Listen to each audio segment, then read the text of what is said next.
Mystique in the Air by Ashenafi. It is a typical airport terminal. We see people moving up and down. Some are carrying small bags, others are dragging luggage. Jack walks up to the security checkpoint, puts his bag on the scanner, and passes the scan without trouble. Exterior airplane, flying, day. A plane flies in the sky, peace. Interior airplane flying, day. Jack sits in the first class. A girl named Amanda, 22, sits next to him by the window. She is looking at her Instagram account. Jack seems a little bit concerned. Jack, I don't mean to be rude, but I thought you were not supposed to use internet on a plane. Amanda, I have already turned the internet off. I am just looking at old photos that I posted. Jack, I am sorry. I just got carried away. You know, I was told electronic device could interfere with navigation. Amanda. Actually, FAA doesn't prohibit the use of electronic devices in the plane. It is Federal Communications Commission, FCC, is the one who forbid the use of mobile phones in flight. Jack, I didn't know that. Amanda, now you know. Next time, if you want to call your girlfriend, feel free. No one is going to say anything. Jack, thanks for the advice, but at the moment I don't have a girlfriend. She broke up with me. Amanda, I am sorry to hear that. Jack, it is okay. It was my fault. I let her down. Amanda, what did you do? Jack, it was her birthday. I was supposed to take her out to dinner, but I completely forgot about it. Amanda, how come? Jack, I got caught up with work. Amanda, what do you do? Jack, I am an animator. I do animation at Warner Bros. If you get up in the morning and watch one of those cartoons shows by chance, you might see my name down below, right before the credit ends. Amanda, that means you have connection in show business. Jack, I don't usually associate with people in show business. Amanda, why is that? Jack, I don't know. I just do my things and go home. Amanda, what does your girlfriend do? Jack, she's an art gallery director. Amanda, how did you meet her? Jack, I met her at an art exhibition that she hosted. The artist was a good friend of mine. I introduced myself to her. We dated for a year and a half. She just decided to end the relationship just like that. Amanda, that is sad. Jack, she said I took her for granted, and I had never been emotionally available. But it was not true. I had always supported her, and nothing made me happier than spending quality time with her. I mean, I am guilty of not being available all the time because of work, but I didn't do a single thing for myself. All I cared about was making her feel loved. Amanda, you are romantic. Jack, I thought I was romantic too, but she accused me for being passive-aggressive and manipulative. Amanda, how is that? Jack, you know, it is not what it looks like. I don't like arguing. I just agreed with her. Perhaps she interpreted that as a sign of passive-aggressive and thought that I was avoiding responsibility. But to be honest, I have always listened to her. Amanda, girls find it attractive when a man doesn't back down from an argument and state his true opinion. Jack, I didn't know that. I thought girls didn't like to lose an argument. They are always right. Amanda, we're always right. But you can't give up easily. You have to challenge us. Jack, do you have a boyfriend? Amanda, I am single. Jack, what do you do? Amanda, I am a singer. Jack, that explains it. Amanda, what explains it? Jack, your style. You have artistic glow. Amanda, what is artistic glow? Jack, beautiful aura that floods out of your soul when you do something that is creative. You are alluring. Amanda, thanks. Jack, did you do anything I might have listened to? Amanda, I just started.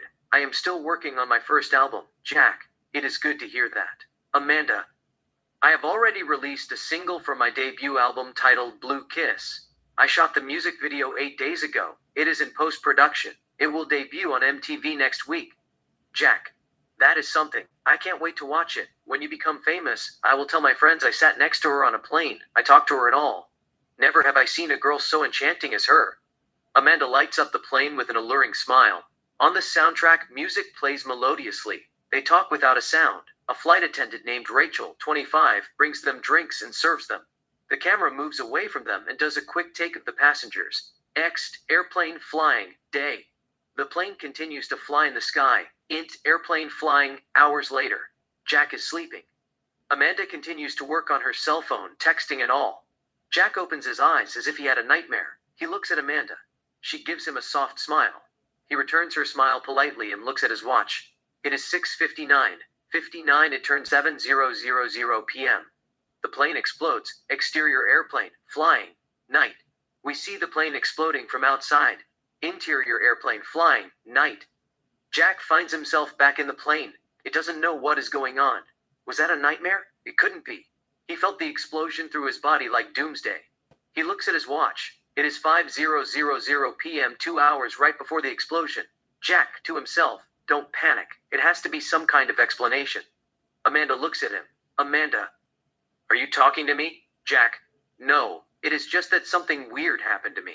The plane exploded right before my eye a few seconds ago. Miraculously, I'm still alive. Amanda, what are you talking about? Jack, I know it sounds insane, but the plane exploded at 7:00 p.m. Suddenly something took me back in time, 2 hours right before the explosion. We all should be dead. Amanda, playing along. What took you back? Jack, I have no idea. I think that something is trying to tell me. I have to tell them to make an emergency landing before the plane explodes again. Amanda, are you serious? Jack, serious as heart attack. Amanda, I thought you were joking. Jack, I swear it is not a joke. The plane exploded at 7:00 p.m. And mysteriously I found myself in my seat at 5:00 p.m. 2 hours before the explosion. Amanda, you don't expect me to believe that, do you?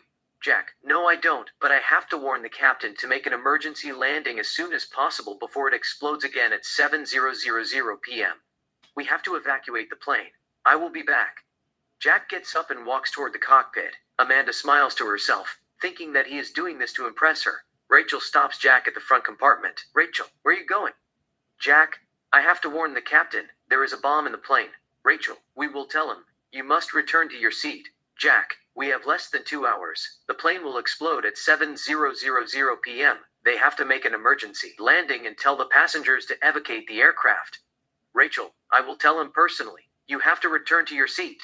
Jack, I am not going anywhere till you tell them. Rachel, just wait a second.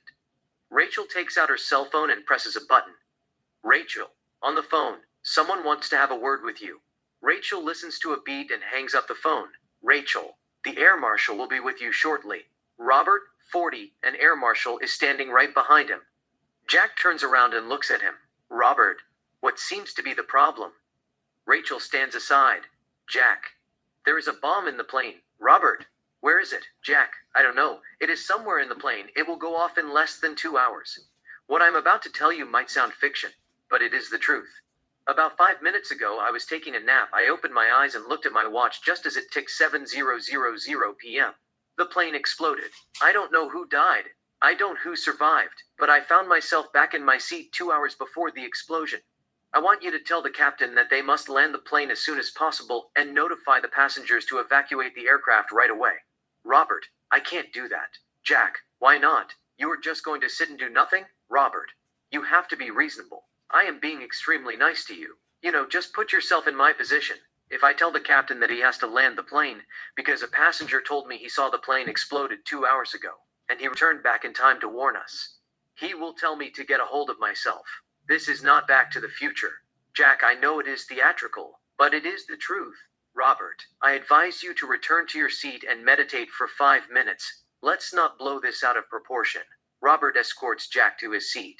Jack, you have to believe me. There is a bomb in the plane. Robert, just have seat. Jack takes his seat. Amanda's seat is empty. Int airplane lavatory day. Amanda applies a red lipstick on her lips. Int airplane day. Robert takes out a cuff and cuffs Jack to his seat. Jack, what are you doing, Robert? Keeping these people safe is my job. I'm not going to let anyone jeopardize their lives. The only reason you are not in a holding cell at the bottom of the plane is because I found your story very amusing. Just sit tight. Jack, you have to believe me. I am telling you the truth. Robert, like I told you, meditate for 5 minutes. Tell yourself it was merely a nightmare. All will be fine. Till then, I will go look for anything that is suspicious. Have a safe flight. Robert walks up to Rachel. Robert, he is nuts, talking nonsense. Rachel, he seemed okay a few hours ago. He was polite. Suddenly he freaked out, as if he saw a ghost. Robert, don't sweat it. I got everything under control. Robert looks at Amanda just as she exits from the lavatory. She looks alluring. Amanda heads to her seat. Robert stops her. Robert, I am sorry, miss. There is a misunderstanding. We think the person who is sitting next to you is unstable. He is sick in the head. Rachel, you mean he is crazy? Robert, something like that. We want you to grab your belongings and sit at the front, over there. He points at an empty seat at the front. Rachel, no. I like my seat. He is doing that to impress me. Robert, it is not safe. Rachel, I will take my chance. She walks to her seat and finds Jack cuffed to his seat. Amanda, they cuffed you. Jack, do you believe it? He lets her pass. Amanda takes her seat. Amanda, they think that you are crazy. Jack, I don't blame them. How can you expect anybody to believe you when you tell them you saw the plane exploding and somehow you found yourself back in your seat 2 hours before the plane explodes? Amanda, I believe you. Jack, you were just saying that to make me feel good about myself. Amanda, anything is possible. Jack, I know anything is possible. But if you told me what I told you, I wouldn't believe you either. Amanda, okay, you got me. I don't believe you, but that doesn't mean it is impossible. Weird things happen every day. I bet there are aliens among us. I mean, aliens have been coming to Earth for centuries. They abduct people and perform experiments on them. In fact, they could be responsible for human evolution. Our great ancestors are aliens and ape hybrid. Just think about it. Why are human beings far more intelligent than the rest of animals? It can't be coincidence. No animal has ever evolved drastically in the history of life on Earth like humans. I do suspect foul play. I mean, something must have given us an unfair advantage. And it could only be extraterrestrials from outer space. I also believe there is a secret breeding program. The government is creating alien-human hybrids that can survive extreme climate change. But the government doesn't want us to know about it. They lie about aliens so we won't ask a lot of questions. Jack, that is an interesting theory. Alien being our ancestors. I really dig it. It is a fascinating hypothesis. You could easily write a book about it. Plus, being abducted by aliens is not a myth. I will not rule it out either. We could have a couple of visitors from space. You know, they come and go as they please. But that is the last thing I am concerned about at the moment. Time is ticking. The plane is going to explode in less than 2 hours. We all will die. Unless I do something about it. Amanda, what are you planning to do? Jack, if you have less than 2 hours to live, what would you do? Amanda, do you want me to be honest? Jack, it won't hurt. Amanda, I would have sex with the cutest guy in the plane. Jack, it is hard to beat that. I would love to have sex with the prettiest girl in the plane myself, but if I save her life, I could make love to her every day. Amanda, you are romantic. Jack, thanks, but I have to warn them. Things happen for a reason. Amanda, I thought that you were doing this to impress me. Jack, no, I am telling you the truth. It happened. The plane exploded right in front of me. I felt the fire throughout my body. It is terrifying. Amanda, maybe it is a dream. Sometimes dreams feel real. Jack, it is not a dream. I was awake. I saw you texting someone and looked at my watch just as it turned 7:00 p.m. The plane exploded. Why would I make up this? Amanda, to get my attention? Jack, why would a girl want to fall for a man who said things that makes no sense whatsoever? I mean, if I want to get you attention, I would say things that make sense. Amanda, give me an example? Jack, I would have told you that you have seductive eyes, or you have sexy lips, or you are the prettiest girl in the plane, or you are too hot. The plane will explode in any minute. But what I wouldn't say is the plane exploded before my eyes and miraculously, I found myself back in my seat 2 hours before the plane explodes in order to get your attention. Amanda, so you are technically saying I am hot. The plane will explode because of me. That is a creative pickup line.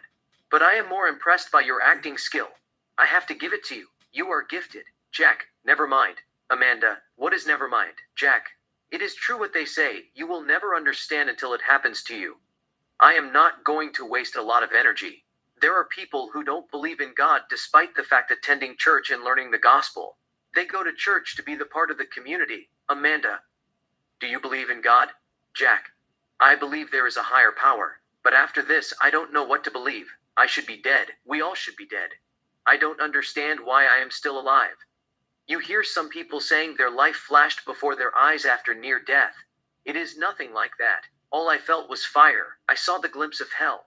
Amanda, you look sane to me. You sound smart. But what you are saying makes no sense. Jack, I have already told you I don't expect anyone to believe me. But I want whoever is in charge of security to search every single person in the plane and find the bomb, or just make an emergency landing and clear the area. Amanda, what if there is no bomb? Maybe you just imagined it in your head. They said the brain is a powerful tool. It can make anything happen. Jack, I know the human brain is capable of making a lot of things happen. It can turn water into wine, but I doubt that it can make a plane explode and go back in time to fix it. Amanda, don't underestimate the power of human brain. Some people have telepathic abilities. Maybe you saw the glimpse of the future, and your brain makes you think it has already happened to create a sense of urgency. Jack, that is possible. But before I do anything, I have to free myself. Looks at his watch. We have less than 1 hour and 30 minutes to stop the bomb. Amanda, they are not going to uncuff you. They think you are a terrorist. Jack, I am not a terrorist. Amanda, they don't know that. Jack, they know I am not a terrorist. They just cuffed me because they thought I was crazy. Amanda, it is the same thing. Terrorists are crazy people. There is something wrong with them. Jack, one can argue that all terrorists are crazy, but all crazy people are not terrorists. Amanda, you have a point there. But still, they are not going to uncuff you. You should have never told them there is a bomb in the plane. Only a terrorist would say something like that. Jack, I couldn't help it. I thought I could save lives. Amanda, I don't usually trust people. I am skeptic by nature. And what you are saying is pure claptrap. But you have already convinced me it is possible. That means I like you. Jack, thanks. I like you too. But I have to do something about this cuff. We are running out of time. Amanda, why don't you take it easy? First, you have to ask yourself who wants to plant a bomb on a plane. Let's assume someone from the Middle East, because they hold a grudge against Americans. Second, what kind of action are you willing to take? You just said all terrorists are crazy. All crazy people are not terrorists. It goes the same for Arabs. All terrorists are from Middle East. But all Middle Easterners are not terrorists. Jack, that is true. But why would you want to take a chance? Amanda, it is because we are talking about human right. You can't accuse or label someone innocent as a terrorist because he or she is from Middle East. That is racial profiling. Jack, so how do you do it? I mean, if all terrorists are from Middle East, you gather anyone who is from Middle East and ask them a question if they brought a bomb with them or not. This might sound cynical, but it is effective. They might accuse you for racial profiling. You will get a slap on the wrist or pay a fine. But at same times, you could save lives. You are playing the odds. Amanda, I am against it. The law doesn't work like that. It forbids the government from targeting anyone based on their race. They could sue them for millions of dollars. Jack, I wouldn't have said it in the right state of mind myself. I know it is wrong, but I am willing to bend the rule just a little bit. It could be the explosion talking. It made me see things in a different light. You know, I don't care if they ask every single person in the Middle East, but they have to find the bomb and disarm it. Or they should just make an emergency landing and ask the passengers to evacuate the aircraft. Amanda, that would be the ideal solution to the problem, evacuation. But how are you going to convince them? Nobody is going to believe you. As much as I want to believe you, I myself don't have faith in your story. It is hard to swallow that. Jack, I'm not going to hold it against you, but I want you to help me. We have less than 1 hour and 25 minutes. Tell the air marshal that there is a bomb in the plane. They must make an emergency landing at the nearest airport. Amanda, he is not going to believe me. He will cuff me too. Jack, tell him nicely. You don't feel safe. Someone has already made a threat. They should take the threat seriously. You want to get out of this plane as soon as possible. Amanda, he will say I am not going to stop the plane just because you feel unsafe. If you want to get out of the plane, you will have to wait just like the rest of them. Jack, it is going to be hard to convince them. I guess I have to say goodbye to my family and friends and spend the rest of my life with you. Amanda, that sounds romantic.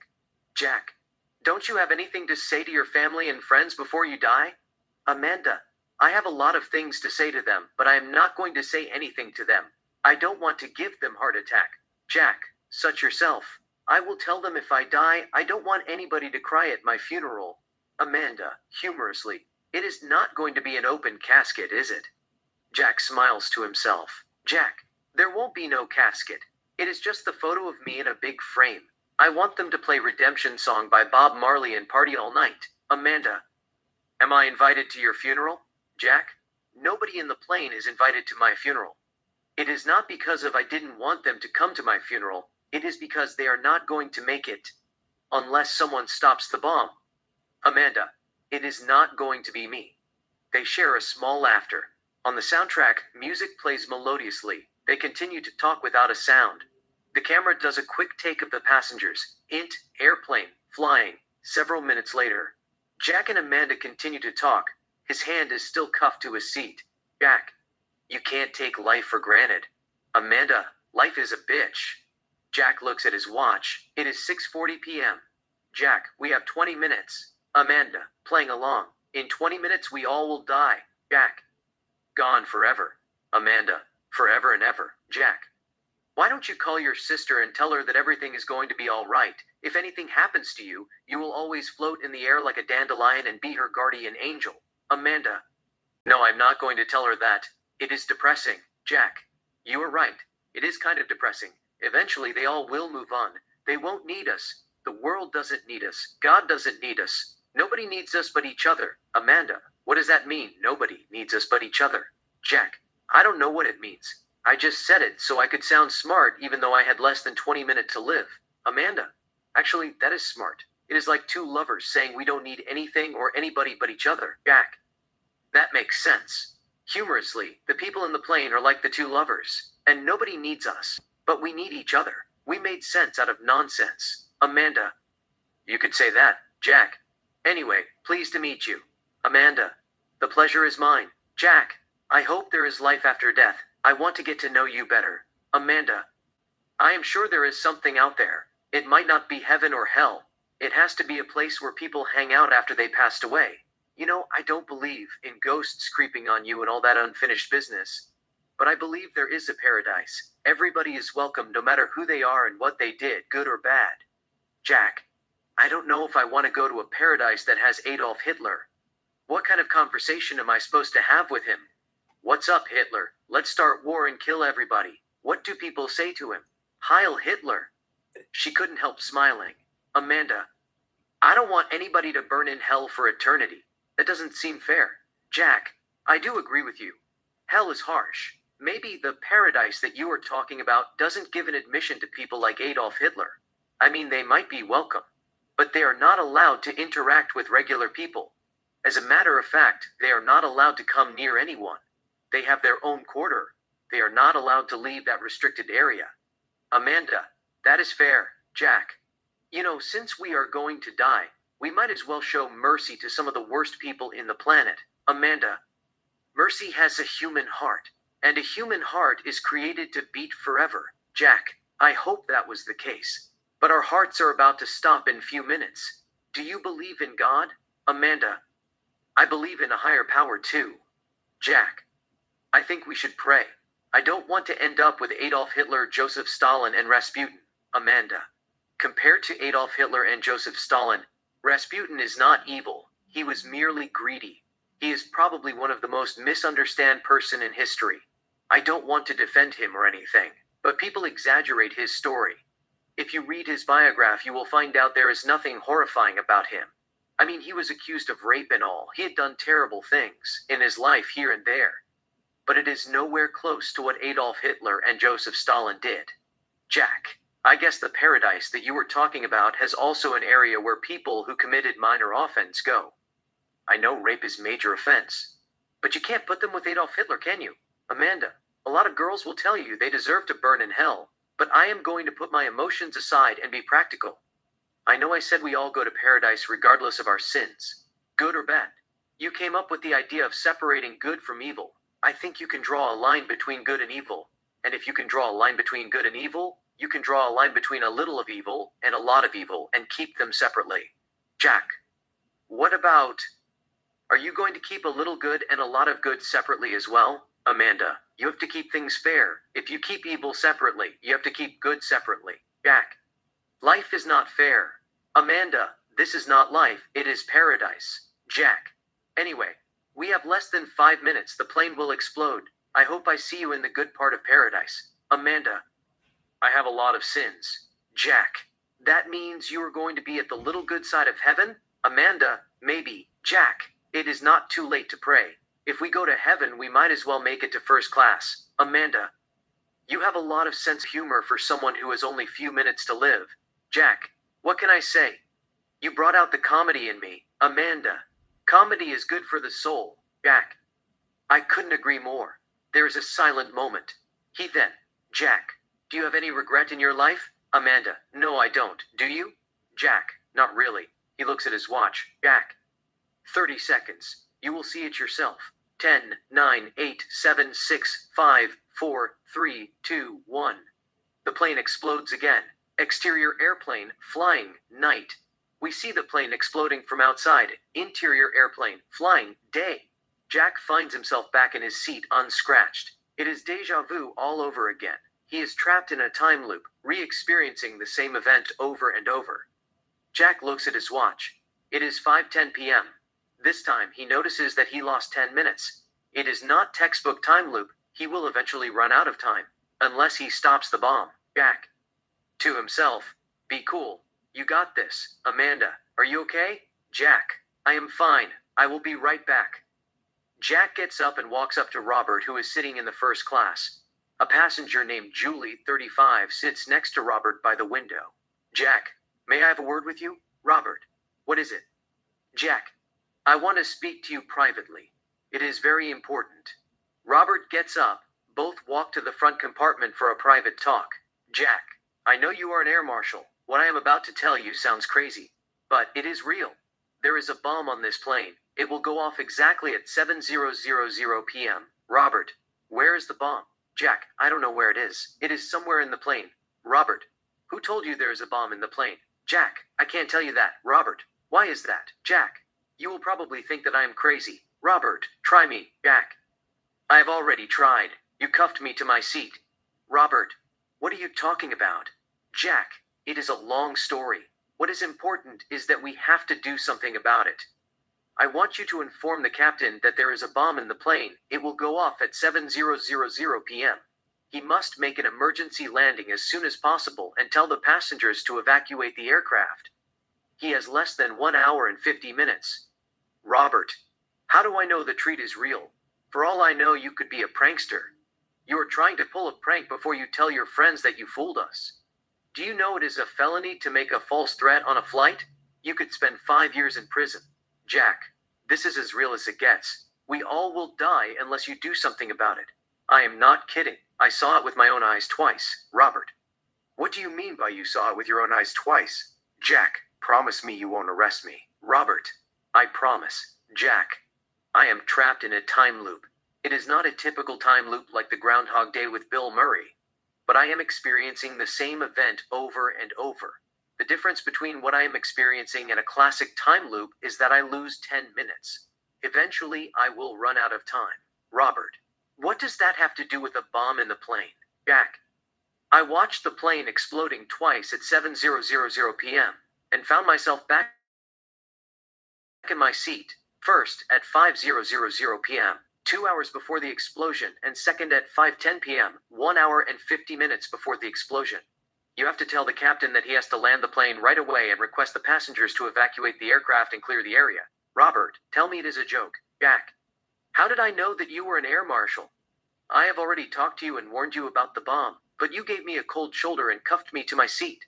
The plane blew off. Robert, just go back to your seat and pretend this conversation has never happened. I will let it slide this time, but don't make another false report. You will go to prison. Jack, can you do me a favor? Robert, what is it? Jack, do you carry cash? You have $1 or anything on you? Robert, why is that?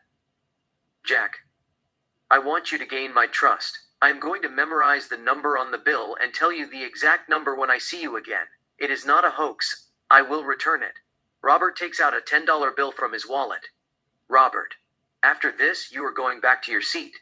Jack, sure. Robert gives him the bill. Jack looks at it. MK 89,344,410A.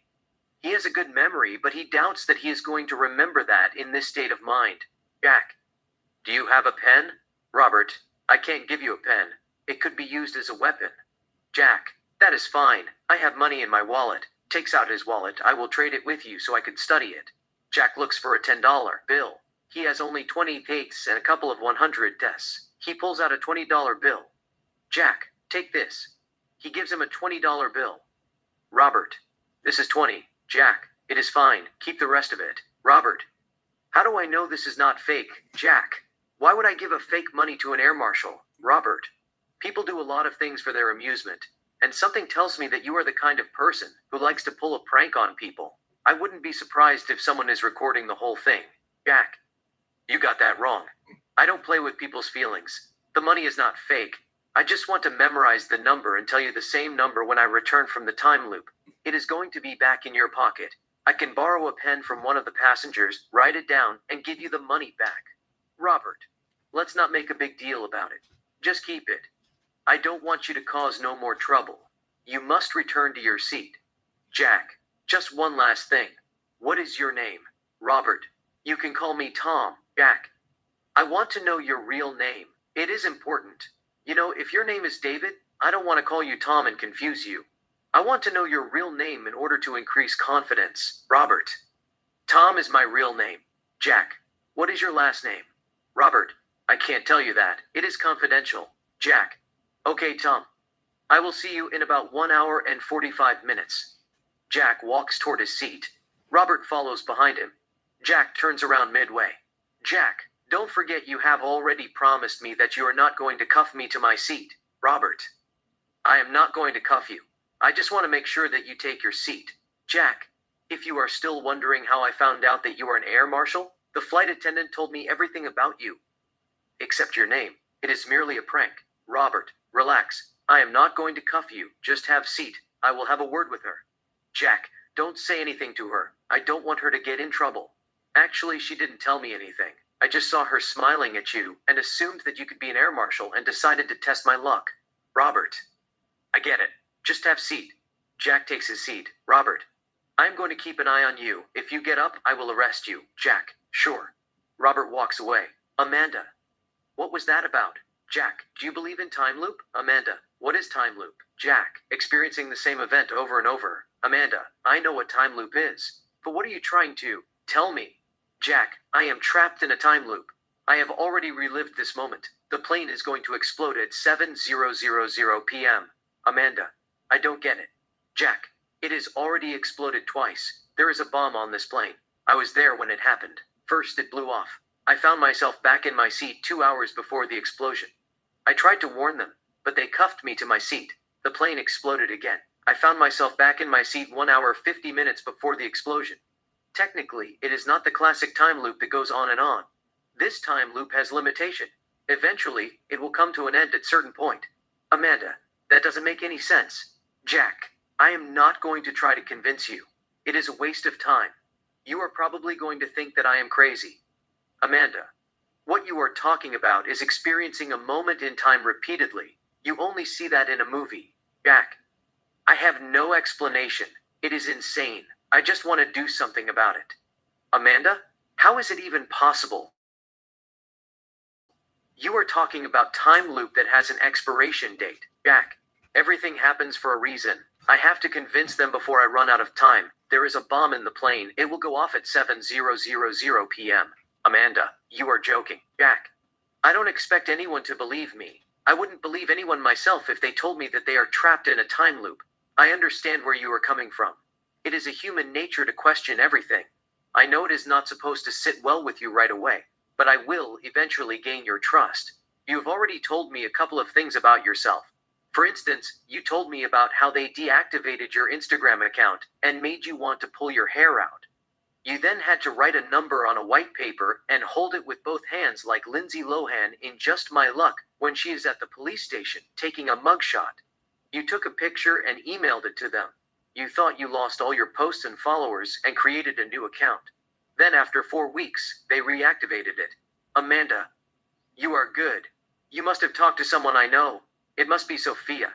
She is supposed to be my friend. She has always sought attention. I knew she would sell me out sooner or later. I shouldn't have trusted her. Jack, I don't know who Sophia is. You are the one who told me. You also showed me a photo of one of your lyrics on your Instagram account. It is titled Tears of Joy.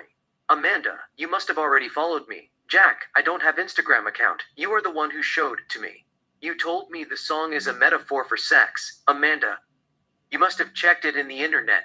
Jack, Okay. How do I know you cry when you reach orgasm? You told me you are a crier.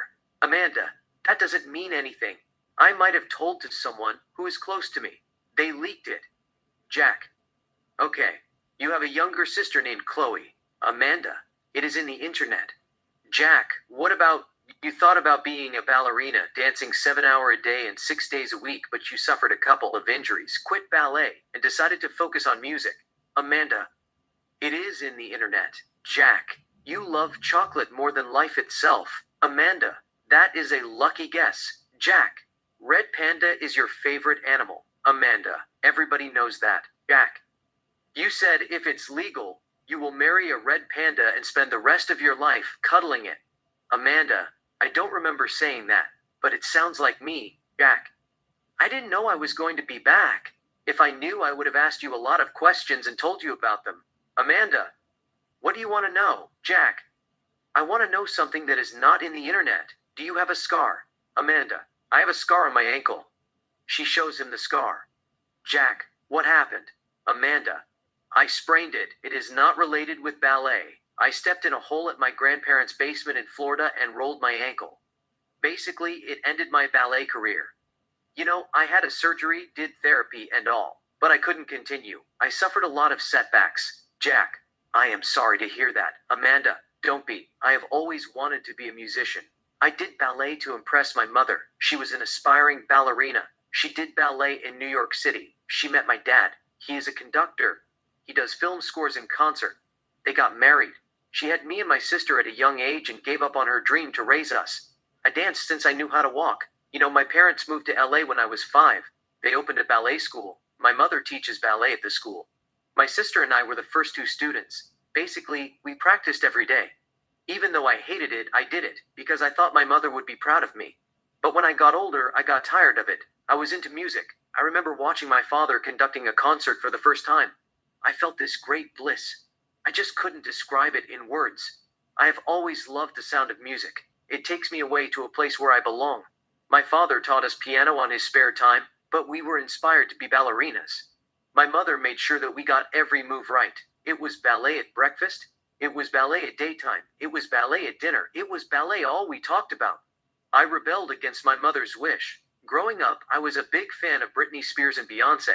My friends and I started our group at elementary school and did cover songs of Madonna, Beyonce, Spice Girls, Britney, Katy Perry, and Rihanna. You know, I didn't know I was going to be a singer, but people started telling me that I had a beautiful voice. I turned my focus to music and practiced every day, writing songs and singing at my room. Eventually, I made it. Just little things that I have to work on. I don't have stage fright thanks to ballet, but sometimes I get nervous when I perform in front of large audiences. Jack, you will get used it. That is the last thing you should be worried about. I listened to songs that you posted on YouTube. Actually, we listened them together. You have an amazing voice. Amanda, I will delete them. He cuts her, as if he read her mind. Jack, you published them without asking permission from the publishers. She is impressed. Amanda, something like that. Jack, don't worry. We have already looked at it in the internet. You can post any cover without anyone permission. They are just going to run ads over your songs and keep the royalty. Amanda, I know that, but I don't want people to see those amateur videos and make fun of me. Jack, you look cute. Amanda, cute is not enough. It is show business. They want something outrageous and sexy like Miley Cyrus. Jack, I like your style. It is seductive and sensual. You showed me a song that you did with BB Rexa, Blue Kiss. You look out of this world. Amanda, that is my first music video. Jack, you told me that too. Amanda, you are not playing games with me, are you? Jack, no, I am not. It is just that I want you to gain my trust. I might need your help to get these people out of the plane on time. There is a bomb in the plane. Amanda, who put it? Jack, I don't know. It could be anybody. But I suspect someone from Middle East. They are not fond of Americans. Amanda, why would they want to blow up a plane? Jack, they think that they can solve the problem with violence, but they are wrong. Violence solves nothing. Or maybe they just wanted to send a message. Amanda, it doesn't make sense. You can't blow up a plane to send a message. It is wrong. Jack, they don't believe in right and wrong. Morality means nothing to them. They are brainwashed. They just do as they are told. But we can stop them. It is not too late. Amanda, I am not going to lie to you. I am more confused than a chameleon in a bag of Skittles. First, I don't believe you are trapped in a time loop. Second, I feel like you are doing this to get my attention. Third, there is no bomb on this plane. Last, you are kind of stalking me. But I kind of like it. Every singer has to have at least one stalker in her career. Besides, you are super cute. Jack, you will change your mind about me. This is just the beginning. I am going to gather few interesting facts about you and take you by surprise. The main goal is to save everybody on this flight. Amanda, how are you going to do that? Jack, one possibility is to convince the air marshal there is a bomb on this Airbus. He has already given me $10. Take out the money from his wallet. I will memorize the number and tell him when I get back from the time loop. This is going to be back in his wallet. Unless I am a magician, I can't possibly know what the number on his $10 bill. The only explanation would be a time loop. Once he gains my trust, I will tell him that there is a bomb on this plane. He has to tell the captain to make an emergency landing and ask the passengers to evacuate the aircraft before the bomb goes off. Amanda, that will work like a charm. Jack looks at the number on the bill and puts it back in his wallet. Jack, I am good with memorization, but I am nervous. I can't memorize nothing. Amanda, it happens to me too. When I get nervous, I can't think. I forget the lyrics to a song. Jack, I will just keep looking at it till I memorize it. You know, it is better to be safe than sorry. Amanda, I couldn't agree more. Jack, do you have another scar on your body? Amanda, I have a couple of scars. I have a scar on my left hip. She shows him the scar. Amanda continued, I fell off a bicycle. I have another scar on my right hand. She shows him the scar. Amanda continued, I dropped a glass and tried to hold it instinctively, but it fell on the kitchen sink and cut my hand.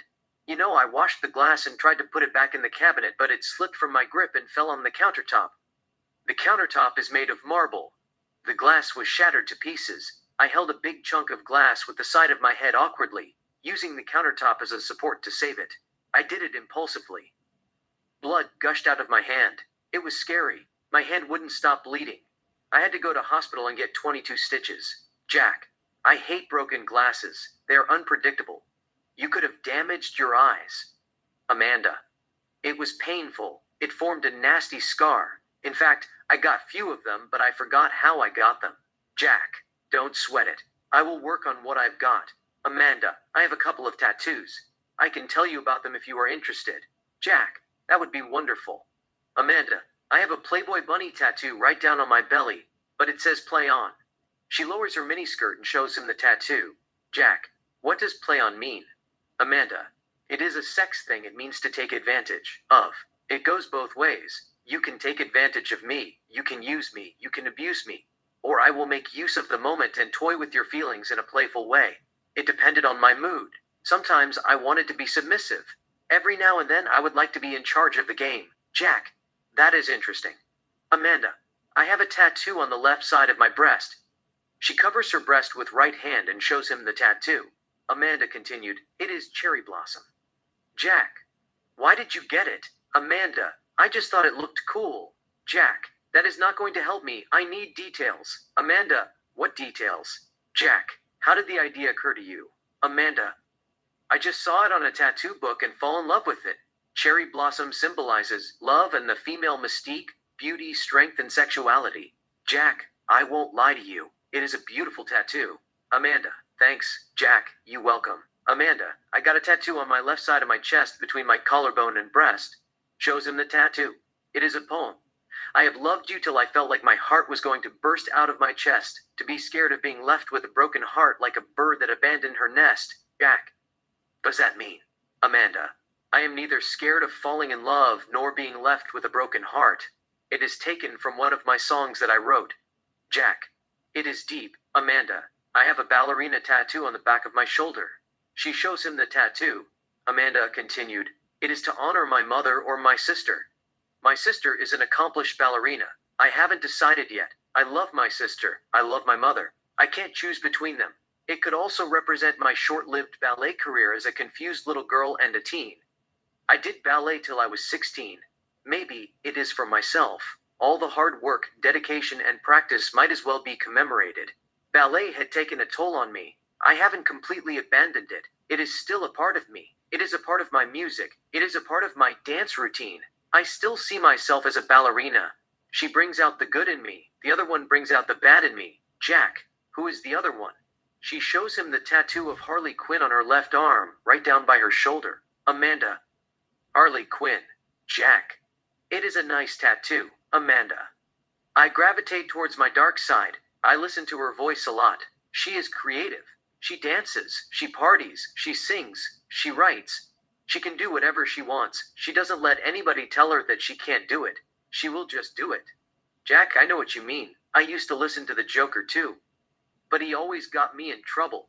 I am not a musician. I have to balance the voices in my head. Amanda, I am a sexual person by nature. I am very comfortable with my sexuality.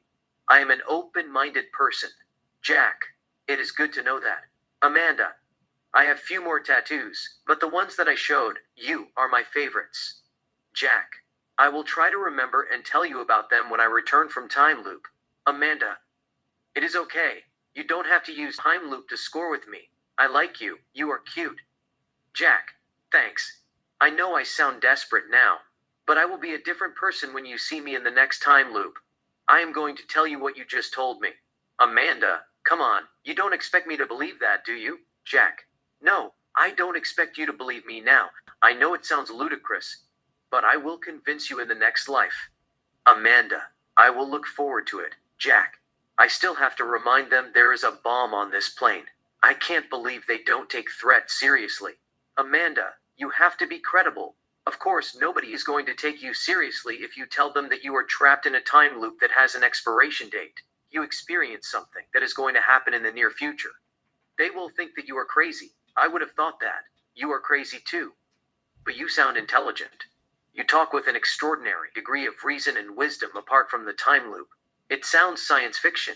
Jack, it does sound like science fiction. But when you experience something that no one has ever experienced before, it is hard to sit down and do nothing about it. You know, it is a matter of life and death. We all are going to die if I don't do something about it. Amanda, suppose what you are saying is true. There is a bomb in the plane. Let's not even talk about time loop. How are you going to convince them? You need evidence. Where is the bomb? Jack, I don't know where the bomb is. The plane just exploded. Amanda, don't mention time loop. Don't say the plane exploded in a past tense. It hasn't exploded yet. Let's talk with sense. If there is a bomb in the plane, what kind of action are you expected them to take? Jack, I want them to make an emergency landing as soon as possible and tell the passengers to evacuate the aircraft and clear the area. Amanda, how are you going to convince them that there is a bomb in the plane? Jack, I don't know how I am going to convince them. I will keep on warning them. Jack takes out the $10 bill from his wallet. Amanda, do you have a pen by any chance? Amanda opens her purse, takes out a pen and gives it to him. Jack writes the number on a business card and returns the pen. Jack, I will be right back. Jack gets up and walks toward Robert. Robert looks at him in his laptop. He closes it just as Jack approaches him. Robert, what is it? Jack, here. I have already written it down. He gives him the money. Jack, you can keep the 20. It is not fake. You can examine it later on. Robert, sure. Just go back to your seat. Jack, I want to ask you something. Can we talk in private? Robert gets up. Both walk up to the front compartment. Jack, did you check the passenger's background? Robert, why did you ask? Jack, there is a terrorist on this flight. Robert, how can you be so sure? Jack, I don't want to bring time loop or anything that's unrealistic. But at least you can take the threat seriously, can't you? Robert, we take all threats seriously, even if it is a time loop. I have been checking the passenger's background. So far they all are clean. Jack, what about passengers from Middle East? Why don't you question them separately? Robert, I'm not allowed to harass anyone without a warrant. Jack, you don't need a warrant. Just ask them where the bomb is. Scare them if they don't tell you, you will throw them out of the plane. I know it is racial profiling, but hundreds of lives are at stake. When it comes to a bomb on a plane, you have to throw out all the rules and focus on saving the passengers' lives. Robert, just calm down. If there is a bomb in the plane, we will find it. We will take action. What we don't want is the passengers panicking over a bomb threat. Jack, that is why I'm talking to you in private. I don't want the passengers to panic either. But we have to take extreme measures. You should question those. whom you think fit the profile, or individuals whom you suspect that they could be up to no good. You can do it without the passengers knowing about it. We don't have much time. The plane will explode at 7:00 p.m. In fact, if I were you, I wouldn't take a chance. I will just tell the captain there is a bomb in the plane. He has to make an emergency landing right away. And as soon as they land the plane, I will tell the passengers to evacuate the aircraft before the bomb goes off. Robert, I looked at your background. You have criminal records. When you were 16, you were arrested for throwing a Molotov cocktail at Marlboro head office in Los Angeles. You spent 6 months in a juvenile detention center for attempted arson. Jack, I had a couple of run-ins with the law. I was going through hard times. I didn't know who my father was. I was raised by a single mother. My mother got diagnosed with lung cancer due to smoking. I got upset. I just turned 16. She was suffering. No chemotherapy was going to save her life. The cancer had already spread to her brain. She didn't have much time left. I was looking at her dying before my eyes. I just contacted a group of anti-smoking activists online. We went to Marlboro head office and threw a couple of Molotov cocktails at the door in order to get our message heard. Robert, you also got detained in Minnesota for breaking a zoo with a couple of animal activists, taking 4 wolves and setting them free. Jack, I was young. I didn't know any better. I didn't know where I fitted in this world. After my mother died, I became a rebel with a cause. I wanted to change the world. But when you break the law, what you do has no meaning. Your freedom will be taken away like a convertible that you left the key in the ignition. I learned that the hard way. Robert, do you know what scares me? Jack, no, I don't. Robert, a terrorist with a brain. You could be talking to them like a regular person, but you don't know they are terrorists. Lucky for you, how smart they are. They are not going to say that they are trapped in a time loop. Do you know why? That makes them look stupid. I don't know whether you are a terrorist with a brain or just playing stupid. You sound smart. You are a reasonable person, but then you talk nonsense, like time loop. I don't want to arrest you. You seem a nice person. But you are about to leave me with no choice. Jack, I don't want to tell you how to do your job, but just ask them few questions what they are up to, and if they are planning to blow off the plane. That is all. I will just go back to my seat and hope for the best. Jack turns around and walks toward his seat. Amanda applies lipstick on her lips. Jack takes his seat. Amanda puts her lipstick in her purse. Amanda, how did it go? Jack, it went terrible. They didn't believe me. Amanda, it is that time loop with the expiration date. Jack, it is everything. They checked my background. I had a couple of run-ins with the law. Amanda, what did you do? Jack, I did stupid things when I was young. Amanda, what is it? Jack, I threw a Molotov cocktail at Marlboro head office in Los Angeles when I was 16. Amanda, humorously, I didn't know you were a terrorist. Why did you do that for? Jack, it is a long story. Amanda, seductively, it can't be that long. He gets the joke. Jack, it is just that I was going through a phase. My mother was a chain smoker. She got diagnosed with lung cancer. She was a single mother who worked 2 jobs. She raised me with the best of her ability. I was upset. The cancer was eating her alive. It had already spread to her brain. I thought that she would be proud of me if I took action against cigarette companies before she died. I surfed the net and found anti-smoking activists who thrived on destroying properties. We drove to Marlboro head office in LA and threw Molotov cocktails at the door to stop them from selling cigarettes. We all got arrested. I served 6 months in a juvenile detention center. Amanda, that is something. Jack, they dug it out and used it against me. Now, I have no credibility whatsoever. Amanda, that is not an act of terror. It is an act of justice, if you ask me. Jack, they don't care. Once you have a criminal record, they won't believe you even if you tell them the truth. Amanda, that is not fair. Jack, life is not fair. Amanda, if there is a bomb in the plane, your past shouldn't be brought to light. Your past is your past. You warned them. And they should take the threat seriously. Jack, I will keep trying till I run out of time. I am not going to give up. There is a terrorist in the plane. I will find him. On the soundtrack, music plays melodiously. Rachel, stewardess, brings them drinks. We pull out with a nice camera work and look at some of the passengers. Exterior, airplane flying, sunset. We see the plane flying in the sky. Interior, airplane flying, minutes later. Jack and Amanda continue to talk. Amanda, I am still trying to wrap my mind around time loop. Suppose it is possible. Don't that make you want to question what caused the loop? Jack, it is a good point. Sometimes we don't have answers to everything. I don't know how it happened, it just happened. Besides, I am not in the position to answer that question or ask why it happened to me, but to deal with it. Amanda, how are you going to deal with something if you don't know what it is and why it happened? Jack, it is because what it is or why it happened is not important. It has nothing to do with preventing the explosion.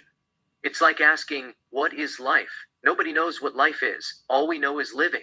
Having knowledge of where life came from or what life is doesn't help you face your demons or overcome obstacles in life. You must take action and let everything sort itself out. Amanda, that is deep. Jack, you know the time loop has already existed. It is there. It will eventually expire. What I don't know is who is behind the explosion. And if I save the passengers' lives, or if we make it out alive, the time loop will go away. That's just my belief. Amanda, what if it doesn't go away?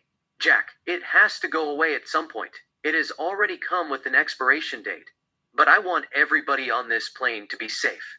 You know, I want the plane to land safely and the passengers to go home and be with their loved ones, friends, and families. Amanda, you are sweet. Jack, it's just that when something that you take for granted is snatched away from you right before your eyes and life gives you another chance to hold on to it, you start caring about everything.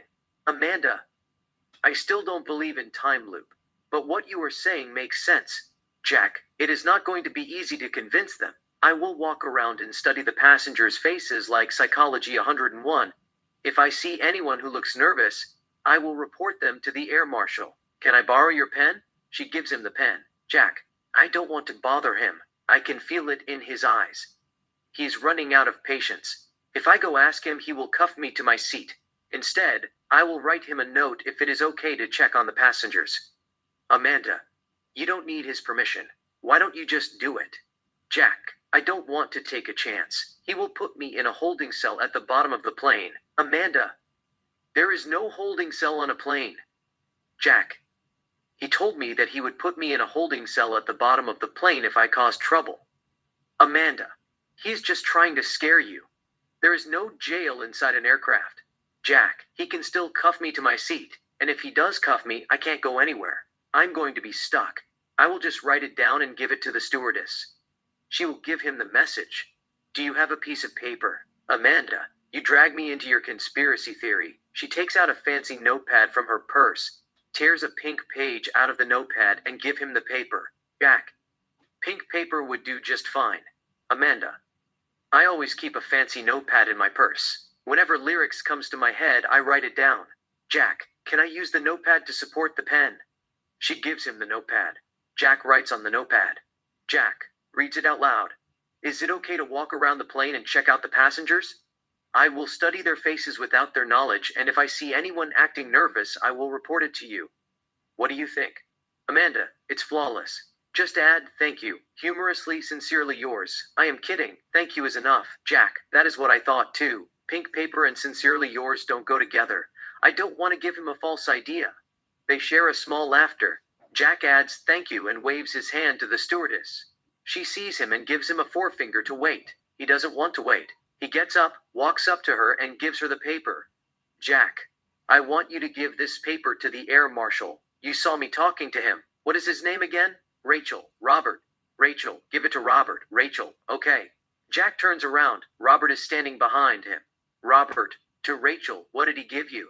Jack, it is a message for you. Rachel gives Robert the paper. Robert reads it. Robert, no, you can't do that. I don't want you to bother anyone. Jack, I'm just going to look around and return to my seat. Robert, leave that to me. I'm looking at them in a security camera. I have all of them in my laptop. Just be patient. I don't want you to disturb anyone. Take your seat. Robert escorts Jack to his seat. Robert, I got everything under control. I don't want you to panic. Have a wonderful flight. Robert returns to his seat. Jack rolls his eyes. Jack, it didn't work. Amanda, at least you tried. Jack, it's my fault. Where is the sense of urgency? The plane is about to explode less than 1 hour. I am chilling, as if I got all day. I am going to get up and scream there is a bomb in the plane. You have to do something about it. Tell the captain to make an emergency landing as soon as possible and allow us to exit the plane before it explodes. If everybody in the plane rebels, they have no choice but to land the plane and let us out. Amanda, probably it is going to take more than an hour before they bow to our demands. And if you mention time loop, they will think that you are crazy. Nobody is going to believe you. Jack, I am not going to say anything about time loop. I will just tell them there is a bomb in the plane. I put it myself. Amanda, that is a bad idea. Suppose they believe you. The captain makes an emergency landing. The plane blows off. They will charge you for terrorism. You could spend the rest of your life behind bars. At least, they will sentence you for 20 years. Jack, that is the last thing I am worried about. The main goal is to convince them that there is a bomb in this plane. Once they land the plane and let us out, I am willing to pay the price for lying. I mean, it's a small price to pay compared to death. At least I get to save lives. It is worth it.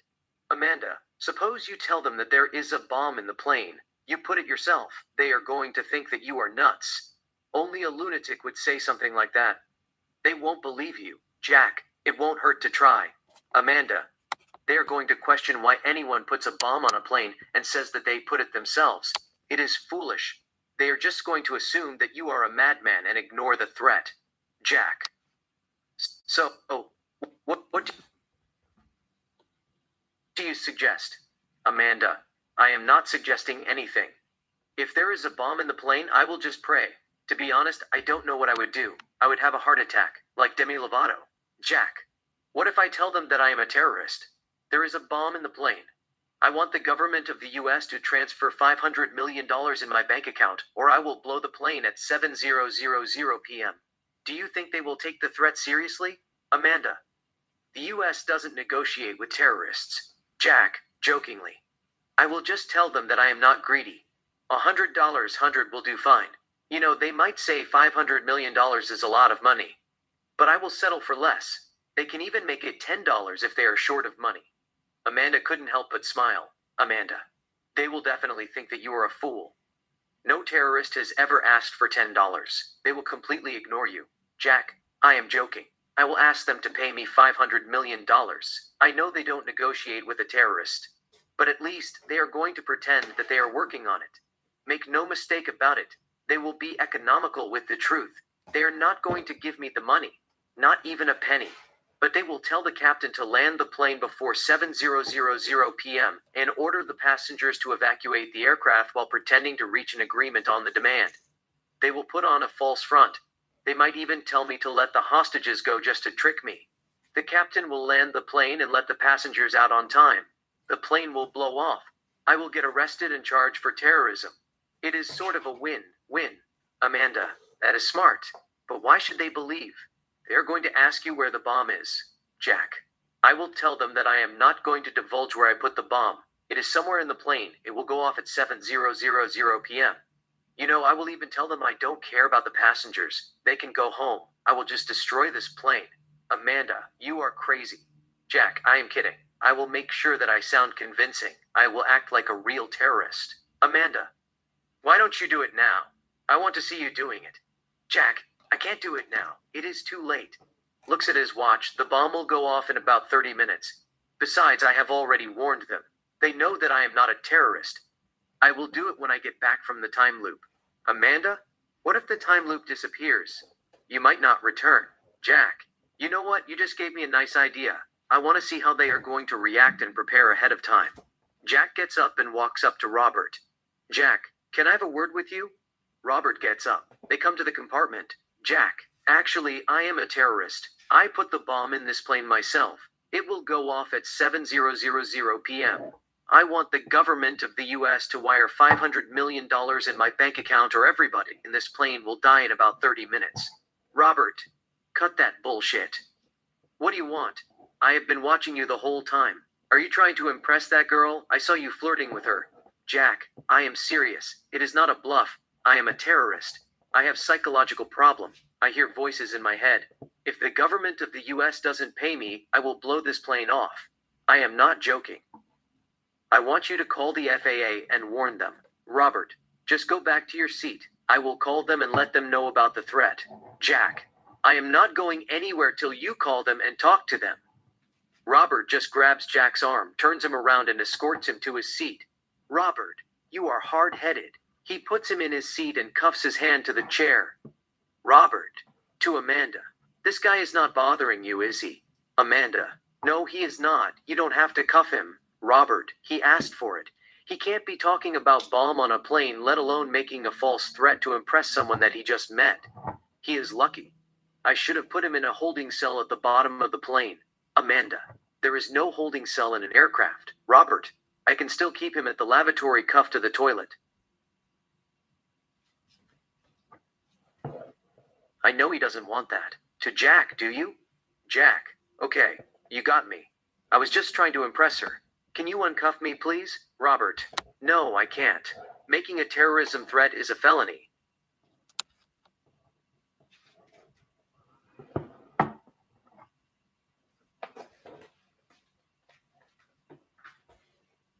I could easily report you to FBI.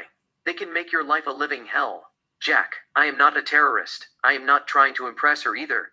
I am just desperate.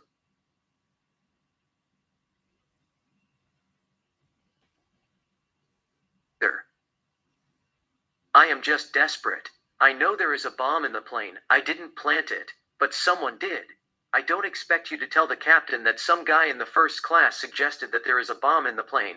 He is trapped in a time loop and all, and he must make an emergency landing. But do what is right, Robert. Just sit tight. I've already told you that I am working on it. Leave it to us. Robert returns to the seat. Amanda. What do you mean that you are not trying to impress me? I thought that you were doing this to get my attention. Jack, it is deja vu all again. You asked me the same question in the first time loop. Amanda, how did you answer? Robert, I told you saving your life means more to me than impressing you. And if I wanted to get your attention, I would have told you that your eyes are force of nature. They terrorize the human heart in a beautiful way, like lightning and thunderstorm in Cloud 9. Or you have delicious lips. Or you are hot as hell. The plane will explode in any minute. But if I save your life, I might get to see you every day. Amanda, how are you going to see me if you got locked up in prison? Robert, aren't you going to come and visit me? Amanda, I am thankful that you saved my life, but I am not going to visit you every day. Jack, joking. What about once a week? Amanda, I can only manage once a month if it is in Los Angeles. I am going to be busy touring around the world. Jack, to be honest, I would be delighted if I see you once a year. At least I know that you are out there fulfilling your dreams and living life to the fullest. Amanda, you are romantic. I like the compliment that my eyes are force of nature. They terrorize the human heart in a beautiful way, like lightning and thunderstorm in Cloud 9. Jack, I had my moment. Amanda, I have never met anyone quite like you. You are imaginative. Jack, imagination has nothing to do with it. I am dealing with something that is beyond my understanding. I didn't choose it. It chose me. I am not going to ask why it chose me. I will just try to do something about it. Amanda. I would like to believe you, but I just can't. I lost you as soon as you mentioned time loop that has an expiration date. It is implausible. Jack, I can't blame you. It does sound implausible, but it is the truth. The plane has already exploded twice. It will explode again in about 20 minutes. I hope the time loop is still active. I don't know how many minutes I am going to lose. I lost 10 minutes on loop 2. If I just sit still and do nothing about it, time will run out. We all die in vain. Amanda, I am getting bored with time loop. Tell me about yourself. You said that you were an animator earlier. What drove you to become an animator? Jack, I have always loved to draw. All I did in the classroom was draw. I was going to move to Paris and become an artist, but that wasn't my true calling. I enjoyed doing animation. It came to me naturally. It also paid good. I stick to it. Amanda, what were you doing in Sydney? Jack, vacation. Amanda, why Sydney? Jack, I just wanted to check it out. Amanda, did you enjoy it? Jack, yes, I had a blast. I spent 2 weeks just having fun. Amanda, did you go to Sydney Opera House? Jack, yes I did. I watched A Midsummer Night's Dream. Amanda, what do you like the most about Sydney? Jack, I won't lie to you. I love their food. You know, I can't be a little bit biased. I tend to judge things based on brain chemistry and how glands secrete dopamine and serotonin. They have foods that go straight to your brain and change the structure of the molecules. Sydney is heaven on earth with aphrodisiac foods. Amanda, I couldn't agree more. They have the best foods in the world. But if you are talking about the stuff that dreams are made of or things that make your glands secrete dopamine and serotonin, I wouldn't put food top of the list even though I consider myself as a foodie. Jack. What would you put on top of your list? Amanda. Sex. Jack. You are not nymphomaniac, are you? Amanda. No, I am not. Jack. Just checking. Amanda. Would you find me tasteless if I were a nymphomaniac? Jack. Not at all. I just said it to flirt with you. Amanda. I wouldn't hold it against you. You know, if a man sleeps with multiple women, they will call him a player. But if a girl sleeps with multiple men, they call her a slut. It is so unfair. Jack, I can't comment on that. I believe in monogamy. I mean, it is not fair. But suppose you go to a movie to see Titanic. Imagine Rose making out with Jack and his friend, whoever he is. They save Rose, but both die of hypothermia. That would ruin the movie. Amanda. Depend on who Jack's friend is. If it was Brad Pitt, it would have worked like charm. I can imagine Rose having threesome with Jack and Brad Pitt. Jack, that is NC-17. Paramount Picture would lose a lot of money. Amanda, you can't buy sex with money. Jack, are you sure about that? I mean, I thought you couldn't buy love with money. Not sex. Amanda, you can't separate love from sex. Love and sex are inseparable. You are supposed to have sex with a person that you are in love with. Jack, you are contradicting yourself. Amanda, how is that? Jack, didn't you just say that you were into threesome? Amanda, I am not into threesome yet. For the record, I have never engaged in threesome. I said I don't mind watching Rose having threesome with Leonardo DiCaprio and Brad Pitt. You know, a girl can fall in love with two men and she can have sex with both of them. Jack, it is tempting. I can see myself sleeping with Scarlett Johansson and Zendaya at the same time. It would fulfill my sexual fantasy. But I have to create a story. It is not going to work on Casablanca. It is not going to work on Eternal Sunshine of the Spotless Mind. It is not going to work on Before Sunrise. It is not going to work on Ghost. It might work on My Best Friend Wedding. Michael would get to love his best friend and his wife. He can be with both Julianne and Kimmy under the same roof.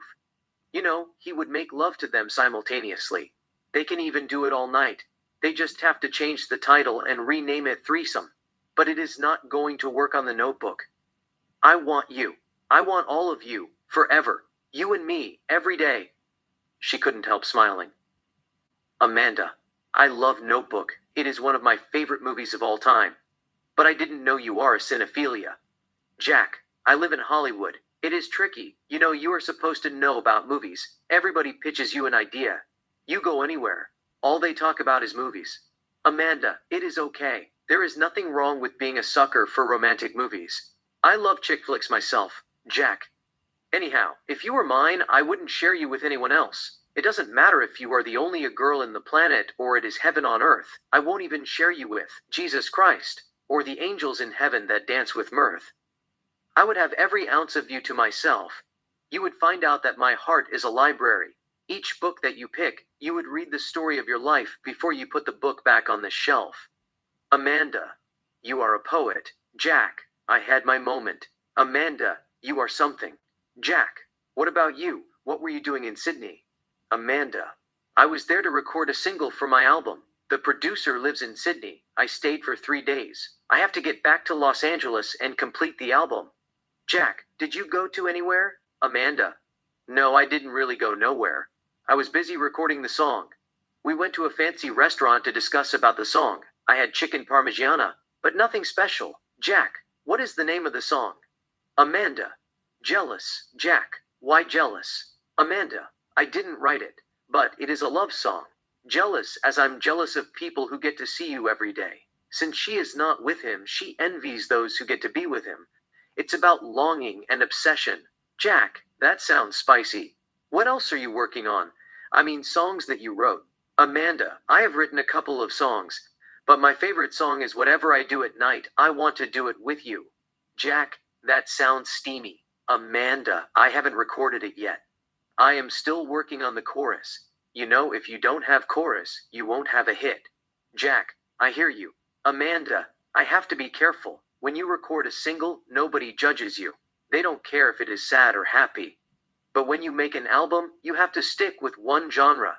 You can't be talking about being left with a broken heart in one song and singing about let's stay together in another song. You know, Al Green is one of my favorite singers of all time. I did a cover of Let's Stay Together. I was going to add it on my single. The producer said no. You have to stick with one genre. We are working on a blues pop. Jack, what is blues pop? Amanda, songs about longing, lust, fantasy, jealousy, temptation, forbidden desires, unattainable urges to want what we can't have, betrayal, madness, and expressing feelings that are melancholy. Jack, that sounds like a movie. Amanda, it is a movie with a sad ending. Jack, you can't have a fantasy with a sad ending, can you? Amanda, fantasy always ends with melancholy. After you touch yourself and have orgasm, the person that you love is not there with you. It is like the song Just My Imagination by The Temptation, singing, each day through my window I watch him as he passes by. I say to myself, you're such a lucky girl. To have a boy like him is truly a dream come true. Out of all the gals in the world he belongs to me, but it was just my imagination. Running away with me. It was just my imagination running away with me. Jack, you have a beautiful voice. Amanda, thanks. I love songs in the 60s and early 1970s. Diana Rose, The Supremes, Aretha Franklin, The Temptation, Al Green, Marvin Gaye, Sam Cooke, and others. You know, any dedicated music lover will tell you that the 60s were the best decade in musical history. They made gorgeous songs. Jack, My Girl by Temptation is one of my favorite songs of all time. Amanda, My Girl has a significant value in my life. I love that song more than life itself. My father plays it every year on my birthday and dances with me. It is going to be my wedding song. Jack, you told me earlier that you didn't have a boyfriend, am I correct? Amanda, I might have lied to you just a little bit. Jack, do you have a boyfriend? Amanda, sort of. Jack, what is sort of? Amanda, I just met him about 3 weeks ago. We are dating. You know, I haven't had sex with him yet. First date is the basic stuff, getting to know each other. Second date is the same thing. We went out a romantic restaurant and talk about nothing. You know, he put on a mask, so did I. He pretended that he had never broken a girl's heart. I pretended I'd never acted like a bitch. Plus, I didn't want to tell him that I was busy recording my album. But we kissed before we went our separate ways. Third date, we were supposed to have sex. But I found myself in a method recording like Billie Eilish. I was recording a moody blues titled Blue Cake. I didn't want to break my character. It is a song about being miserable without the person that you love, but you find yourself getting lost in a fantasy. I pretend I am with the man that I am mad about and touch myself sexually and all. However, I am ashamed of myself. I want the real thing, but in life I can't always get what I want, and I might never get it. Jack, so you didn't want to sleep with your boyfriend? Amanda, I didn't want to sleep with him because the song is not about him. Jack, whom did you write the song? Amanda, I can't tell you that. Jack, why can't you? Amanda, it is a secret. Musicians are not supposed to reveal the person to whom the song is written for, but the audiences are allowed to guess. It is like We Are Never Ever Getting Back Together by Taylor Swift. She never told anyone to whom she wrote the song, but some audiences think it was inspired by Jake Gyllenhaal. Jack, they are singers who talk about what inspired them to write songs. Lindsey Buckingham has written a lot of songs that were inspired by Stevie Nicks. If you ask him, he isn't going to say that it is a secret. Amanda, okay. Since you brought Stevie Nicks, I will tell you who he is. She is one of my role models. I Can Dance All Night with Edge of 17. I wrote the song for a guy whom I had one night stand. We met at a club. We kissed at the dance floor. I had few drinks. We drove to my house. I invited him in. We had sex. He got up in the middle of the night and left. Later, I found out that he had a girlfriend. I was left with a broken heart. I am still learning how to get over infatuation. In the song, I talk about how miserable I am without him. I don't want anyone else but him. I want to feel the pain. That's why I didn't want to sleep with my boyfriend. You know, he isn't officially my boyfriend. I am not officially his girlfriend either. People become boyfriend and girlfriend after they have sex. Jack, I didn't know that. I thought we became boyfriend and girlfriend without knowing about it. We just seal it with a kiss. Amanda, it used to be like that. I tell you I like you. You tell me that you like me too. We kiss like birds that don't know right from wrong, and I become your girlfriend and you become my boyfriend. But things have changed. You have to sleep with someone before you officially announce him or her as your boyfriend or girlfriend. Jack. Anyhow, we have 5 minutes before the plane blows off. I want to ask you, what is one secret that you never told to anyone? Amanda. If I tell you that, it wouldn't be a secret, would it? Jack, it doesn't have to be a secret. Just something that a regular Joe like me wouldn't found about it. She gets closer and whispers something on his ear. He couldn't help but smile. Jack, it is not in the internet. Amanda, no, it is not. Jack, humorously, can I see it? She hits him playfully. Jack, I am kidding. I will surprise you when I return from Time Loop.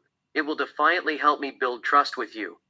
Amanda, I have never opened up to anyone like I share myself and form a deep connection with you. You are easy to talk to. Jack, thanks, but I still have to make you believe me. There is a bomb in this plane. Looks at his watch, it will go off in about 10 minutes. What kind of car do you drive?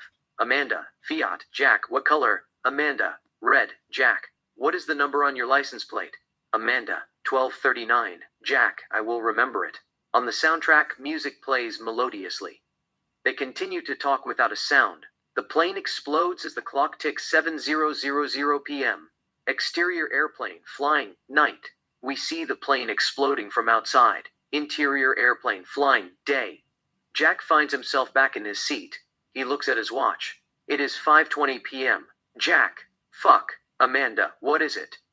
Jack, do you believe in past life? Amanda, what is past life? Jack, reincarnation? Amanda, not really. I don't want to return as a rat. Jack, what about God, the devil, heaven and hell? Amanda, I just believe there is a higher power. Jack, that is good. That means you believe in something. Amanda, what is your point? Jack, do you believe in a time loop that has an expiration date? Amanda, what is that? Jack, what I am about to tell you will sound crazy. I don't expect you to believe me right away, but I will try to convince you step by step. I just returned from time loop. I know you saw me sitting here and going nowhere. That is time loop. It makes a man look insane. But hear me for a minute. There is a bomb in this plane. It will go off at 7:00 p.m. The plane has already exploded 3 times. We had this conversation in the past. I meant inside the time loop. You told me about yourself.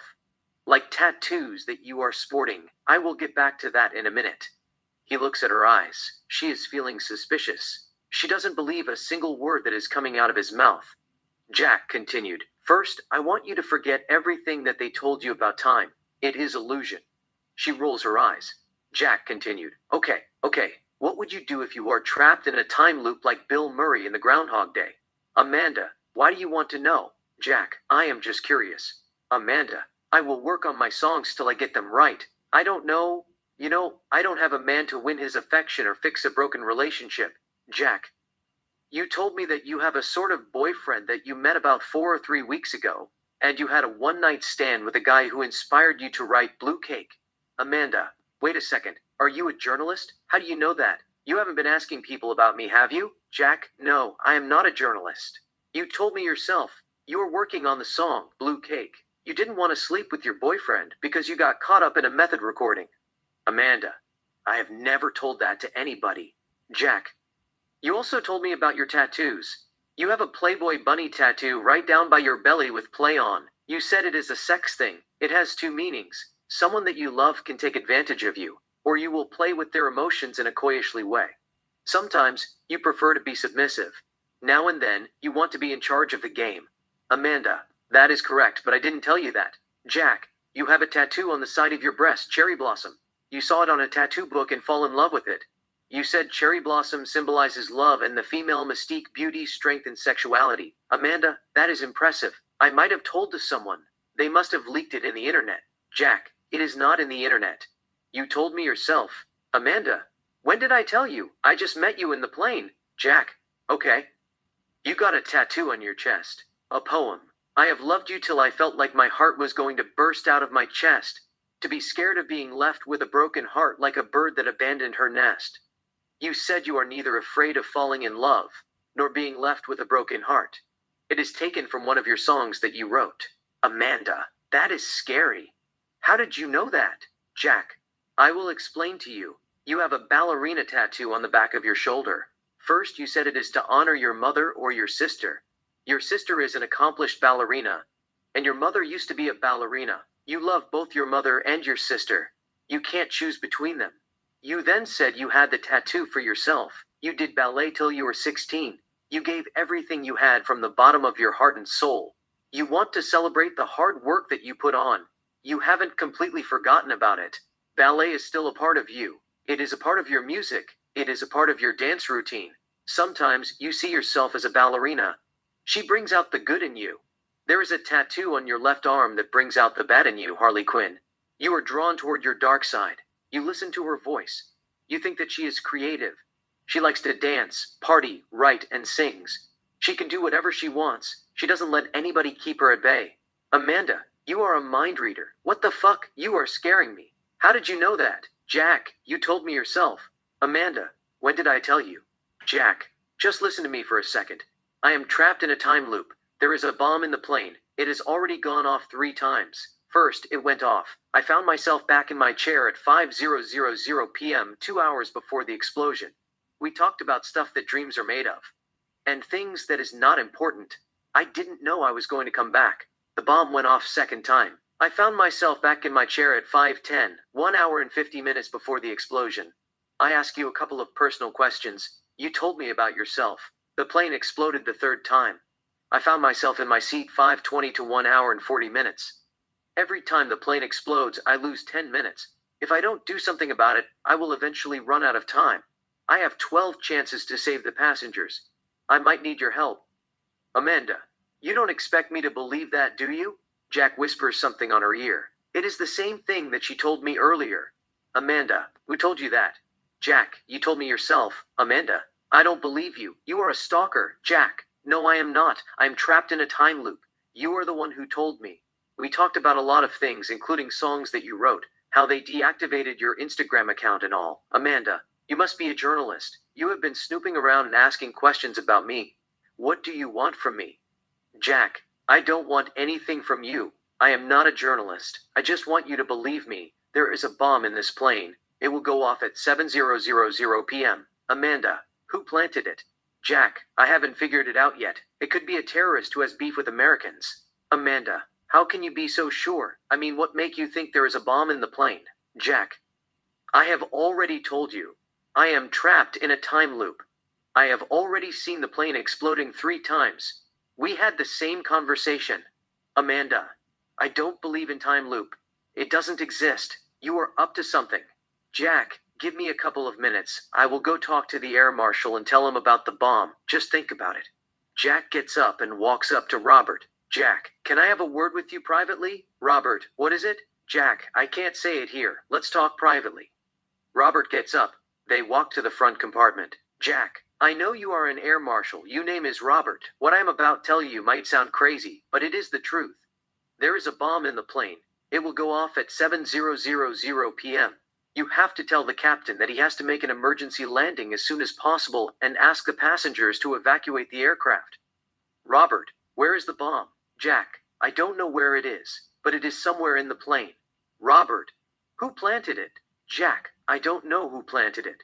All I know is the bomb will go off at 7:00 p.m. Looks at his watch. In about 1 hour and 30 minutes. It has already gone off 3 times. Robert rolls his eyes as if he is dealing with a mental patient. Jack continued, give me a chance to explain. I am trapped in a time loop. We have already had this conversation before. I tried to warn you about the bomb, but you thought that I was trying to pull a prank and cuff me to my seat. Before you do anything, take out your wallet. There is a $10 bill. I will tell the number on the bill. It is MK 89,344,410A. Look at it. Robert takes out his wallet from his pocket and pulls out the bill. Jack turns his face. Don't show it to me. I will repeat the number again. MK 89,344,410. Robert, how did you know that? Jack, I am trapped in a time loop. This is the 3rd time I am talking to you. I know it sounds absurd. I don't expect you to believe me right away. But I want you to do something about the bomb. You must tell the captain to make an emergency landing, evacuate the aircraft, and clear the area. Robert, I will see what I can do. But how did you pull that trick? You are not a magician, are you? Jack, no, I am not. It is time loop. Robert, come on, be honest. You stole my wallet, looked at the number, and put it back. You are one of those street magicians who pulls pranks just for their amusement. Jack, I had never met you in my life. I am not a magician. You can look at my background. I am an animator. I am trapped in a time loop that is going to run out. If you don't take this warning seriously, everybody in this plane will die. It is up to you to save their lives. Robert, cut the crap. I don't want to hear time loop anymore. Just tell me where the bomb is. Jack, I don't know where it is. It is somewhere in the plane. It will go off at 7:00 p.m. You must tell the captain to make an emergency landing. It is not safe. Robert, I can't do that. The threat is not real. You are talking about time loop. It is ridiculous. Just go back to your seat and pretend we didn't have this conversation. Jack, how did I know that you were an air marshal? Come on, you are smarter than that. Robert, I don't know how you found out about it. Nobody was allowed to reveal my identity, unless to pull a prank on me. It is some kind of sick joke. Whoever is behind this will be brought to justice. Just go back to your seat and don't say anything. I don't want you to scare the passengers. If you cause trouble, I will arrest you and lock you in a holding cell at the bottom of the plane. Jack, at least check their records. One of the passengers on this flight could be a terrorist. You don't have much time left. Everybody in this plane will die if you ignore the warning. You have to take all necessary measures. Robert, thanks for the warning, but you must return to your seat. Jack walks toward his seat. Robert is behind him. Jack turns around. Jack, you are not going to cuff me, are you? Robert, I thought about it, but I am not going to do it. I don't want the passengers to panic. And as long as you behave cooperatively, sit tight and do no more magic, I won't arrest you. Jack, I can live with that. Jack takes his seat. Robert, to Amanda. Is this guy bothering you? Amanda, no, he is not. He is cool. Robert, be careful. He is a magician. He just threw dust in my eyes. Jack, I just want you to consider the possibility. What if there is a bomb in the plane? Are you going to sit and do nothing about it? Robert, leave that to me. I will handle it. Robert walks to the front compartment. He takes out his cell phone and makes a phone call. First class, class section. Antione, Air Marshal 2, who is sitting at the class section, picks up the phone. He's wearing a light blue suit and a pink shirt. Antione, what is it? Robert, did you just try to pull a prank on me? Antione, I don't know what you are talking about. Robert, a passenger at first class asked me to take out a $10 bill from my wallet and told me the exact number on the bill. I don't know how he did it, but it caught me off guard. Robert, he must be a street magician. Those guys are very good. Robert, we got David Blaine in the mix. I don't know what he is up to, but he said that there is a bomb in the plane. Antonio, is it a real threat? Robert, it is bullshit. He told me that he is trapped in a time loop like Bill Murray in the Groundhog Day. The plane has already exploded 3 times. Antonio, he is nuts. You should lock him in the lavatory. We don't want the passengers to panic. Robert, it is okay. I got the situation under control. I will keep an eye on him. Antonio, check his background while you are at it. Robert, I will do that. They both hang up their phones. We are back to Jack and Amanda. Jack, I should never have said anything about time loop. Nobody will believe me in the right state of mind. Amanda, you have to put yourself in our shoes. Suppose I say that I am Aphrodite, the goddess of love, romance, and sex, or I am the reincarnation of Helen of Troy. I remember what happened to me in the past life and talk about how Paris stole me in the Trojan War and all. Would you believe me? Jack, this is different. It is a matter of life and death. We all will die if they ignore the warning. I have seen it happening 3 times. Amanda, what you are saying makes no sense. Things only happen 1 time in the real world. Jack, so how did I find about you? Amanda, he said you are a magician. Jack, no, I am not a magician. I don't know anything about magic. You told me yourself. How can a magician know about your tattoos unless you told them? Amanda, you could be a mind reader. Jack, I can't read mind. I have problems with understanding my own thoughts, let alone reading other people's minds. Brain is a complex organ. It is not a book. Amanda, so, who told you about all those things about me? I mean, how did you know about my tattoos and that I had a piercing on my vagina? Jack, you told me yourself. I am telling you the truth. This is the 3rd time I am talking to you. Amanda, I just don't understand. Why would you say something like that? It is far-fetched. You were sitting right next to me the whole time. You didn't say much. You only asked me a couple of questions about my career earlier. You sounded sane. All of a sudden you decided to play a practical joke. I don't know who put you into this. And I don't care. I just want you to stay away from me. You are a freak. Jack, it is my fault. I was supposed to establish trust gradually. I didn't mean to come on too strong. But time is scarce. I have to act fast. I saw the plane exploding my own eyes. It is hell. I didn't want to take a chance. It is fine if you don't believe me. I am not going to bother you. But ask yourself what is really important. Suppose there is a bomb in the plane. Are you going to look the other way? Amanda, I don't want to get involved in your conspiracy theory. Jack, it is not a conspiracy theory. It is a terrorist attack. Amanda, it is the same thing. Jack, what do you have to lose by believing there could be a bomb in the plane? Amanda, my sanity. Jack, does your sanity mean more to you than your life? Amanda, I don't want to worry myself to death. Jack, how can you worry yourself to death if you have a chance to do something about it? Amanda, I don't believe in time loop. It is impossible. Jack, okay. How do I know you have a scar on your ankle? You stepped in a hole at your grandparents' basement in Florida and rolled your ankle badly. You had a surgery, but it ended your ballet career. You have always wanted to be a musician. The only reason you did ballet was to make your mother happy. She was an aspiring ballerina herself. She did ballet in New York City. Your father is a conductor. They got married. Your mother gave birth to you at a young age. Later, she had your sister and gave up on her dream to raise you and your sister. Your parents moved to LA when you were 5. They opened a ballet school. Your mother is a teacher. She teaches ballet. You practice 7 days a week. You did it despite the fact your heart wasn't in it. You thought you could make your mother proud of you. But when you got older, you realized you had very little enthusiasm for ballet. You wanted to do something that you were passionate about. You were into music. You remember watching your father at a concert for the first time. You felt this joy. You couldn't describe it in words. You loved the sound of music. You rebelled against your mother's wish. You were a big fan of Britney Spears and Beyoncé. You and your friends formed a group at elementary school and did cover songs of Madonna, Beyoncé, Britney, and others artists. You weren't sure if you could be a singer, but people started telling you that you had a beautiful voice. That day on, you decided to be a singer, practiced day and night, writing songs and singing at your room. It paid off. Ultimately, you made it. But every now and then, you get nervous when you perform in front of large audiences. Amanda, I don't know whom you have been talking to, but that is impressive. I am speechless. Jack, you have a scar on your left hip. You fell off a bicycle. You have another scar on your right hand. You dropped a glass by accident and cut your hand. Amanda, you are scaring me. Who told you that? It must be my sister, Jack. It is time loop. You are the one who told me everything. Amanda, I don't believe in a time loop. Jack, you told me a lot of things about you. You had a red Fiat. The number on your license plate is 12,349. Amanda, you are definitely a stalker. Jack, it is time loop.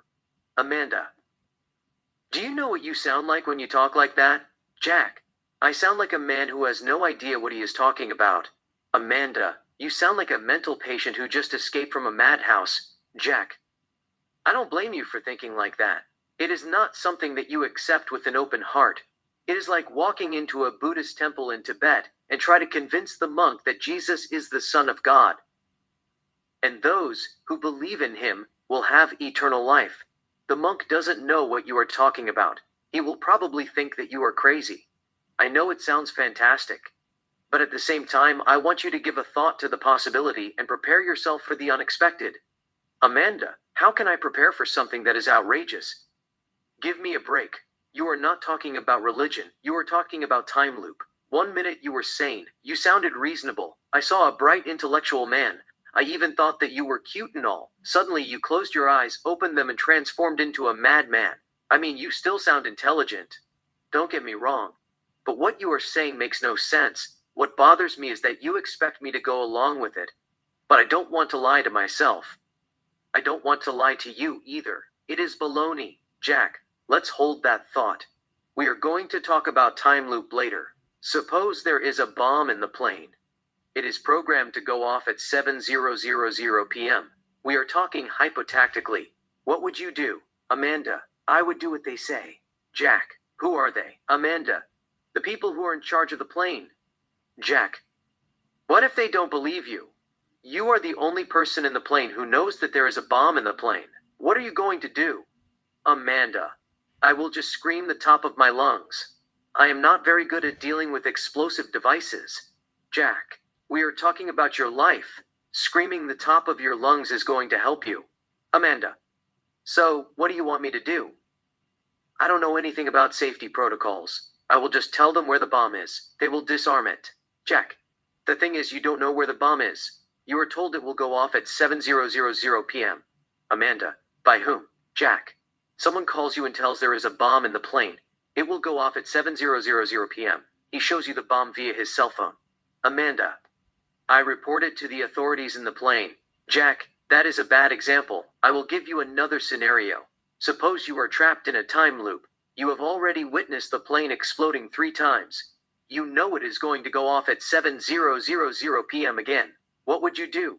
Amanda, I don't want to play this game anymore. You are talking nonsense. Jack, I am talking about a possible scenario. Everybody's life is in your hand. You just can't turn your back on them, can you? Amanda, it is beyond my control. I can't jump out of plane, can I? Jack, I hope they have emergency parachutes. They can at least lower the plane and allow the passengers to jump out of the aircraft in case if they run out of time. You know, I lose 10 minutes every time I go through the loop. Ultimately, I will be left with 10 minutes if all attempts are failed, and I doubt they can lower the plane in 10 minutes, let alone land it. Amanda, let me check if they carry parachutes on a commercial plane. She grabs her cell phone. Amanda, Siri, do planes have emergency parachutes?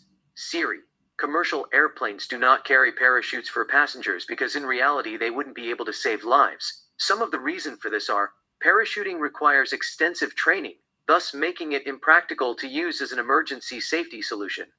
Amanda, that means they don't carry parachutes. Jack, I doubt it. Amanda, they should just carry them in case of emergency. You know, if the plane suffers engine failure or technical difficulty, the passengers can put on the parachutes and jump out of the plane. Jack, that is a good idea. But they were probably thinking, what if the passengers couldn't open the parachutes? They would die a violent death. We are not going to take a chance. Amanda. Either way, people are going to die a violent death. You know, at least the airline could save many lives if they keep parachutes in the plane. Jack, I am with you. In the future, the aviation safety program will make parachutes that are easy to operate, and all planes will carry them in case of emergency. Even a 7-year-old boy can jump out of the plane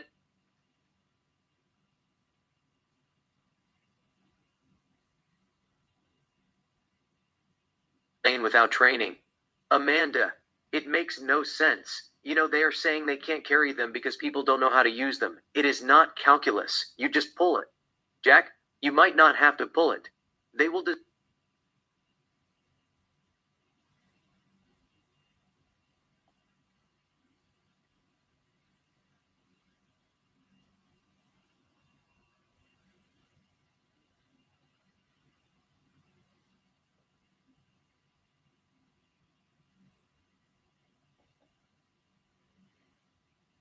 design a...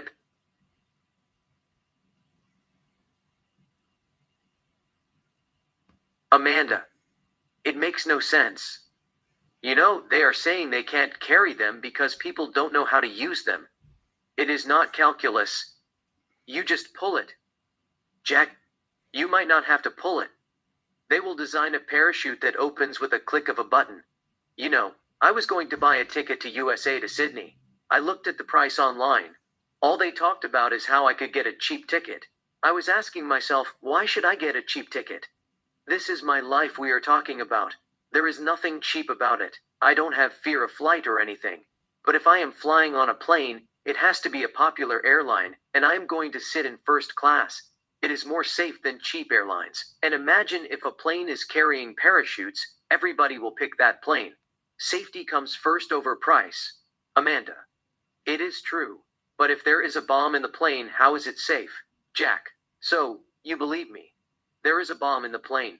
Amanda. No, I don't believe you. It was sarcasm. I didn't want you to get your hope too high. No matter what, there will always be an error. Nothing is 100% safe. Jack. It's correct. But some are safer than others. Amanda. You could say that. Humorously. But this plane is not safe. Jack. Playing alone. Not at all. Amanda, we will be fine. You are just being paranoid. Jack, paranoia has nothing to do with it. It is time loop. I am going to walk around and look for suspicious activity. There is a terrorist in this plane. I will be right back. Jack gets up, walks down the plane, and enters the business class. Robert approaches him. Robert, where are you going? Jack, I am just going to walk around and study the passengers' faces. There is a terrorist in the plane. Robert, that's my job. You have to return to your seat. I don't want you to walk around and play a magic trick on people. Jack, I won't bother anyone. I am just going to skim though. You know, I will report if I see anything that is suspicious. Robert, there is no need for that. I am looking at them in my computer right at this moment. Just go back to your seat. I don't want to arrest you. Jack, I didn't do anything wrong. You can't arrest someone for a magic trick. Robert, I can arrest you for making a bomb threat. Jack, I didn't make a threat. It is a warning. There are two different things. Threat is when someone makes a statement or vow to inflict pain on others or destroy property. Warning is when someone cautions others to prepare for impending danger. Robert, it makes no difference. You said there is a bomb in this plane. That is a threat. You must go back to your seat, sit tight, and forget about everything. Jack. So, you think that there is a bomb in the plane? Robert, I didn't say that. I just don't want you to walk around telling people there is a bomb in the plane or steal their wallets so you can pull a prank on them. Jack, you think that they would panic if I tell them there is a bomb in the plane? Robert, I don't think. I know they will panic. Jack, I promise I won't say anything. I will just study their faces and return to my seat. I won't talk to them. Robert, I will give you 5 minutes. If you don't get back to your seat in 5 minutes, I will arrest you. Jack, thanks. Jack walks down the plane, studying the passengers' faces. There is a girl from Middle East who is wearing hijab. She looks at him in the eyes. Jack pretends that he isn't up to something and continues to walk down the plane. Coach. Jack sees a man from Middle East who is wearing taqiyya. He is with his wife and a 7-year daughter. Jack seems ashamed of himself for saying that they should question all men from Middle East. But at the same time, he is determined to find the terrorist in the plane. He continues to walk down the plane. There is another man from Middle East. He is working on his laptop. Jack is not sure if the guy is from Middle East or a Mexican. Jack continues to walk down the plane. He sees 2 young Arabs. They are watching soccer on their cell phones. Jack thinks that they are not terrorists. They seem into the game. Jack continues to walk down the plane. He sees a man named Ahmad from Middle East, about 35. He looks like a terrorist. He is texting on his cell phone. Ahmad looks at him strangely. Jack pretends everything is cool and continues to walk down the plane. Jack reaches the far end of the plane. He walks around the compartment and heads back to his seat, looking at what the passengers are doing. First class. Jack takes his seat. Amanda, where did you go? Jack, checking the passengers. There is a terrorist in this plane. Amanda, I thought that you were joking. Jack, it is real. There is a bomb in the plane. I saw a couple of suspicious-looking men. I don't know if they are terrorists or not, but they seem up to no good. Amanda, everything is in your head. There is no bomb in the plane. Jack, I don't care if you believe me or not, but don't say that I didn't warn you. Amanda, you were trying to pull the biggest trick of your life. People do anything to be famous. Jack, it doesn't matter if I become famous or a villain, but I will do whatever it takes to make it out alive. Just give me a second. I will be right back. Jack gets up and walks up to Robert. Jack, there is a guy from Middle East in the class section. He is wearing Muslim hat. He is up to no good. I can sense it. Why don't you ask him if he is a terrorist or not? Robert, I can't do that. It is racial profiling. Jack, who cares about racial profiling? You have to take all necessary measures to protect the passengers. Robert, I have already checked his background. He is clean. Just take your seat. I will handle it. Jack, I am telling you that someone in the plane is a terrorist. We don't have much time. Just tell the captain to make an emergency landing. It is not safe. Robert, I have already told you that I couldn't do that. We can't land the plane in the middle of nowhere and cause a delay. There are people who have to be at work on time. Jack, you and I know that is your least concern, people being at work on time. Safety is #1 priority. Your job is to stop a terrorist attack. It is your responsibility to keep the passengers from harm and make sure that they all arrive at their destination alive and kicking. Robert, I looked at your background. You have a couple of criminal records. When you were 16, you were arrested for throwing a Molotov cocktail at Marlboro head office in Los Angeles. You spent 6 months in a juvenile detention center for attempted arson. Jack, I am not proud of it. I was young. I didn't know any better. My mother got diagnosed with lung cancer. As a result of smoking, she was dying. I got angry. I didn't mean to cause trouble. I still regret it. Robert, you also got incarcerated for breaking a zoo. Jack, I was going through hard times. I didn't know where I fitted in this world. After my mother died, I lost my grip on reality. I became an activist. I wanted to fight for everything, help those who can't help themselves, and heal the planet. But it got me in a lot of trouble. Robert, is this part of your stunt? To land the plane in the middle of nowhere and address an issue? You were going to warn them about global warming. Is that it? Jack, I don't know anything about global warming. I am not an activist. That was in the past. There are kids on this flight. You are supposed to land the plane even if the warning is a bluff. Robert, if there is a bomb, you have to tell us where it is. Jack, if I know where the bomb is, I will just point you at it. I don't know where it is. All I know is that it will go off at 7:00 p.m. Robert, that is not going to help me. That is not going to help you. That is not going to help anybody. You have to give me something. I need details. You have to tell me where the bomb exactly is. I can't take the threat seriously without the bomb. Jack, I told you a million times I don't know where the bomb is. All I know is it will go off at 7:00 p.m. You must warn Federal Aviation Administration or Transportation Security Administration (TSA) as soon as possible and see what they have to say. Robert, I have already talked to TSA. They told me to keep an eye on you. I don't believe that you are a terrorist.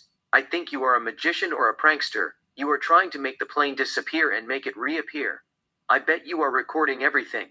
Jack, why would you want to take a chance? If it is a prank, I will go to prison for making a false statement. In fact, I will face countless charges, putting the passengers' lives in danger, misleading, deceiving, and causing stress. It is not worth it. I don't want that. But if the warning is real, we can save many lives. Robert, just take your seat. I will talk to the captain if they can make an emergency landing or not. At the same time, I don't want you to scare the passengers. We can't have them panicking. Don't tell anybody that there is a bomb in the plane. They will freak out. When people panic, they cause confusion. Where there is confusion, there is disturbance. It is going to be extremely difficult to act through commotion. It's a delicate matter. We must deal with it wisely and sensitively in order to avoid misunderstanding. Women and children will be left vulnerable if things get out of control. Jack, just tell the captain we don't have much time left. He must land the plane as soon as possible. Robert, I can't promise you that, but I will do my best. Please return to your seat. Jack returns to his seat. Robert calls Capital Richard. First class, cockpit. Richard, what's up? Robert, how is the flight? Richard, smooth. Robert, we might have a slight problem. There is a guy in the first class giving me a hard time. He is saying there is a bomb in the plane. Richard, is it real? Robert, I doubt it. It is a false alarm. He is talking about time loop. He said that the plane had already exploded 3 times. It is nothing serious. He is a magician. He is trying to pull a prank. I just want to check on you guys. You are safe? Richard, we are safe and sound. Robert, it is good to hear that. Richard, make sure that he is not a terrorist. He could be trying to throw us off guard. What if he is carrying something? Robert, I checked his background. He is not a terrorist. He is an animator. Richard, just keep an eye on him. We don't want him to cause trouble. Robert, sure. Have a safe flight. Richard, you too. Both hang up their phones. First class. Back to Jack and Amber. Jack, I don't know why they say there is trouble in paradise. Maybe it is because nobody is going to believe you when you tell them about things that they are not accustomed to. If you talk about time loop, they are going to think that you are crazy. If they think that you are crazy, they are going to assume anything that you tell them lacks credibility. If your story lacks credibility, they are not going to take action. It is a no-win situation.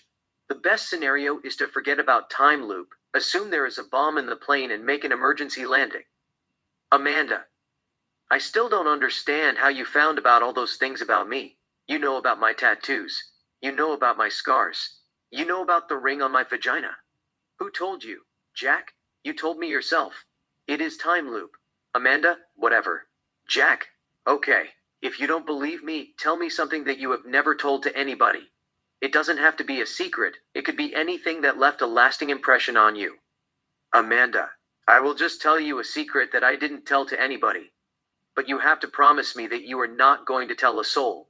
Jack, I swear I am going to tell anyone. What stays in this plane stays in this plane like Las Vegas. I will just tell you the same thing when I get back from Time Loop. Amanda. Anyhow, when I was 14, I saw my uncle kissing my mother at the kitchen. It was a New Year party that my mother hosted. Everybody was at the salon, except my mother and my uncle. I walked in on them while they were making out.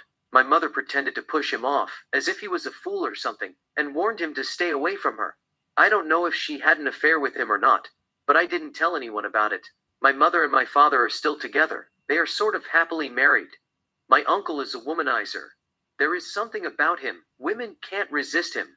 I just thought that he tricked my mother. That was all. I told myself that it was a one-time thing, and I had better let it slide, but I was upset. She couldn't do that to my father. Basically, I was going through a difficult time. My heart wasn't in ballet.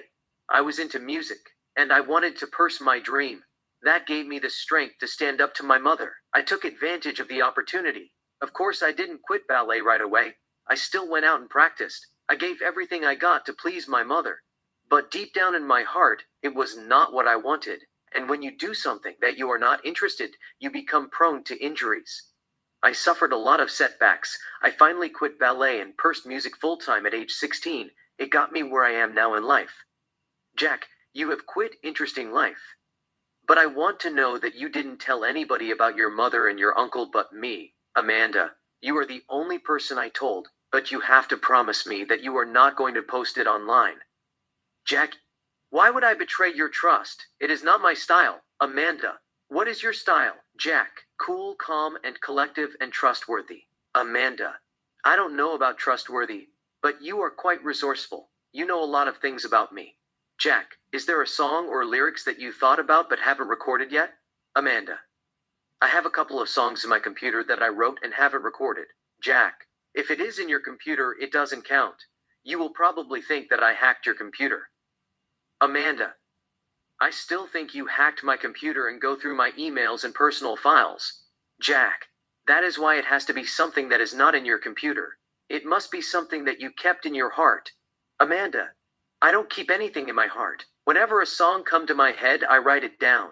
But there were few lines that just came to my head this morning while I was taking shower. They asked me if I knew you.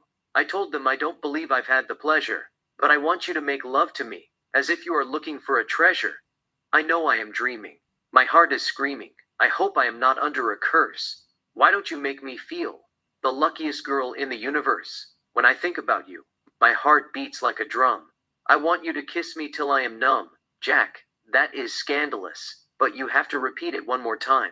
Amanda, no, I am not going to repeat that. I will be embarrassed. Jack, I don't want to sound like John Travolta in Pulp Fiction, but you are going to sing that in front of millions of people. But you won't repeat it because you will be embarrassed. I promise I am not going to take it literally. Amanda, okay, listen carefully. They asked me if I knew you. I told them I don't believe I've had the pleasure. But I want you to make love to me, as if you are looking for a treasure. I know I am dreaming. My heart is screaming. I hope I am not under a curse. Why don't you make me feel the luckiest girl in the universe? When I think about you, my heart beats like a drum. I want you to make love to me till I am numb. Jack, you said kiss me till I am numb earlier. You changed it to make love to me till I am numb. Amanda, do you have a problem with that? Jack, no, I love it, but I don't want to confuse you. We are dealing with time loop. It has to be the same. Tell me how the song is written on your head. It is kiss me till I am numb or make love to me till I am numb. Amanda, originally it was make love to me till my vagina is numb, but I didn't want to sound transparent like Ariana Grande, fuck me till the daylight. I changed to make love to me till I am numb. Still, I didn't want you to think that I am a slut either, so I changed it to kiss me till I am numb. Jack, that is all I want to know. It sounds risque. Amanda, I might change it to make love to me till my heart is numb. It sounds romantic. Jack, it does sound romantic. Amanda, it just came to me out of the blue. Maybe I was feeling horny. They have mirror inside the shower. The hotel I was staying at, I was taking shower while I was looking at myself. It felt weird. At the same time, it was sensual. I feeling confident in my skin. I love who I am. In the sense, the song is sort of inspired by the girl inside the mirror. Jack, that is important. It will help me convince you. But if you don't mind asking, did you touch yourself? She hits him playfully. Amanda, you are a freak. Jack, I am kidding. It is a joke. Amanda, to satisfy your curiosity, yes, I touched myself. I am not ashamed of it. We women have a lot of catching up to do. I might as well get a head start. Jack, at that pace, you might break the world record. Amanda, that is the idea. Jack. Anyway, we have 30 minutes before the bomb goes off. The air marshal was supposed to tell the captain to land the plane. They continue to ignore the warning. Amanda, you can't blame them. You were talking about time loop. You only see that in the movies. Jack. Talking about movies, it has to be at least 2 air marshals on each flight. I have to find out who air marshal number 2 is. He must be sitting in the class section. Can I borrow your pen? Amanda gives him the pen. Jack. I will be right back. Jack gets up and walks toward the class section. Jack. There is a bomb in the plane. It is going to go off in 30 minutes. They look at him suspiciously. Jack continued. I will open the door and jump out. He kicks the door pretentiously. Peter doesn't want to blow his cover. He calls Robert. Interior airplane, lavatory night. Robert smokes cigarette. He has covered the smoke detector with blue duct tape. His phone rings. He picks it up. Robert, on the phone. What's up? Peter, it is the same guy. He is acting up. Come get him. Robert, I am coming. Both hangs up. Robert kills his cigarette, removes the duct tape from the smoke detector, throws it away, gets up, and exits the lavatory.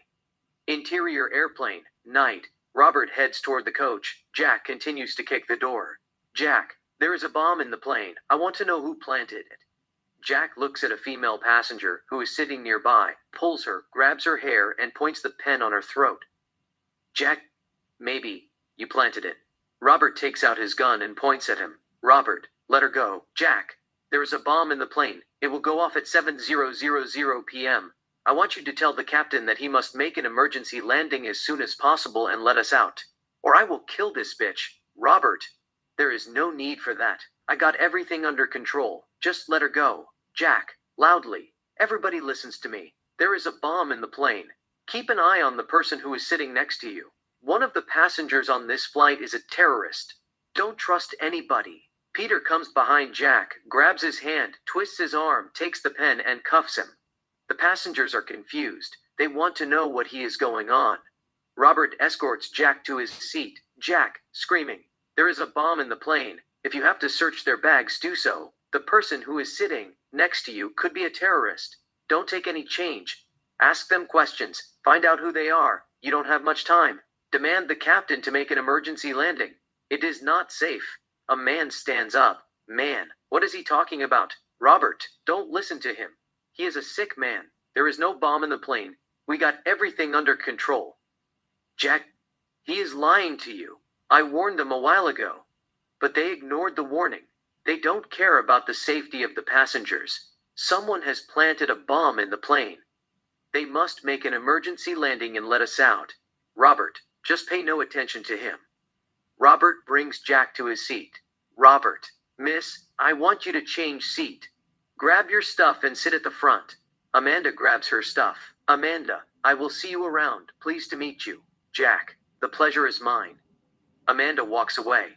Robert uncuffs his hand, makes him sit, and cuffs his hand to the chair. Robert, what's wrong with you? Have you gone mad? Why did you put a pen on a passenger's throat? You will be charged for attempted murder. Jack, I was bluffing. I didn't point the tip at her neck. I used the head of the pen to get your attention. There is a bomb in the plane. You have to believe me. I am not making it up. Robert, I have already told you that I got everything under control. You are not supposed to make a scene. Peter approaches them. Peter, what does he want? Robert, he is paranoid. Keep the passengers cool. Tell them there is no bomb in the plane. They will reach their destination safely. Peter, you tell them yourself. I am not very good at public speech. You make a fine politician. Robert walks to the front compartment and grabs the radio. Robert, on the radio. Ladies and gentlemen, we apologize for the inconvenience. The man whom you saw screaming is a street magician. He is trying to pull a prank. He thinks that he can make the plane disappear. I had already warned him not to cause trouble, but he failed to comply with the warning and caused a disturbance. There is no bomb in the plane. You will arrive at Los Angeles Airport on schedule. Until then, have a safe flight. Back to Jack and Peter. Peter, you can't point a pen at someone's neck. That is attempted murder, Jack. I didn't use the tip. I merely used the head of the pen to draw attention. You saw it too. I wasn't planning to hurt her. Peter. What is your problem, Jack? My problem is there is a bomb in the plane. It will go off at 7:00 p.m. and kill everyone in this plane. Peter, I heard that. I am told that you just returned from the time loop. Is that right? Jack, it doesn't matter whether I returned from time loop or not. The point is there is a bomb in the plane. If someone makes a threat, you are supposed to take it seriously and act accordingly. I thought any threat to an aircraft requires immediate landing. You just can't sit and wait for the bomb to go off. Peter, that is true, but we don't believe in time loop. I don't care if you take them for fools, but me personally, I would have thrown you out of the plane as soon as you mentioned time loop. It is not because of you insulted my intelligence. It is because it is the stupidest thing I have ever heard. Jack, if you don't believe me, take out your driving license and tell me the number on your driving license. When I get back from the time loop, I will tell you the number. Peter, I can't give you the number on my driving license. That is too risky. But I can give you the number on my license plate. Jack, that will not work. I have already tried that on her. She thinks that I am a stalker. From 1 to 1,000, tell me your favorite number. Peter, 777 doesn't count, does it? Jack, I am serious. Peter, okay. 35.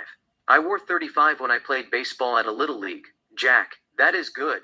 But I want to make sure that 35 is your favorite number from 1 to 1,000. Peter, it is not really my favorite number, but I wore it as a kid. Jack, what is your favorite number? Peter, my favorite number is 19 and 84 and 25. The reason I like 19 is because I was born July 19th, 1984. That also explains why I like 84. And the reason I like 25 is because my daughter is born May 2005, 2015. As a matter of fact, 25 is my favorite number from 1 to infinity. Jack, that might help me build trust, but you are not going to believe me. Peter, if you told me that 25 is my favorite number in the world, I will believe you. Jack, you have to tell me something that you did as a kid but told nobody about it. Peter, you are dragging me into your game. You are up to something. Why should I believe you? Jack, you have nothing to lose. Peter, okay, let me see. I destroyed this guy's bicycle when I was in elementary school. He was a bully. He didn't touch me or anything. But he hit this chubby kid. We used to call him Fat Boy. He beat the shit out of him. The school has strict rule about destroying property. Zero tolerance law. They thought it was Fat Boy who did it. They kicked him out of the school. Some of the kids still think that he did it. But it was me. I broke the chain with a bolt cutter, took the bicycle, waited for a big truck, and threw it down the overpass. It was a major highway. The truck ran over it and pulled on the side of the road. I just ran away like Carl Lewis. I didn't know what happened next. Later, the police came to the school with a fucked up bicycle and began to question everybody. I told them I didn't know who did it. The principal threw Fat Boy out of the school without evidence. The students said they saw him fighting with that asshole. No criminal charge was filed. They had no eyewitness. I thought I would get expelled if I told anybody, so I kept it to myself. Jack, what grade were you? Peter. 8. Jack, what is the guy's name, the bully? Peter. Vaughn. Jack. I will remind you when I get back from time loop. Peter, that is cool. But I want you to get hold of yourself. Calm down. Jack. How can I calm when there is a bomb in the plane? I don't feel safe. Why don't you walk around and see if there is a terrorist on this flight? The bomb will go off at 7:00 p.m. Peter, I will go check. But you have to behave yourself. No more shouting about a bomb in the plane. You are making the passengers shit on their pants. It is not cool. Jack, I can't help it. Robert joins them. Robert, we should lock him at the bottom of the plane. I have already warned him to stay out of it. Peter. He is okay. Let's not make a big deal out of this. He's having nervous breakdown. To Jack, you can collect yourself, can't you? Jack, I can collect myself. But you have to do something about the bomb in this plane. Robert, let us do our job. If there is a bomb in the plane, we will find it. Jack, how are you going to find it? It is not a robot with the word bomb written on its forehead. Do you have a device that detects a bomb? Peter, they haven't invented it yet, but if they do, we will be the first in line to get it. Jack, why don't you just tell the captain to make an emergency landing? You can then bring a dog that can sniff bombs, find the bomb, and deactivate it even if I am wrong.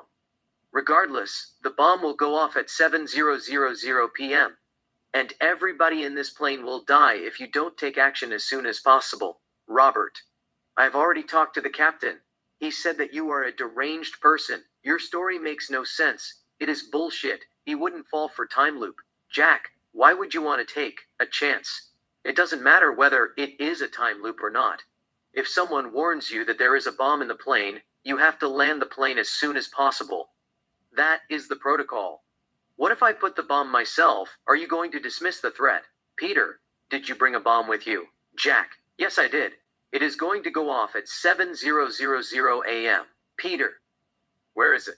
Jack, I am not going to tell you. Robert, he is playing games. There is no bomb in the plane. I can't believe you fall for that. Peter, I just asked him out of curiosity. Robert, he is a madman.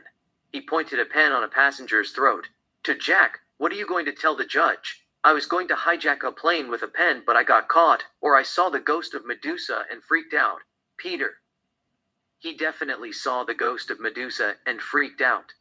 She turned his brain into stone. He talks like someone who ate dirt. You know what I am talking about. There is a commercial on YouTube that tells you that you should drink mud. It is a professional ad. I should have taught about that business myself. I would have made a killing.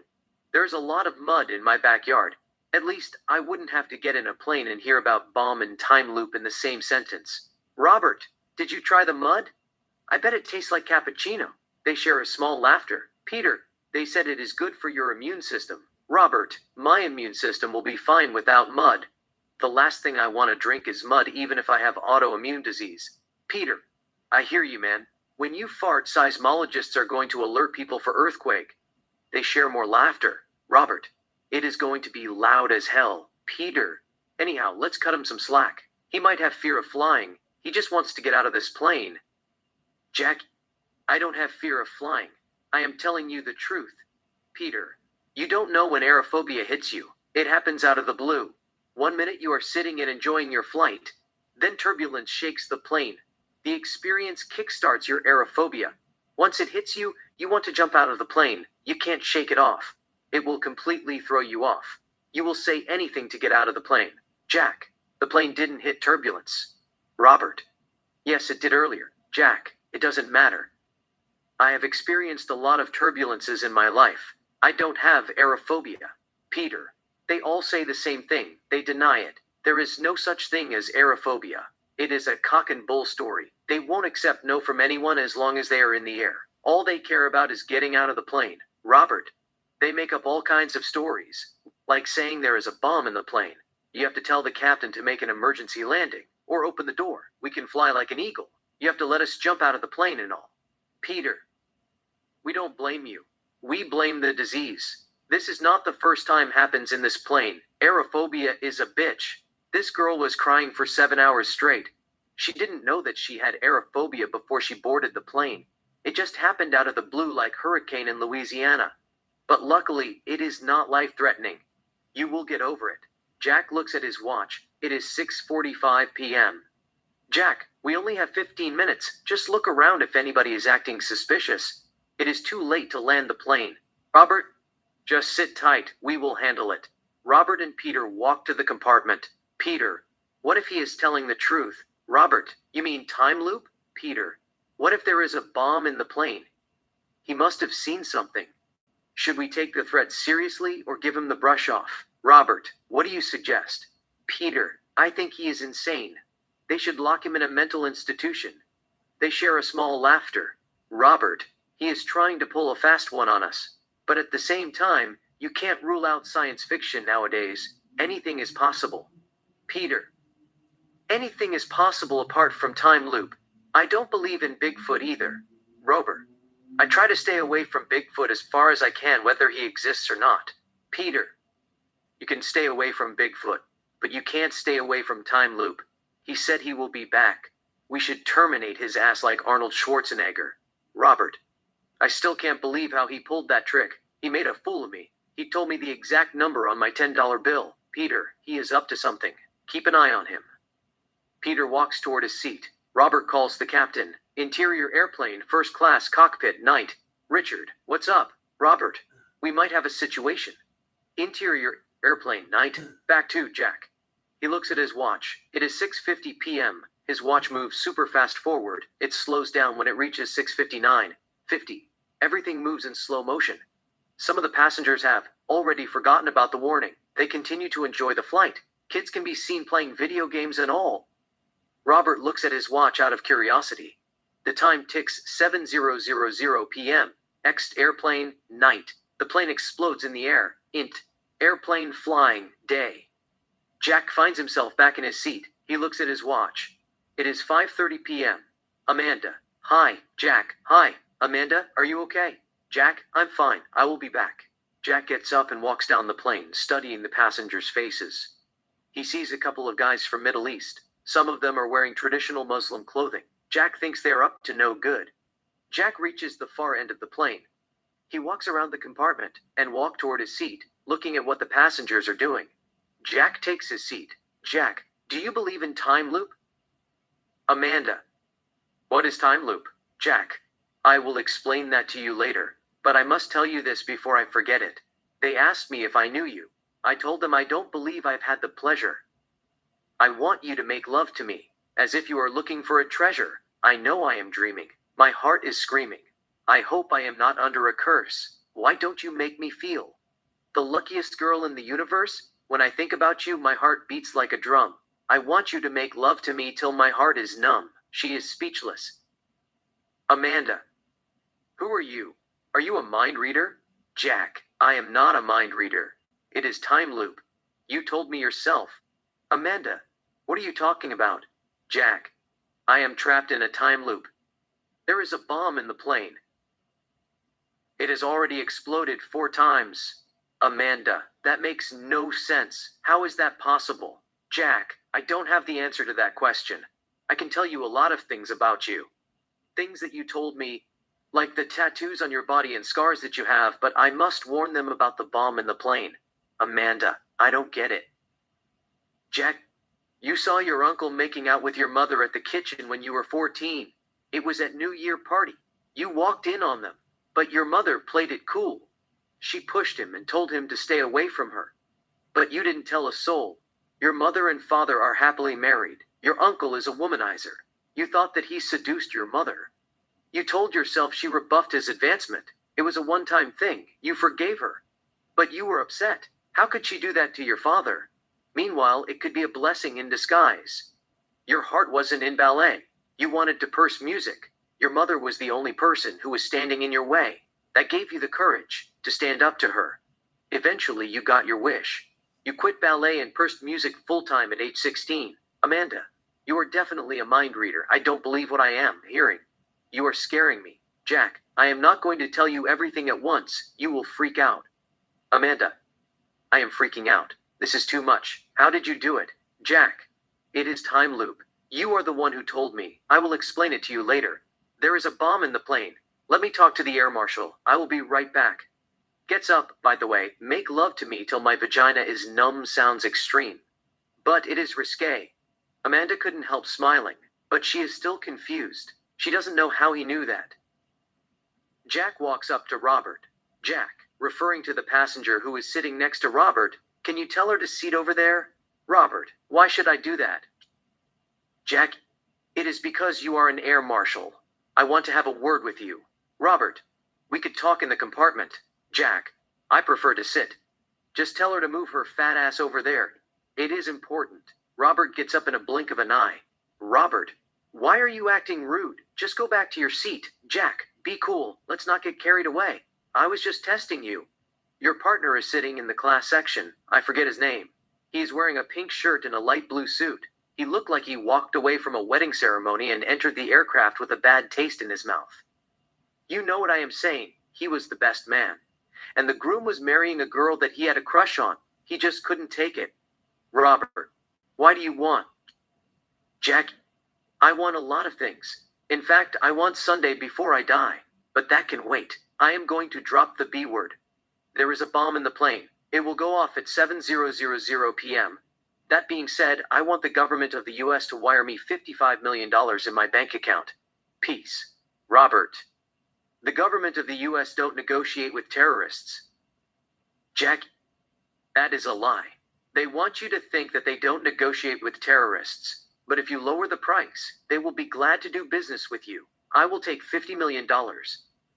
Why don't you call TSA and tell them that there is a bomb in the plane? Robert, where is the bomb? Jack, I can't tell you that. It is personal. All I can tell you is it will go off at 7:00 p.m. That part is business. Everybody in the plane will die if they refuse to pay me. You don't have much time, Robert. You don't expect me to believe that, do you? Jack, take out your wallet. There is a $10 bill. The number on the $10 bill is MK89,344,410A. Check it out. Robert takes out his wallet from his pocket, pulls the bill, and looks at the number. Jack, without looking at the money, MK89,344,410A. Robert, are you a magician? Jack, no, I am not. I am a businessman. I want you to call TSA or FAA and warn them about the bomb. Someone has to wire me $50 million right away. Robert, you are bluffing. There is no bomb in the plane. Jack, why don't you call your partner? He will tell you different. Robert, don't waste our time. How did you manage to sneak a bomb on a flight? Jack, that is none of your business. Your job is to tell TSA that there is a bomb in the plane. Robert, how did the bomb pass security? Jack, I am not going to tell you that. All I can tell you is the bomb is programmed to go off at 7:00 p.m. Robert, suppose what you are saying is true. I called TSA and informed them about the threat. You will blow off the plane if they don't pay you $50 million. But what if they tell the captain to land the plane before 7:00 p.m.? We ask the passengers to evacuate the Airbus. The bomb goes off as programmed. Nobody gets hurt, but you will go to prison for the rest of your life. You are not going to get a penny. Jack, I will take my chance. Robert, you have zero chance. You are just playing stupid. Jack, I know what I am doing. If you refuse to take my treat seriously, everybody in this plane will die. Why don't call your partner, or let's go talk to him. He will clarify the confusion. Robert, I will call him. Robert calls him. Peter, what's up? Robert, just come over here. We have a situation. A passenger at first class is saying that there is a bomb in the plane. It is a bluff, but he has already spotted us. Robert hangs up. Robert, I don't believe you. You are doing this to impress that pop star sitting next to you. I heard her giggling and screaming. Jack, so how did I know the number on your $10 bill? Robert, that is just street magic. You must have stolen my wallet, memorized the number, and put it back in my pocket without my knowledge. Jack, whatever. Peter joins them. Robert, this street magician thinks that he can blow off the plane. He said that he had brought a bomb with him. He wanted us to pay him $50 million. Jack, that is right. If the government of us don't pay me $50 million, I will blow off the plane to Kingdom Come. Robert, he programmed the bomb to go off at 7:00 p.m. Peter, where is the bomb? Robert, there is no bomb. He is trying to impress that girl over there. She is a pop star. He is going to be in her music video and grind his groin on her butt. Jack, I didn't know that you have sense of humor. I thought that he was funnier than you. Peter, he talks like that he knows us. Jack, I know who you are. You are the same guy who destroyed someone's bicycle at elementary school. The guy's name is Vaughn. He was a bully. He was picking up a chubby kid nicknamed Fat Boy. You saw him beating him. You broke the chain with a bolt cutter and threw his bicycle down the overpass. A big track ran over it. The police came to the school and questioned the students. You didn't want to get kicked out of the school, so you told them you didn't know who did it. The school expelled Fat Boy, and you got away with crime. Peter, who is this guy? He just told me something that I did when I was a kid. To Jack, how do you know that? Jack, just relax. That is the last thing you should be worried about. I want you to focus on the bomb in the plane. Peter, I can't believe how you found about that.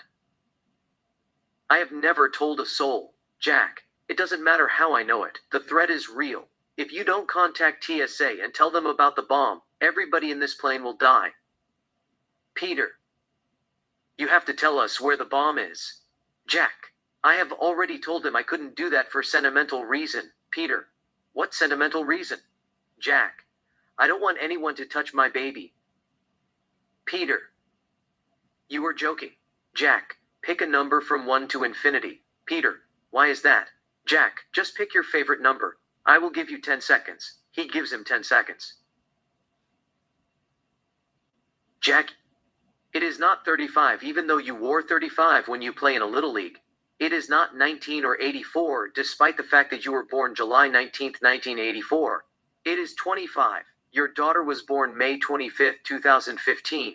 Peter, this guy is good. To Robert, where did you find him? Robert, I didn't find him. He found me. Did he get it right? Peter, he picked my brain like a thief. Jack, I can manipulate anybody's brain. That is how I sneaked the bomb in the plane. Robert, we need to see the bomb before we contact TSA. Jack, that is a no-no. Just give them a call. I will talk to them myself and give them my bank account.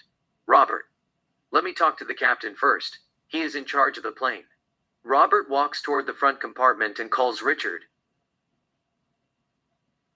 Interior, airplane, compartment, cockpit, day. Richard answers his phone. Richard, what is it, Robert? Jack, we got a situation. There is a passenger in the first class saying there is a bomb in the plane. Richard, is it real? Robert, I think it is a bluff. He is a street magician. I just wanted to inform you. He is up to something. I will keep an eye on him. Richard, if it is a real threat, let us know.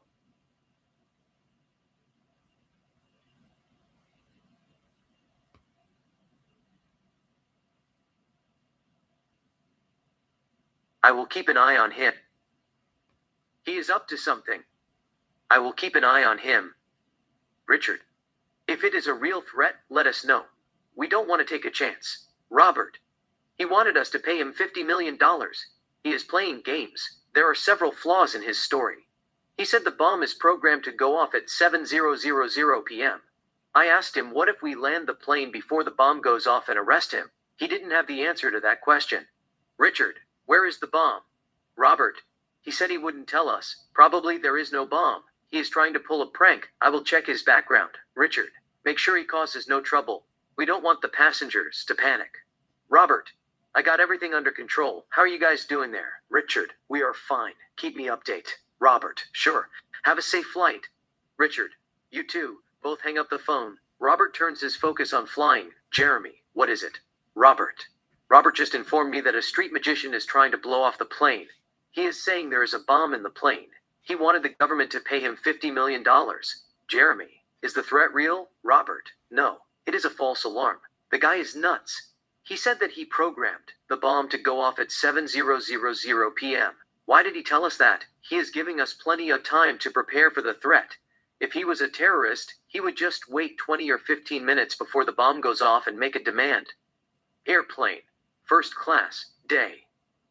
Robert checks Jack's background on his laptop. Jack, who is sitting at the front, has a word with Peter. Jack, it is not a bluff. I will blow it off from the face of the sky if you don't pay me.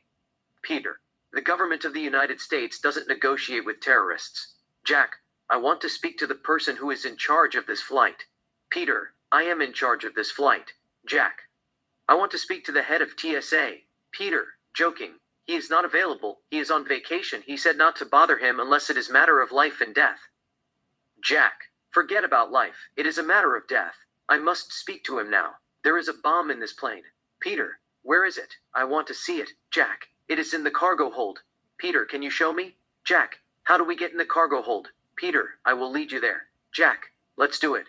Peter walks up to Robert. Peter, to Robert. He agrees to show us the bomb. Robert, I just looked at his background.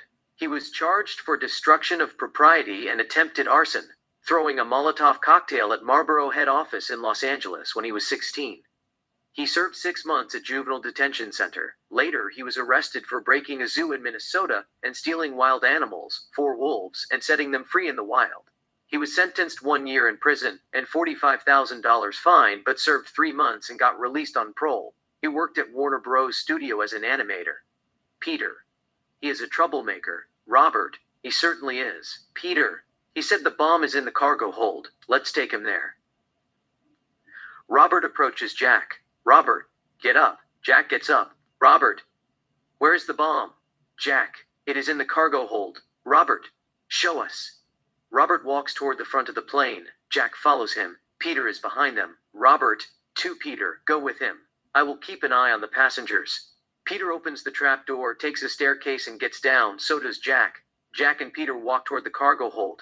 Peter opens a door and enters the cargo hold. Jack is right behind him. Peter, where is it? Jack. Suppose the bomb is one of these bags. If there is no time left, can you throw the bags out of the plane? Peter. Why did you ask? Jack. I am just curious. Antonio. We could do that, but we have to lower the plane. We can't open the door in this height. Jack. The bomb is inside one of those bags. It will go off at 7:00 p.m. Peter. Which one is it? Jack, I can't tell you. You have to open each bag and find it yourself. Peter, you are lying. Why should I believe you? Jack, you don't have to believe me. It's up to you to decide what is right and take action. If someone tells you there is a bomb in the plane, you should not take a risk. Peter. Where is the bomb? Jack. It is inside one of those bags. Find it yourself. Antino. Why don't I just grab a bag that has your name and see what you got inside? We don't have to go through all those bags. Jack. I am not stupid to put it inside my bag. You have to ask yourself how I smuggled the bomb to the plane in the first place. I paid a security at Sydney Airport to put the bomb inside one of these luggage before I boarded in the plane. Why don't you just pay me $50 million and save yourself trouble? Or you can always take your time, open each bag, find the bomb, and try to deactivate it yourself. If you don't know how to deactivate a bomb, you can tell the captain to make an emergency landing before it is too late. Peter. You are playing games. There is no bomb in the plane. What are you trying to prove? Jack, I am not trying to prove anything. I just need the money to save my daughter. She is diagnosed with leukemia. Either you can pay me or search for the bomb yourself and throw it out of the plane. Antino, why don't I just arrest you for making a false threat and end this bullshit? Jack, it is because you and I know the threat is real. You have no choice but to listen to what I have to say. I want you to call TSA and tell them there is a bomb in the plane. As a matter of fact, I would like to speak to them myself. It is important. Peter, what are you going to tell them? Jack, that is none of your business. Peter, it is my job to protect the passengers. Jack, so what are you waiting for? You look lost. Why aren't you opening the bags and looking for the bomb? You don't know what you're doing. Peter Antonio, I am running out of patience. I am just going to check what is inside of your bag and arrest you whether there is a bomb or not. Peter looks for Jack's luggage, breaks the lock and opens it. He throws out the clothes and finds no bomb. Jack, I told you I didn't put it in my bag. It is one of those bags. Peter, I don't care. Let's get out of this place. You are going to tell the judge why you made a false threat. You will get 2 years for stupidity. Peter calls Robert. First class cargo hold. Robert answers his phone. Robert. On the phone. Did you find the bomb? Peter, on the phone. No, I didn't. He is just wasting our time. I checked his bag. There is nothing. Robert, on the phone. Okay, just come back. Both hung up. Peter and Jack walk toward the exit. Peter, you sold the pup to us. I should have known better. Jack, let me just talk to TSA and tell them the truth. Jack and Peter return to the top. Robert approaches them. Jack, I want to talk to Transportation Security Administration and let them know what's going on. Robert, you can talk to them. Jack presses a button and gives him the phone. Jack, my name is Jack. There is a bomb in the plane. It will go off at 7:00 p.m. Int airplane, TSA, George's office, night. George 42, the head of Transportation Security Administration, sits at the table talking on his cell phone. We see both sides of the conversation. George, what do you want? Jack, we are going to play a game. You can tell them to look for the bomb in the passengers' bags, or make an emergency landing somewhere safe and ask the passengers to evacuate the aircraft before 7:00 p.m. But I will remain in the plane. If you don't pay me $50 million, I will kill myself and destroy the Airbus. George, why are you doing that? Jack, my daughter is sick. She is dying. She had leukemia. The doctor said it takes miracle to save her life, but at the same time, he admitted that he knew a doctor who could cure her. But it is expensive. You see, I lost my wife to cancer. She died of ovary cancer. She made me promise to look after our daughter. I love my daughter more than life itself. I can't offer to lose her. Either pay me $50 million or I will kill myself. George. Okay, let me talk to Robert. Jack gives the phone back to Robert. George. Who is this guy? Jack. He is an animator. I looked at his background. He has a couple of criminal records, but nothing serious apart from trying to burn down Marlboro head office in Los Angeles when he was 16, and later being detained for breaking a zoo. George. We will check his info and contact you in a minute. Till then, keep an eye on him. We don't want the passengers to panic. Robert. I can handle it. Both hangs up. Robert. Tell me it is a game. You are trying to pull a prank. Am I wrong? Jack, why would I want to do that? It is as real as it gets. Everybody in the plane will die if you ignore the threat. In fact, if I were you, I would not take a chance. I would tell the captain to make an emergency landing right away and evacuate the aircraft. You know, I don't want to hurt the passengers. That is not my intention. They haven't done anything to me. I just want to kill myself and take out the plane with me in order to save my daughter. It is publicity. She will receive the best medical treatment available. Nobody has to die but me. I will wait for her in heaven if they refuse to help her. I am willing to kill myself so she can live. Robert. Why did you pick this plane? Jack. This is as good as any. Robert. So, what you are saying is, you will kill yourself if they don't pay you $50 million. It is a suicide mission. Jack. I know that. Robert. Why should they give a fuck? The plane is insured. Besides, it isn't worth $50 million. You are doing them a favor. Jack. Let me worry about that. Your job is to keep the passengers safe. You don't have much time. The bomb will go off at 7:00 p.m. I can't stop it. Just tell the captain to make an emergency landing and keep the passengers out of danger. Robert. If we make an emergency landing, we will drag you out of the Airbus and put you in jail. This is all for nothing, Jack. At least I will blow the plane to kingdom come. Robert.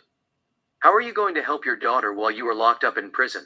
Jack. I would rather be locked up in prison than see her suffer.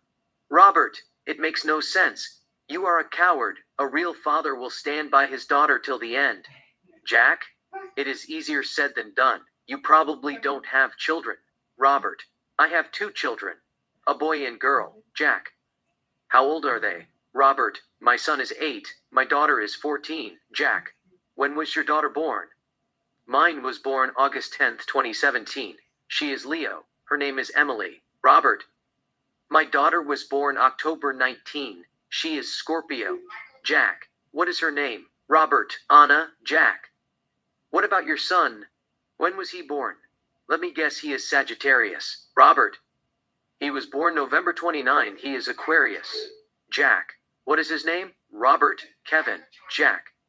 Anyhow, I am not a bad person. I put the bomb in the plane because I thought violence was going to solve my problems. I thought it would answer questions that peace couldn't. But I am wrong. Violence solves nothing. I don't want to hurt a single person in this plane. You can tell the captain to make an emergency landing. Once he lands the plane, you tell the passengers to evacuate the aircraft and clear the area. They can watch the plane from safe distance as it explodes. It is going to be better than the fireworks on 4th of July. I will take full responsibility for the explosion. Robert. First, we have to make sure there is a bomb in the plane. We just can take your word and land the plane. If we do that and discover there is no bomb, everybody will think we are fools. They will take us for granted. Ultimately, someone will follow your footstep, pull the same prank, and make us look bad. We have to draw a line. We get a lot of threats. They all are hoax. Jack, this is not hoax. This is real. As an air marshal, you have to take precautionary measures to prevent the explosion. You are not supposed to gamble with people's lives. Robert. You are the one who brought the bomb in the first place, apparently. You don't know anything about precautionary measures or gambling with people's lives. Jack. First, you ignored my threat. Now, you ignored my advice. I was going to say you are going to regret it. But what is the point? We all will die. Robert. Death is part of life. Jack. Death is not part of life. It is the end of life. You can prevent the end. Robert. All of a sudden, you change your mind. What are you, a comedian? Jack. I told you I didn't want to hurt anybody. It was not my intention to get into mischief. I just want to save my daughter. You know, sometimes it is easy to get lost in a desert. Everywhere you look, it is sand. Even though the sun is burning your bones to the marrow, you have to let it guide you out of the desert. I am the sun. Even though I brought the bomb, you must listen to my advice. You must tell the captain to make an emergency landing. It is not safe. Robert's phone rings. Robert picks it up. Robert, what did you find? Into airplane. TSA night. George informs Robert. George, on the phone. The man is a liar. He doesn't have a daughter. Everything that he told us was a lie. He has never been married. He is up to something. Keep an eye on him. We don't want the passengers to panic. Robert, sure. Both hang up. We stay in the airplane. Jack looks at Robert. Jack, what did they say? Robert, they said you have no daughter. You are playing games. You have never been married. Jack, I had her out of wedlock. Let me speak to them. Robert, they don't want to speak to you anymore. They think you are trying to pull a prank. Robert cuffs his hand to the seat. Jack, okay, I gave up. I lied about my daughter. I don't have a daughter. But there is a bomb in this plane. It will go off at 7:00 p.m. Looked at his watch. It is 6:15. We don't have much time. You have to tell the captain to make an emergency landing. Robert, you must tell us where you put the bomb. We can't land the plane without the bomb. It will cause a delay. I know safety is #1 priority.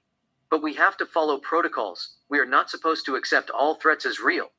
There are people who have to be at work. They are going to question the integrity of the airline. You have to give us something. Jack, what if I told you there is a terrorist in this plane? Would you have believed me? I made up those stories about my daughter in order to persuade the captain to make an emergency landing and save the passengers. Sometimes, the truth is more far-fetched than fiction. But it is what it is. The bomb will go off at 7:00 p.m. Robert, how do I know this is not a fiction? Once you start lying, you lose all credibility. Nobody is going to believe you even if you tell the truth. Jack, so how did I know that you are an air marshal and the number on your $10 bill? We have never met before. You were supposed to tell the captain to land the plane based on that fact, let alone a bomb treat. Not only is your identity compromised, but security has also failed. Why should the passengers trust you? You have put their lives in danger. You are supposed to protect them. They are counting on you. It is not too late to make an emergency landing. Someone planted a bomb in the plane. Don't ask me how I found about it. You just have to take my word for it. It will go off at 7:00 p.m. One of the passengers on this flight is a terrorist.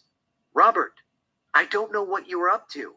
First, you were saying you planted a bomb in the plane yourself. You wanted to save your daughter and all. We found out that you were lying to us. You have no daughter. You have never been married. You made up everything. We didn't fall for it. You then decided to change your story and tried to convince me there is a terrorist in the plane. Why are you in a rush to get out of this plane? Jack, it is because I am telling you the truth. There is a bomb in the plane. Robert, I don't believe you. Just shut up. You are a liar. Jack, okay, can you uncuff me? You can't arrest a passenger for telling a lie. Robert, telling a lie and making a threat are two different things. You are under arrest for making a threat. It is a felony. I hope you have a good lawyer. You are looking at 5 years the minimum. Jack, I was trying to warn you by making a threat. It is not a crime. Robert, you can tell that to the judge. My job is to report the threat. What you tell the judge is not my business. Jack, I will just tell the passengers that there is a bomb in the plane. Maybe they will listen to me and start an uprising. They will demand the captain to make an emergency landing. Robert, jokingly, do you want me to give you the microphone so they all can hear you? Jack, that is not a bad idea. Robert, come on, they are not going to believe you. They just want to go home and be with their families. They will not take you seriously even if there is a bomb in the plane. I will just tell them you are a street magician. You are trying to pull a prank. Jack, you can't arrest a passenger for trying to pull a prank. Robert, I didn't arrest you for trying to pull a prank either. I arrested you for making a threat. You are manic to the society. Just sit tight and enjoy your flight. Robert walks away. Jack looks at his watch. It is 6:35 p.m. We superimpose a clock on Jack's face. The clock moves super fast forward and ticks 7:00 p.m. Exterior airplane flying, night. The plane explodes. Interior airplane flying, day. Jack finds himself back in his seat. He looks at his watch. It is 5:20 p.m. Amanda looks at him. Jack, can I borrow your pen? She grabs her pen from her purse and gives it to him. Jack, may I have a paper? Amanda, why do you need a paper for? Jack, I will tell you later. It is personal. She gives him a paper. Jack, what would you do if you have 1 hour and 20 minutes to live? Amanda, I don't know. Jack, just think about it. I will be right back. Jack puts the pen and the paper on his pocket, gets up, walks up the front compartment, and approaches Rachel, the stewardess. Jack, may I have a glass of water? I have a heartburn. He holds his chest. Rachel, we don't carry a glass, but I can give you a bottle of water. She gives him a small bottle of water. Jack, do you have a cup? Rachel gives him a plastic cup. Jack pours the water on the cup and throws the bottle in the trash.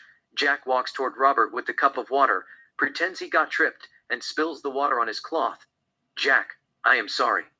Jack quickly drops the cup and pretends to dry Robert's cloth. Robert, it is okay. I am fine. Don't worry about it. Jack, I am sorry. I got tripped. Let me ask the stewardess for napkins. Robert, it is okay. I got it. Let's not make a big deal about it. It happens. Jack, thanks, man. You are a nice guy. I owe you one. Robert, no problem. Jack returns to his seat. Amanda, what happens? Jack, I spilled drink on his cloth by accident. Jack looks at Robert walking to the lavatory at the front compartment. Jack gets up, walks to the business section, moves around the plane, studying the passengers' faces. Coach seats. Jack walks down the plane. He sees the same suspicious-looking man and approaches him. Jack, is your name Osama bin Laden? The man looks at him. Man, what are you talking about? Jack, you see my girlfriend and I playing a game. She thinks one of the passengers in this plane is named Osama bin Laden. If I find him, she will have sex with me in the lavatory.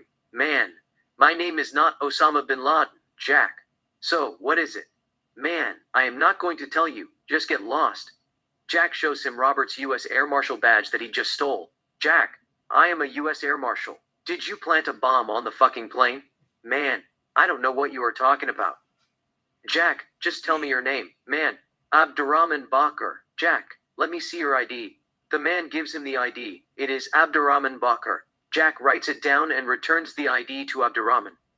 Jack, I will check your bag in the cargo hold. If I find a bomb, I will throw you out of the plane. Jack continues to study the passengers' faces. He approaches a man from Middle East. The man is wearing a taqiyya. Jack, what is your name? Man 2, why do you want to know? Jack, U.S. Air Marshal. Shows him the badge. There is a bomb in the plane. We need to check what is inside your luggage. Man 2, I am not going to tell you. You assume I am a terrorist, just because I am from Middle East. Jack, I don't care if you are from Mars. But I need to search your bag. Don't waste my time. If you are innocent, you have nothing to worry about. It will speed up the process. It is for your safety. Man 2, a body. Jack, what is that? Man 2, my name is Abadi. Jack, can I see your ID? I don't know how to spell it. Abadi should him the ID. Jack writes it down. Jack, thanks for the cooperation. Jack continues to look around for suspects. At the same time, he has to keep an eye on Peter. He might tell him to get back to his seat. Peter looks at him. Jack pretends to stretch his arms. Jack walks up and down to soften the tension. Jack then approaches a girl who is wearing hijab. Her name is Fatima. Jack, what is your name? She ignores him. Jack, my name is Jack, U.S. Air Marshal. Shows her the badge. There is a bomb in the plane. I am not accusing you or anything.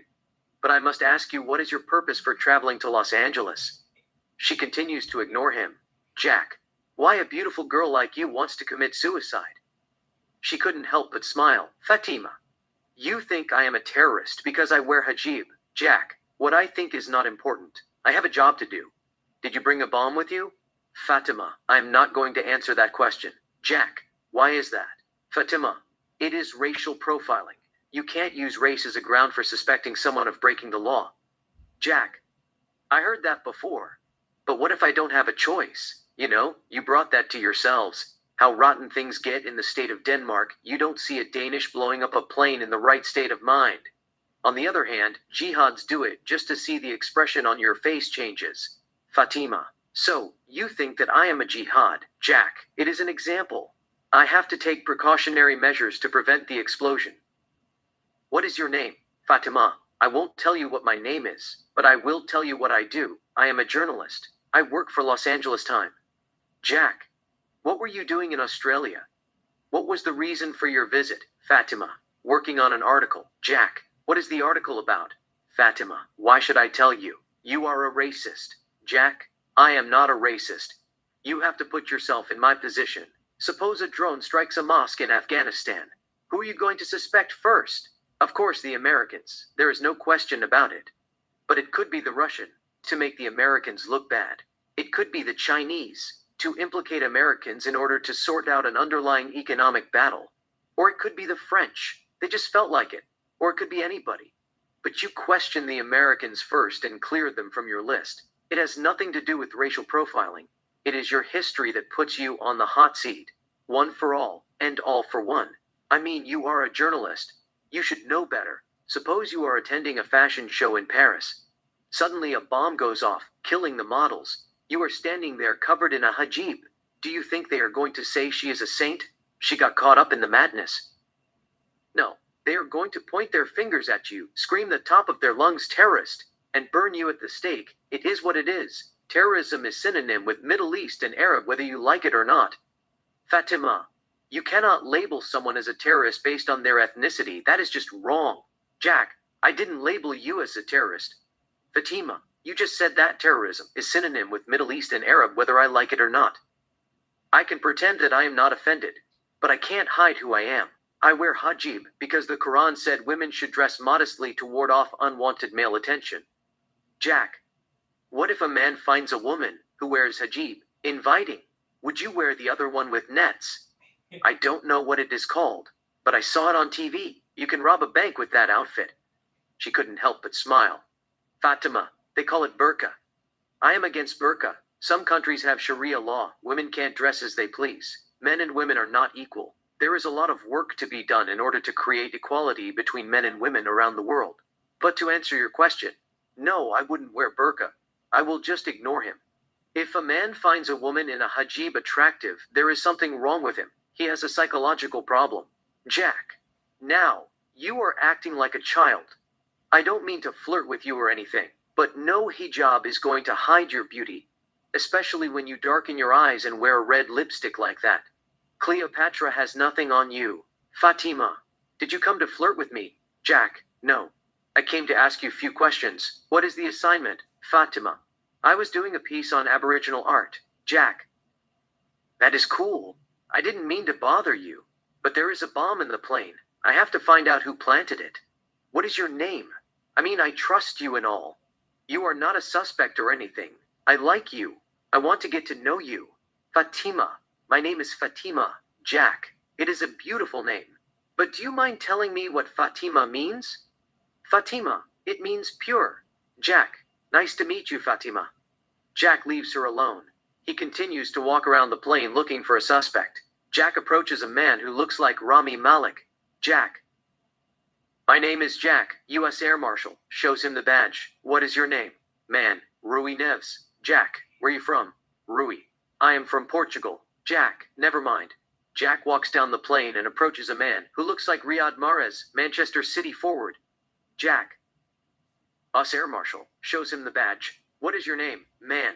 Why do you want to know? Jack. It is for peace of mind, man. What is peace of mind? Jack. Someone is trying to hijack the plane. My boss told me to question anyone who fits the profile. What is your name? Man. Michael Yard. Jack. Where you from? Michael. Lebanon. Jack. Lebanon is in the Middle East. Is that right? Michael. Yes, it is. Jack. You are an Arab Christian, correct? Michael. You could say that. Jack. You guys get along with Americas? Michael. Sort of. Jack. What is sort of? You don't have beef with Americans, do you? Mikhail. No, we don't. But we aren't tight with them either. You guys are bullies. Jack. You didn't bring a bomb with you by any chance, did you? Mikhail. No, I didn't. Jack. Just checking. Have a safe flight. Jack leaves him alone. He thinks about giving up, but he sees kids playing. Something tells him that he has to save them. Jack decides to keep on going. On the soundtrack, music plays melodiously. Quick montage. Jack approaches a man who looks a little bit like Saddam Hussein, shows him the badge, and asks him questions. He then writes down his name. Jack sits next to a young man who looks like Mo Salah, Egyptian soccer player, shows him the badge, and asks him if he brought a bomb with him. The man looks at him suspiciously before he shakes his head no. Jack writes down his name. Karim Slimani gets up and walks toward the direction of his camera. Jack questions a man, who looks like the owner of Newcastle United, wearing a thob and a keffiyeh, traditional Arab outfit. The man just ignores him. Jack questions a woman who is wearing an abaya, black traditional Arabic cloth. She pushes him off and shouts at him. Jack gets up, calms her down, and tries to apologize. Jessica, stewardess, approaches Jack and asks him to return to his seat. Jack gives up. He knows it is a waste of time and returns to his seat. Jack takes his seat. Jack, I got a couple of names. Amanda, what is that for? Jack, they are suspects. There is a bomb in the plane. Look at his watch. It will go off in about 50 minutes.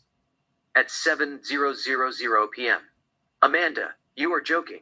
Jack, no, I am not. It has already gone off 5 times. Amanda, what do you mean it has already gone off 5 times? Jack, it is a long story. You probably won't believe me if I tell you the truth. Amanda, what are you talking about? Jack, it is a figure of speech. I can sense it. There is a bomb in the plane. I might have to go to the cargo hold and check the luggage of these suspects. Amanda, how are you going to do that? Jack, I will tell them that there is a bomb in the plane. I planted it myself. I will make up a story, like I will blow the plane off if they don't pay me $50 million. They will ask me where the bomb is. I will tell them it is in the cargo hold. They will lead me there. I will give them the list. They will open their bags and check if there is a bomb. Amanda, what if they don't find it? There are over 130 passengers in this plane. How many names you got there? Jack, 7. I know it is silly. I tried to get more names. But it is a lot of drama. They didn't want to cooperate. Besides, it is a waste of time. I have to go down there and check each bag myself. There is a trapdoor that leads to the cargo hold near the cockpit, but I can't take that. They will see me. I have to find another way to access the cargo hold. Amanda, you are crazy. Jack, do planes make an emergency landing if there is a medical emergency? I heard if a passenger suffers from a heart attack in the plane, they make an emergency landing. Amanda, do you have heart disease? Jack, no, I don't, but I can fake it. We don't have much time. The bomb is programmed to go off at 7:00 p.m. If I don't do something about it, we all will die. Amanda, I am a conspiracy theorist myself, but I don't believe there is a bomb in the plane. You are just trying to get my attention. Jack, I heard that before.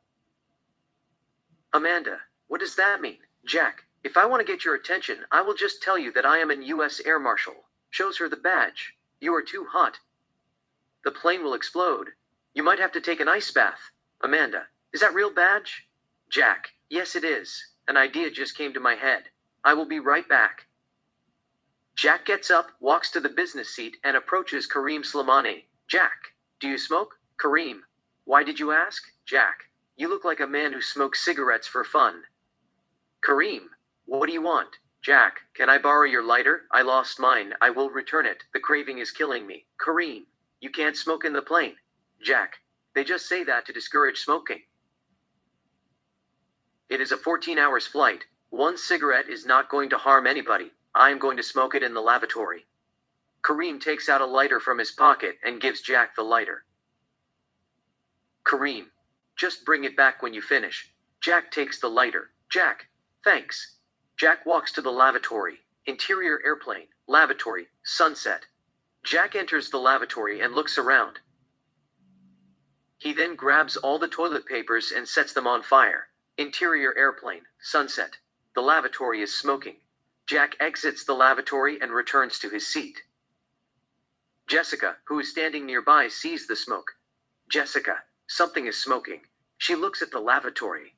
Jessica, the lavatory is on fire. Jack gets up and grabs the microphone. Jack.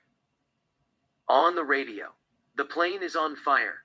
Robert quickly gets up, grabs the fire extinguisher, opens the door, and takes out the fire with extinguisher. Jack.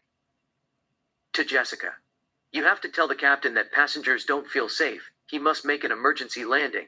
Jessica, take your seat. We got everything under control. Jack, I don't feel safe. There is a terrorist in this plane. He just set the lavatory on fire. I want you to tell the captain to make an emergency landing. Jessica. It is an accident. Robert reaches his pocket to grab his badge. It is not in his pocket. Robert, U.S. Air Marshal. Did you set the lavatory on fire? Jack. No, I didn't. Robert. Don't lie to me. I know you took my badge. Where is it? Jack, I don't know what you are talking about. Robert, just give me back my badge. Jack returns the badge.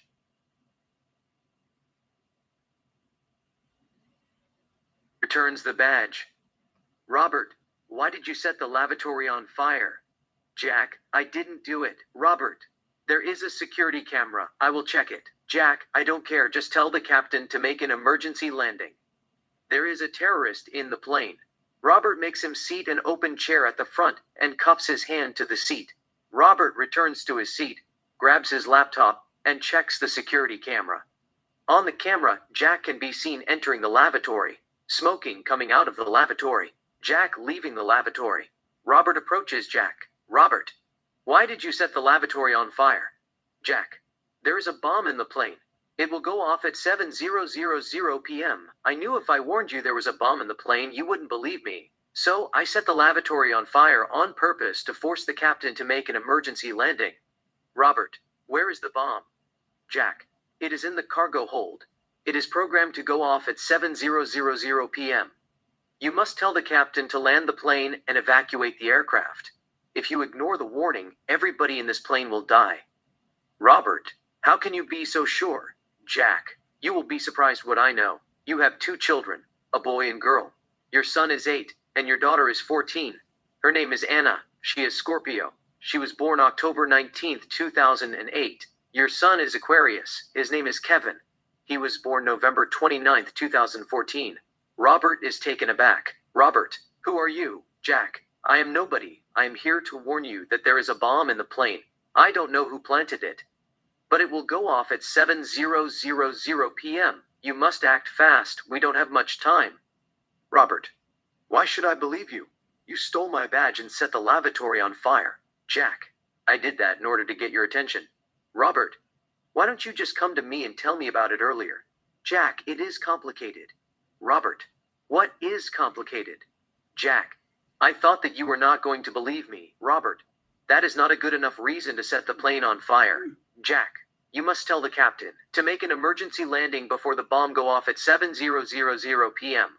Robert, tell us where the bomb is. We can't make an emergency landing without the bomb. Jack, it is in the cargo hold.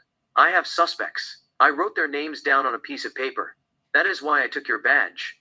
To question them. The list is in my pocket. Jack takes out the paper from his pocket and gives him the paper. Jack, check their luggage. One of them could be a terrorist. Robert, this is a joke. I don't believe you. Jack, okay, let's go to the cargo hold. It is inside a black bag. I will show you. Uncuff me. I am not going to hurt anybody. Robert, I can't take a chance. You just tried to set the plane on fire. Jack, I did that because I wanted to save lives. You would have done the same if you were in my shoes. Nobody believes you when you tell them there is a bomb in the plane. You know, I would rather set the plane on fire, force the pilots to make an emergency landing, and tell the passengers to exit the plane immediately yet cautiously, than let them die in a bomb explosion. Robert, just shut up. You will explain to the judge why you are trying to burn down the aircraft. Robert walks to the front compartment and calls the captain. Interior airplane, cockpit, compartment, sunset. Richard answers the phone. Richard, what's up? Robert, we have a situation. A man at first class tried to set the plane on fire. Richard, what are you talking about? Robert, he tried to burn down the lavatory. Richard, why is that? Robert, I have no idea. But he said there is a bomb in the plane. It would go off at 7:00 p.m. He wanted us to make an emergency landing. Richard, is the threat real? Robert, I doubt it. He is trying to pull a prank. He stole my badge before he set the lavatory on fire. Exterior, airplane, flying, sunset. We see the plane flying in early twilight. Exterior, airplane, flying, first class, sunset. Jack looks at his watch. It is 6:30 p.m. The camera does an extreme close-up on Jack's face. We form 2 watches on his irises. The clocks move super fast. They tick 7:00 p.m. The plane explodes. Exterior airplane. Night. We see the plane exploding from outside. Interior airplane. Flying. Day. Jack finds himself back in seat. He looks at his watch. It's 5:50 p.m. Amanda looks at him. Amanda. Hey, Jack. Hi. Amanda. Are you okay? Jack. No, I am not. There is a bomb in the plane. I tried to warn them, but they kept turning a deaf ear to the warning. Amanda. What are you talking about? Jack. What would you do if you find out there is a bomb in the plane? Amanda. I don't get it. Jack. Someone planted a bomb in this plane. It will go off at 7:00 p.m. Excuse me. Jack gets up and walks to the compartment. Jack grabs a metal jar, comes behind Robert, hits him in the head, and knocks him unconscious. Jack quickly takes Robert's gun and cuffs his hand to the chair. The passengers see him with the gun and start screaming. The men think that he is trying to hijack the plane and get up to confront him. Jack points the gun at them. Jack, just back off. I will shoot you. There is a bomb in the plane. It will go off at 7:00 p.m. I am just going to tell the captain to make an emergency landing and evacuate the aircraft. That's all. Get back to your seats, class section. Agent Peter hears the commotion, gets up, and walks toward the first class. First class. Jack knows if he takes 3 steps, the passengers will confront him. Jack grabs Sarah, who is standing nearby, and points the gun at her. Jack, I want you to call the captain and tell him there is a bomb in the plane. He must make an emergency landing. In fact, I will talk to him myself. Connect me. She grabs the phone and makes a call. Richard, what's it? Sarah. A passenger is trying to hijack the plane. Jack takes the phone from her. Jack, I am not trying to hijack the plane. There is a bomb in the plane. It will go off at 7:00 p.m. You have to make an emergency landing right away and evacuate the plane as soon as possible. We don't have much time. Richard, who are you? Jack, I am nobody. You have to hurry up. Jack hangs up the phone and keeps an eye on Peter. Peter, pretending to be a passenger. What's going on? I heard screaming. Jack points his gun at him. Jack, I know you are an air marshal. Be cool. I am not going to hurt anybody. There is a bomb in the plane. I want you to take out your gun and give it to that gorgeous girl. He is referring to Amanda. Jack, can't. I know you are quick, but you are not quicker than me. You don't want to test me. I served in the U.S. Marine Corps. Peter takes out his gun and gives it to Amanda. Amanda, I don't want it. Jack, just put it in your purse, or I will shoot him. Amanda takes the gun and puts it on her purse. Peter, what do you want? Jack, you have to listen to me carefully. There is a bomb in the plane. It will go off at 7:00 p.m. Look at his watch. It is 6:10. Call the captain and tell him to make an emergency landing. I have already told him, but I doubt he is going to take the warning seriously. Peter, where is the bomb? Jack, I don't know where it is. It will go off at 7:00 p.m. One of the passengers on this flight is a terrorist. He planted the bomb in the plane. Peter, tell me where exactly it is. Show it to me. I can disarm it. Jack, I don't know where it is. It could be anywhere. But my best guess would be in the cargo hold. Peter, who told you there is a bomb in the plane? Jack, I can't tell you that. You are not going to believe me. You just have to trust me on this one. I am on your side. Just tell the captain to make an emergency landing before the bomb goes off. Peter, the captain is not going to land the plane. We are in the middle of the ocean. Jack, I don't care if we are in the middle of fire. He has no choice, or everybody in this plane will die. Peter takes out his cell phone and calls Captain Richard. Captain Richard, what does he want? Peter, he is saying there is a bomb in the plane. Jack, tell him it will go off at 7:00 p.m. Peter, he is saying it will go off at 7:00 p.m. Captain Richard, where's the bomb? Peter, he doesn't know where the bomb is. Jack, it is in the cargo hold. It is a terrorist threat. He must land the plane before 7:00 p.m. Antonio, he said the bomb is in the cargo hold. It is a terrorist threat. He wants us to land the plane before 7:00 p.m. Richard, is he telling the truth? Antonio, I can't say for sure, but we don't want to take chance. He has a gun. We have to follow safety protocol. Richard, we can't land the plane yet. We are crossing the Pacific Ocean. The nearest airport is in Hawaii. It is 5 hours. I will get back to you. Let me inform TSA. Richard hangs up the phone. Antonio, the captain says the nearest airport is 5 hours. We are crossing the Pacific Ocean. Jack, we don't have 5 hours. The bomb will go off at 7:00 p.m. He must land the plane right away. It doesn't matter it is water or ice. Just tell the passengers to put on life vests and swim away the Airbus as far as they can. The threat is real. Antonio, we can't land on water without the bomb. You have to tell us where it is. Jack, I don't know where it is. It is somewhere in the aircraft. I have seen the plane explode 5 times. Antonio, what exploded 5 times? Jack, never mind. It is a dream that I had. If I tell you the truth, you are not going to think I am crazy. You will not take me seriously. We are running out of time. I will shoot the window if the captain refuses to land the plane in the next 10 minutes. Antonio, you don't want to do that. You are not going to able to breathe. Jack, I will put on an oxygen mask. Peter, in this height, you will be sucked out. Jack, let me worry about that. Just tell the captain to land the plane on water now, or I will put a hole in the window. Antonio, it is not going to change anything. You are just going to make it more difficult for yourself. Even if you shoot the entire window in the plane, they are not going to land the plane on water. They will take their time and make an emergency landing in Hawaii. It is about 5 hours flight. Jack, I have already told you we don't have 5 hours. The bomb will go off at 7:00 p.m. They must make an emergency landing now, or I will put a hole in the window. Peter, just think about it. They are taking the same risk landing an Airbus on water and you putting a hole in a window. It is not safe. Suppose you put a hole in the window. What do you think will happen? The air inside will attempt to escape. There's going to be a powerful wind forcing its way out. You will be sucked out. Even if you survive the wind, it is going to be a total chaos. The passengers will come after you. It could get ugly. They will kill you. Jack, I don't care. I will take my chance. I have seen the worst. Tell the captain I am not fucking around. In fact, just give me the damn phone. I will tell him myself. Jack points the gun at Peter. Jack, referring to Jessica, give the phone to her. He gives her the phone. Jack, don't do anything stupid. I will shoot you. To Sarah, call the captain. She calls the captain. Richard, what is it? Sarah, he wants to speak to you. Richard, okay. Sarah offers Jack the phone. Jack, hold it. Put it on speaker. She puts it on speaker. Jack, I am going to start shooting the window if you don't land this plane before 6:35 p.m. There is a bomb in the plane. It will go off at 7:00 p.m. Richard, I have already talked to FAA. We are making an emergency landing in Hawaii. You have to wait.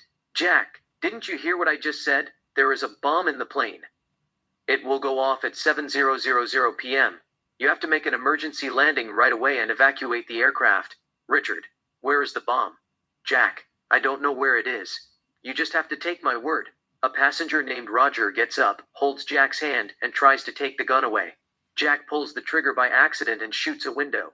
The air inside the plane escapes at high speed. Roger is standing near the window. The wind sucks him out of the window. Jack drops the gun and holds on the chair nearby. It is total chaos. It is loud. Small objects leave through the window. Oxygen masks drop. The pilots quickly bring down the plane to a safe distance at 8,000 feet. Peter approaches Jack, punches him on the face hard and cuffs him to a chair. Peter grabs the gun and uncuffs Robert. Peter, are you okay? Robert, I am fine. The wind is blowing through the window. Peter, let me cover the window. Peter walks to the compartment. He grabs a plastic tray and an orange duct tape, returns to the first class, covers the window with the tray, and tapes it with the duct tape. Richard, on the radio. Ladies and gentlemen, put on your seatbelt at all time. We are making an emergency landing at the nearest airport. Peter, what is the fuck wrong with you? Jack, it is an accident. You have to tell the captain that they must land the plane right away. There is a bomb in the plane. Peter, shut the fuck up. I don't want to hear bomb in the plane again. You are going to spend the rest of your life behind bars. He punches him hard and knocks him unconscious. We superimpose a clock on Jack's face. The clock moves super fast. It ticks 7:00 p.m. The plane explodes again. Ext airplane night. We see the plane exploding from outside. Int airplane flying day. Jack finds himself back in seat. He looks at his watch. It's 6. Amanda. Hey, Jack. Hi. Amanda. Are you okay? Jack. Far from it. Amanda. What is it? Jack. There's a bomb in the plane. Amanda. What are you talking about? Jack. It is nothing. Jack gets up and walks to the compartment. He grabs the same metal jar, comes behind Robert, hits him on the head, and knocks him unconscious. Jack quickly takes the gun and cuffs him to the seat. The passengers see him with the gun and scream again. The men get up to confront him. Jack points the gun at them. Jack, back off. I will shoot you. There's a bomb in the plane. I am just going to tell the captain to make an emergency landing. Get back to your seats, class section. Peter hears the commotion, gets up and walks toward the first class. First class. Jack points the gun at Sarah. Jack, tell the captain there is a bomb in the plane. He has to make an emergency landing. She makes a call. Richard, what's it? Sarah, a passenger is trying to hijack the plane. Jack takes the phone from her hand. Jack, I am not trying to hijack the plane. There is a bomb in the plane. I know you are crossing the Pacific Ocean, but you have to land the plane on water and evacuate the aircraft right away. You have less than 55 minutes. The bomb will go off at 7:00 p.m. Richard, who are you? Jack, I am nobody. Just hurry up. Jack hangs up the phone and keeps an eye on Peter. Peter, pretending to be a passenger. What's going on? Jack points his gun at him. Jack, be cool, Peter. I am not going to hurt anybody. Unless I have to. I know you are an air marshal. Give your gun to that girl, Amanda, or I will shoot you between your eyes. Peter thinks twice. Jack, can't. You might be fast. But you are not faster than a bullet. I am a Marine. You don't want to test me. Peter takes out his gun and gives it to Amanda. Amanda, I don't want it. Jack, just put it in your purse, or I will shoot him. Amanda takes the gun and puts it in her purse. Peter, what do you want? Jack, there is a bomb in the plane. It will go off at 7:00 p.m. I am not going to waste time. The captain is not going to make an emergency landing without the bomb. So we have to find the bomb. Peter, where is it? Jack, I don't know where it is. We are going to search everywhere. One of the passengers on this flight is a terrorist. Roger turns his face slightly. Jack points the gun at Roger. Jack, don't fucking move. I will shoot you in the face. I know what you are thinking. You are trying to be a hero. Save the energy. I want everybody in this plane to be on the same page. I need voluntaries. We're going to search the passengers' bags. Peter, are you sure there is a bomb in the plane? Jack, 100%. It could be in the cargo hold. Someone of us will go down there and check each bag. It is a teamwork. I am not going to hurt anyone. You know, I hope the captain lands the plane on water. Tell the passengers to put on life vests and evacuate the plane before the bomb goes off at 7:00 p.m. But he is not going to do that. He needs evidence.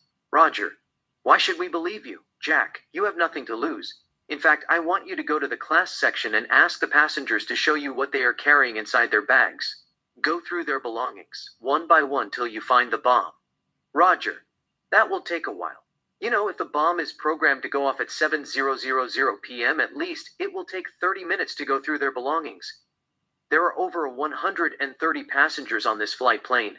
By the time we finish searching their bags, it will be 6:40 p.m. We are not going to make it. A man named Albert raises his hand. Albert, what about if we ask the passengers to search each other's bags? Just tell them to search whoever is sitting in front of them. Jack, that is genius. Jack points the gun at Sarah. Jack, tell the passengers there is a bomb in the plane. One of the passengers on this flight could be a terrorist. They must search the person sitting in front of them. She hesitates to do it and looks at Peter. Peter gives her a nod to do it. Sarah, ladies and gentlemen, there is a bomb in the plane. Please search the person sitting in front of you. Peter, what make you think there is a bomb in the plane? Jack, I can sense it. You are going to have to trust me on this one. I won't harm anyone. Looks at Robert, who remains unconscious. I am sorry about your partner. I didn't mean to do that. It is emergency. He will be fine. Nonetheless, we must find the bomb before 6:25 p.m. It takes 15 minutes to make an emergency land, 5 minutes to evacuate, and 5 minutes to swim away from the aircraft. But without the bomb, the captain is not going to land the plane anywhere near the water. Peter, why don't you talk to him and see what he has to say? Jack, I have already talked to him. He won't listen to me.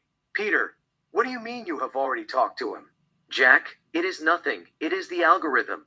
No captain is not going to risk landing the plane on water without seeing the bomb no matter what. I am not even going to bother trying. I mean, he would make an emergency landing if I start shooting the windows. But the nearest airport is 5 hours. We are not going to make it alive. The bomb will go off as programmed, 7 p.m. We have to act fast. In fact, I want you to take out your driving license slowly and give it to the stewardess. Peter, why is that? Jack, it is for peace of mind. Just give it to her. Peter gives Sarah his driving license. Jack, Tell me the number on the driving license. She looks at Peter Antonio. Peter gives her a nod. It is okay, Sarah. B 1,234,589. Jack, tell me slowly. Sarah. B 123 to 45 to 8 minus 9. Jack. B year 12 to 34, month 5, 89 days. Okay, thanks, give it to him. She returns the driving license to Peter. Peter puts it in his wallet. Jack, we are going to the cargo hold. The bomb could be there. I will go through each bag till I find it. Antonio. Are you sure that you are not imagining all of these? Jack. No, I am not. There is a trapdoor by the cockpit. I want you to lead the way. Peter walks toward the cockpit, opens the trapdoor, and gets down. Jack follows Peter, pointing the gun at him. Peter walks toward the cargo hold. Jack is right behind him. They reach the door. Peter opens the door and enters the cargo hold. Jack enters as well. Peter. There are a lot of bags. Are you sure there is a bomb in the plane? Jack. Yes, I am. Peter. How are you going to do it? Are you going to search each bag? Jack. That is the plan. I trust you and all. But I want you to cuff yourself to that metal. I don't like surprises. Peter, I can't do that. How do I know you are not going to go up there and start shooting the passengers? Jack. Why would I want to do that? I am not a psychopath. If I wanted to shoot the passengers, I would have done it earlier when I was there. Besides, they are not going to let me in. The door is closed. We are stuck here. I don't feel safe if you are standing near me while I am searching for the bomb. Peter takes out his cuff, throws at Jack's face, closes the gabs in a heartbeat, and holds Jack's hand. Peter twists Jack's hand, takes the gun, hits his head with the gun hard, and knocks him out cold. The clock ticks fast and reaches 7:00 p.m. The bomb goes off. Exterior. Airplane. Night. We see the plane exploding from outside. Interior airplane. Flying. Day. Jack finds himself back in his seat. He looks at his watch. It's 6:20. Amanda. Hey, Jack. Hi. Amanda, are you okay? Jack. I am fine. I will be right back. Jack gets up and approaches Robert. Jack. Hi. My name is Jack. I know you are an air marshal. There is a bomb in the cargo hold. Robert. What are you talking about? Jack. There is a bomb in this plane. It will go off at 7:00 p.m. Less than 40 minutes. The captain is not going to land the plane on water unless he sees the bomb. We have to hurry up and find the bomb. Robert. Is this some kind of sick joke? Jack. No, it is not. You have 2 children, a boy and girl. Your son is 8, and your daughter is 14. Her name is Anna. She is Scorpio. She was born October 19th, 2008. Your son is Aquarius. His name is Kevin. He was born November 29th, 2014. Robert is surprised. Robert. How did you know that? Jack. Let's focus on what it is important. There is a bomb in the cargo hold. We have to act fast. Robert. Who planted it? Jack. I don't know who planted it, but it will go off at 7:00 p.m. Robert. What did you wait? You could have told me earlier. Jack. It is complicated. Robert. What is complicated? Jack. There is a $10 bill in your wallet. The number is MK89,344,410. Check it. Robert takes out the wallet and looks at the number. Jack. MK89,344,410. He is taken aback. Robert, how do you know that? Jack. It is magic. I can't tell you. A magician never reveals his secrets. That is another story. Let's concentrate on the bomb. The captain is not going to land the plane on water. It is too risky whether there is a bomb in the plane or not. But if we show him the bomb, he will change his mind. He will land the plane on water and tell the passengers to put on life jackets and evacuate the aircraft before the bomb goes off at 7:00 p.m. Robert. How did the bomb pass security? Jack. I don't know anything about security. My best guess would be the suspect must know someone who works at Sydney Airport. Robert. Why this plane? Jack. I can't answer that either. I have never met the guy. You might want to discuss about it with your fellow Air Marshal Peter. He is sitting in the class section, wearing a light blue suit and a pink shirt. Tell him it is emergency. Robert is shocked. How did he know about them? Robert. What are you up to? Jack. I have already told you I know a lot of things about you. Don't take it lightly. Looks at his watch. It is 6:25. You have less than 35 minutes to save the passengers' lives. Robert calls Peter. Robert, we got a situation. This guy at first class is saying there is a bomb in the plane. I don't know what he's up to. But he has already spotted us. Peter, what does he want? Robert, he is saying there is a bomb in the plane. I don't know whether to believe him or not. Peter, where is the bomb? Robert, according to him, it is in the cargo hold. It is supposed to go off at 7:00 p.m. Peter, how did he manage to sneak it in the plane? Robert, he is not telling me everything but gave me a hint. An employee who works at Sydney Airport might have helped him. Peter, so, what should we do? Robert, safety is #1 priority. I will tell the captain to make an emergency landing and empty the Airbus as soon as possible. I am not going to take a chance. Peter, what if it is a bluff? We can't land the plane in the middle of the ocean. It is too risky. At least we have to find the bomb and make sure the threat is real. Robert, how are we going to do that? Peter, I will talk to him. I am coming. Peter hangs up the phone. He gets up and walks toward the first class. Robert, so you are saying there is a bomb in the plane? Jack, yeah. It is programmed to go off at 7:00 p.m. You might want to inform the captain, ask him if it is possible to land the plane on water in case he changed his mind. Robert, what do you mean by in case he changed his mind? Have you talked to him? Jack, no, I haven't. They all want to see the bomb first. Robert, tell me where exactly the bomb is. Jack, it is in the cargo hold. Peter joins them.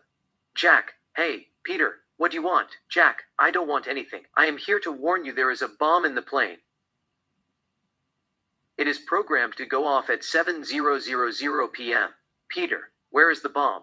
Jack, it is in the cargo hold. Peter, can you show me? Jack, it is a waste of time. Just tell the captain to land the plane on water. Or the bomb will go off and kill every single passenger in the plane. Peter, we can't land the plane without the bomb. We need to see it. What if it is a hoax? We just can't take your word and tell the captain to land the plane on water. How do we know you are not trying to pull a prank? I have seen a lot of crazy videos on YouTube. I don't want to be the butt of the joke. I have a job to do. Jack, you destroyed Vaughn's bicycle at elementary school. He was a bully. He was giving Fat Boy a hard time. You saw him beating him, cut the chain with the bolt cutter, and threw his bicycle down the overpass. A big truck ran over it. The police came to the school and questioned the students. Since you didn't want to get kicked out of the school, you told them you didn't know anything about it. The school expelled Fat Boy. Fortunately, no criminal charge was filed against him. But you got away with crime. Peter, that is amazing. Are you a mind reader? Jack, pick a number from 1 to infinity. Peter, why is that? Jack, just pick your favorite number. I will give you 10 seconds. He gives him 10 seconds. Jack, it is 25. Your daughter was born May 25th, 2015. Peter, this guy is something. To Jack, you are not a mind reader, are you? Jack, it is just lucky guess. Peter, what do you really want? Jack looks at his watch. Jack, it is 6:20 p.m. You must tell the captain that he must land the plane on water. The bomb will go off at 7:00 p.m. Robert, we can't do that. We must see the bomb first. Jack, okay, never mind. Let's go to the cargo hold then. It is inside a black bag. I will show it to you. Robert, Peter, I will inform the captain. Go with him. Peter, I will escort you to the cargo hold. They walk toward the cockpit. Peter opens the trap door. Peter. To Jack. After you. Jack takes the staircase and gets down. Peter gets down as well. Jack walks toward the cargo hold. Peter is right behind him. They reach the door. Peter. Stand aside.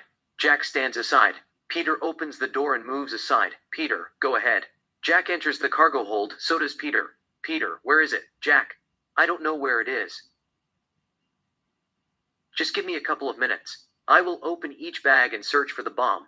Peter, didn't you just say it was in a black bag? Jack, yeah, but I don't know which black bag. I have to open all of them. Peter, you were joking? Jack, no, I am not. I have nothing to gain. Either you can stand and watch me or you can lend me a hand. Let's open each bag and keep looking till we find it. Peter. The bags are locked. Jack, I will open them with a pen. Shows him the pen. Just poke it between the teeth. It will open. Peter, wait a second. How do I know you are not a thief? Jack, don't you have a security camera? Peter, no, we don't have a security camera in the cargo hold. Jack, okay. If anyone complained that they lost a penny, you can arrest me. I will take full responsibility for missing items. Let's find the bomb first. Peter. No, you are up to something. Jack, take out your driving license and look at it. The number is 1,234,590. Peter takes out his driving license and looks at it. Jack, 1,234,590. Peter, that is impressive. Are you a magician? Jack, no, I am not. You have to find the bomb and hurry. Jack pulls a bag. Peter, just wait. I have a bad feeling. What if the passengers complain for destruction of property? You know, it is illegal to search someone's property without a search warrant.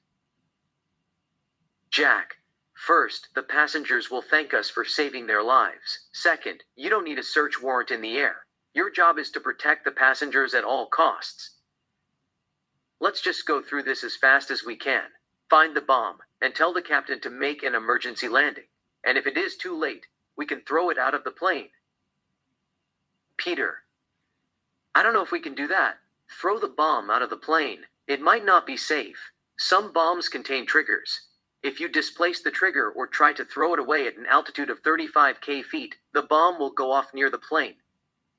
Jack, let's find the bomb first. We will worry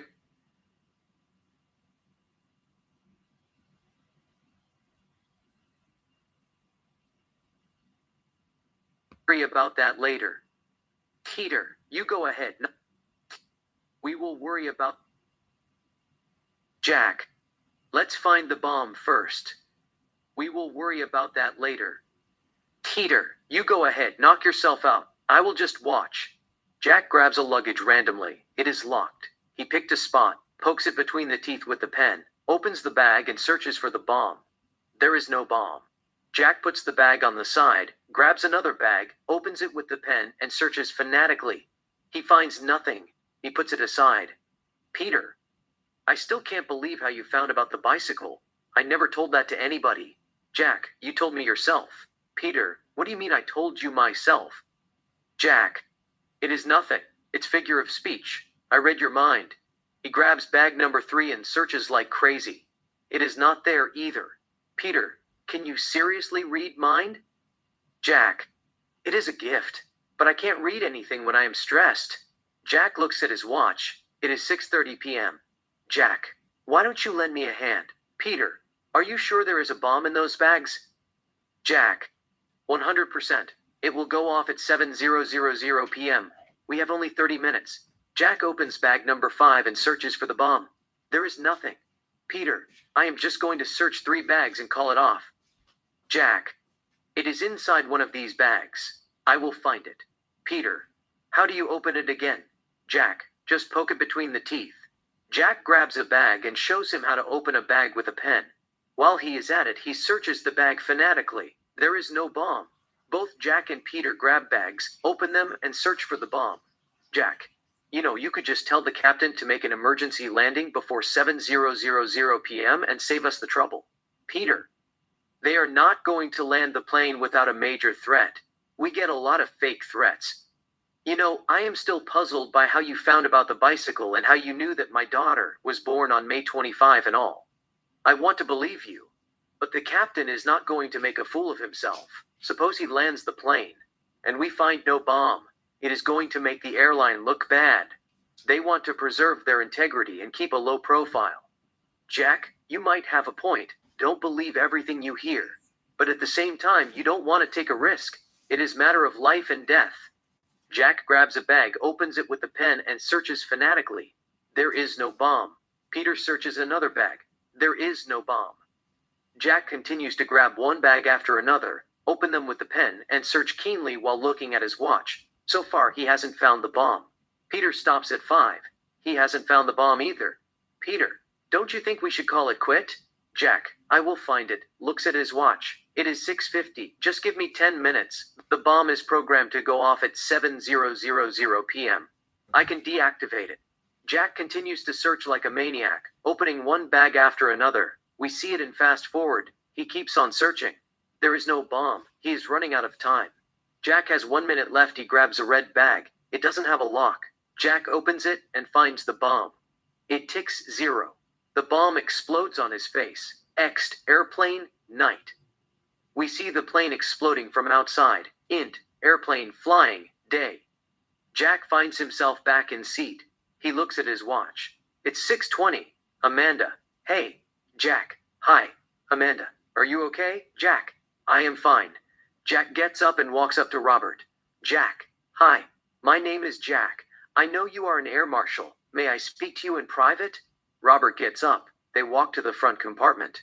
Robert. What is it? Jack. There is a bomb in the cargo hold. It is programmed to go off at 7:00 p.m. I can show you where it is. Just call your fellow Air Marshal Peter and let him know about it. Robert, did you plant it? Jack, no, I did not. But someone did. Robert, who is he? Jack, I don't know who he is. But the bomb is inside a red bag. We don't have much time. Call Peter and tell him to escort me to the cargo hold and locate the bomb. We have less than 40 minutes. Robert, why didn't you tell us earlier? You just said we had less than 40 minutes. Why did you wait? Jack, it is complicated. I don't know why I waited. It doesn't matter. What is important is I am telling you now. Just take out your wallet. There is a $10 bill. The number is MK 89,344,410. Robert takes out his wallet and looks at it. Jack, MK 893,444,410. Robert, that is impressive. Are you a street magician? Jack, no, I am not. Robert, so how did you do it? Jack, I know a lot of things about you. You have 2 children, a boy and girl. Your son is 8, and your daughter is 14. Her name is Anna. She is Scorpio. She was born October 19th, 2008. Your son is Aquarius. His name is Kevin. He was born November 29th, 2014. Robert is shocked. Robert, who the fuck are you? Jack, I am nobody. I just came to warn you there is a bomb in the plane. I can help you locate it. It is inside a red bag. Just tell Peter to check it out. He is wearing a blue suit and pink shirt. Let him look at it. The captain can make an emergency landing before it is too late. Robert calls Peter. Coach, Peter picks up the phone. Robert, a passenger at first class is saying there is a bomb in the plane. He has spotted us. I need you to come over here. Robert hangs up. Peter gets up and walks toward first class. First class compartment. Back to Jack and Robert. Robert, who planted the bomb? Jack, I have no idea. It could be one of the passengers on this flight. It is inside a red bag. Robert, why should I believe you? Jack, you don't have to believe me. I will show it to you myself. It is programmed to go off at 7:00 p.m. Robert, are you sure you didn't bring it yourself? Jack, why would I bring a bomb to a plane? I have no beef with anyone. Robert, so who planted it? Jack, my best guess would be a terrorist. Someone who don't value human life. Peter joins them. Peter, what is going on? Robert, he is saying there is a bomb in the plane. It is in the cargo hold programmed to go off at 7:00 p.m. I don't know whether to believe him or not. Peter, to Jack, what bomb are you talking about? Jack, there is a bomb inside a red bag. We have to hurry up. Peter, is this some kind of sick joke? How did it pass security? Jack, I don't know anything about security. All I know is the bomb is inside a red bag. I want you to look at it and tell the captain to make an emergency landing. We are wasting time. The bomb will go off at 7:00 p.m. We are supposed to work against the clock. Peter, why are you telling us now? Where were you all this time? Jack, it is complicated. Peter, what is complicated? Jack, I blacked out. Peter, how come? Jack, I don't know. When I get anxious, I black out. I know I should have informed you earlier, but I got nervous. My blood sugar dropped and I lost consciousness. Peter, it doesn't add up. You are up to something, Jack. I am not up to anything. You can look at it yourself. It is inside a red bag. Peter, there are hundreds of luggage in the cargo hold. How do you expect me to find a red bag? Jack, I will go with you. I will get it myself. Peter, suppose what you are saying is true. We escort you to cargo hold and let you grab the bag. But how do we know you would not click a button and blow up the plane? Jack, I am not going to touch the bag. I will just point it out to you. We have to act fast. Peter, something is fishy. I don't like it. Why would you go to the trouble to tell us now? You could have told us before the plane took off. Jack, I have already told you it is complicated. Peter, you could have said there is a bomb in the plane. Please, don't take off. Make sure it is safe. How can that be complicated? Jack, You are the same person who destroyed Vaughn's bicycle at elementary school. He was a bully. You saw him beating Fat Boy, cut the chain with the bolt cutter, and threw his bicycle down the overpass. A big track ran over it. The police came to the school and questioned the students. You told them you didn't know who did it. The school expelled Fat Boy, and you got away with crime. Peter, that is amazing. Who told you that? Jack, never mind who told me. Pick a number from 1 to infinity. Don't tell me. It has to be your favorite number. I will give you 10 seconds. He gives him 10 seconds. Jack, it is 25. Your daughter was born May 25th, 2015. Peter, that is impressive. Who are you? Jack, I am nobody. You can look at my background. I have few run-ins with the law. I am here to warn you there is a bomb in the cargo hold. It is inside a red bag. I can help you locate it. You have nothing to lose. Peter and Robert stand aside. Peter, to Robert, what do you think? Is he telling the truth? Robert, I don't know, but I am not going to take a chance. Let me look at his background. Robert walks to his seat and grabs his laptop. Peter, he is checking your background. You are not a terrorist, are you? Jack, no, I am not. Peter, why didn't you come forward with the information earlier? Jack, I blacked out. You know, it doesn't matter if I informed you earlier or not. What important is I am informing you now. We must act fast and save lives. Peter, who told you about my daughter? Jack, what do you mean, Peter? How did you know she was born on May 25th, 2015? Jack, it is listed in the internet. Peter, what about, who told you about the bicycle? Jack, I just sensed your energy. Peter, what are you talking about? Jack, I read your mind. It is a gift. I can sense energy around me. There is a bomb in the plane. It is inside a red bag. Just take me to the cargo hold. I will show it to you. Robert joins them. Robert, I looked at your background. You have a couple of criminal records. You were arrested for attempted arson, throwing a Molotov cocktail at Maribor head office in Los Angeles, and you were detained for breaking a zoo. According to Lincoln, you are an animator. Jack, I have already told you I have a couple of run-ins with the law. I am not proud of them. There is a bomb inside a red bag. I can show it to you. Robert, okay. Peter will escort you there. Just show it to him. He will take care of it. I don't want you to touch anything. If you touch anything, I will throw you out of the plane myself. Robert gives Peter a nod. They all walk toward the cockpit. Peter opens the trap door. Peter, lead the way. Jack takes the staircase and gets down. Peter gets down as well. They walk toward the cargo hold. Jack looks at his watch. It is 6:30 p.m. Jack, we have less than 30 minutes. Jack walks faster. Peter, slow down. Just take it easy. You are not allowed to touch anything. Jack, I am not going to touch anything.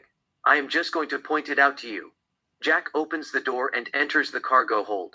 Peter steps in as well. Jack removes a bag. Peter, don't touch anything. Jack, we have to hurry up. Remove those bags at the front. You will see a red bag. The bomb is inside the bag.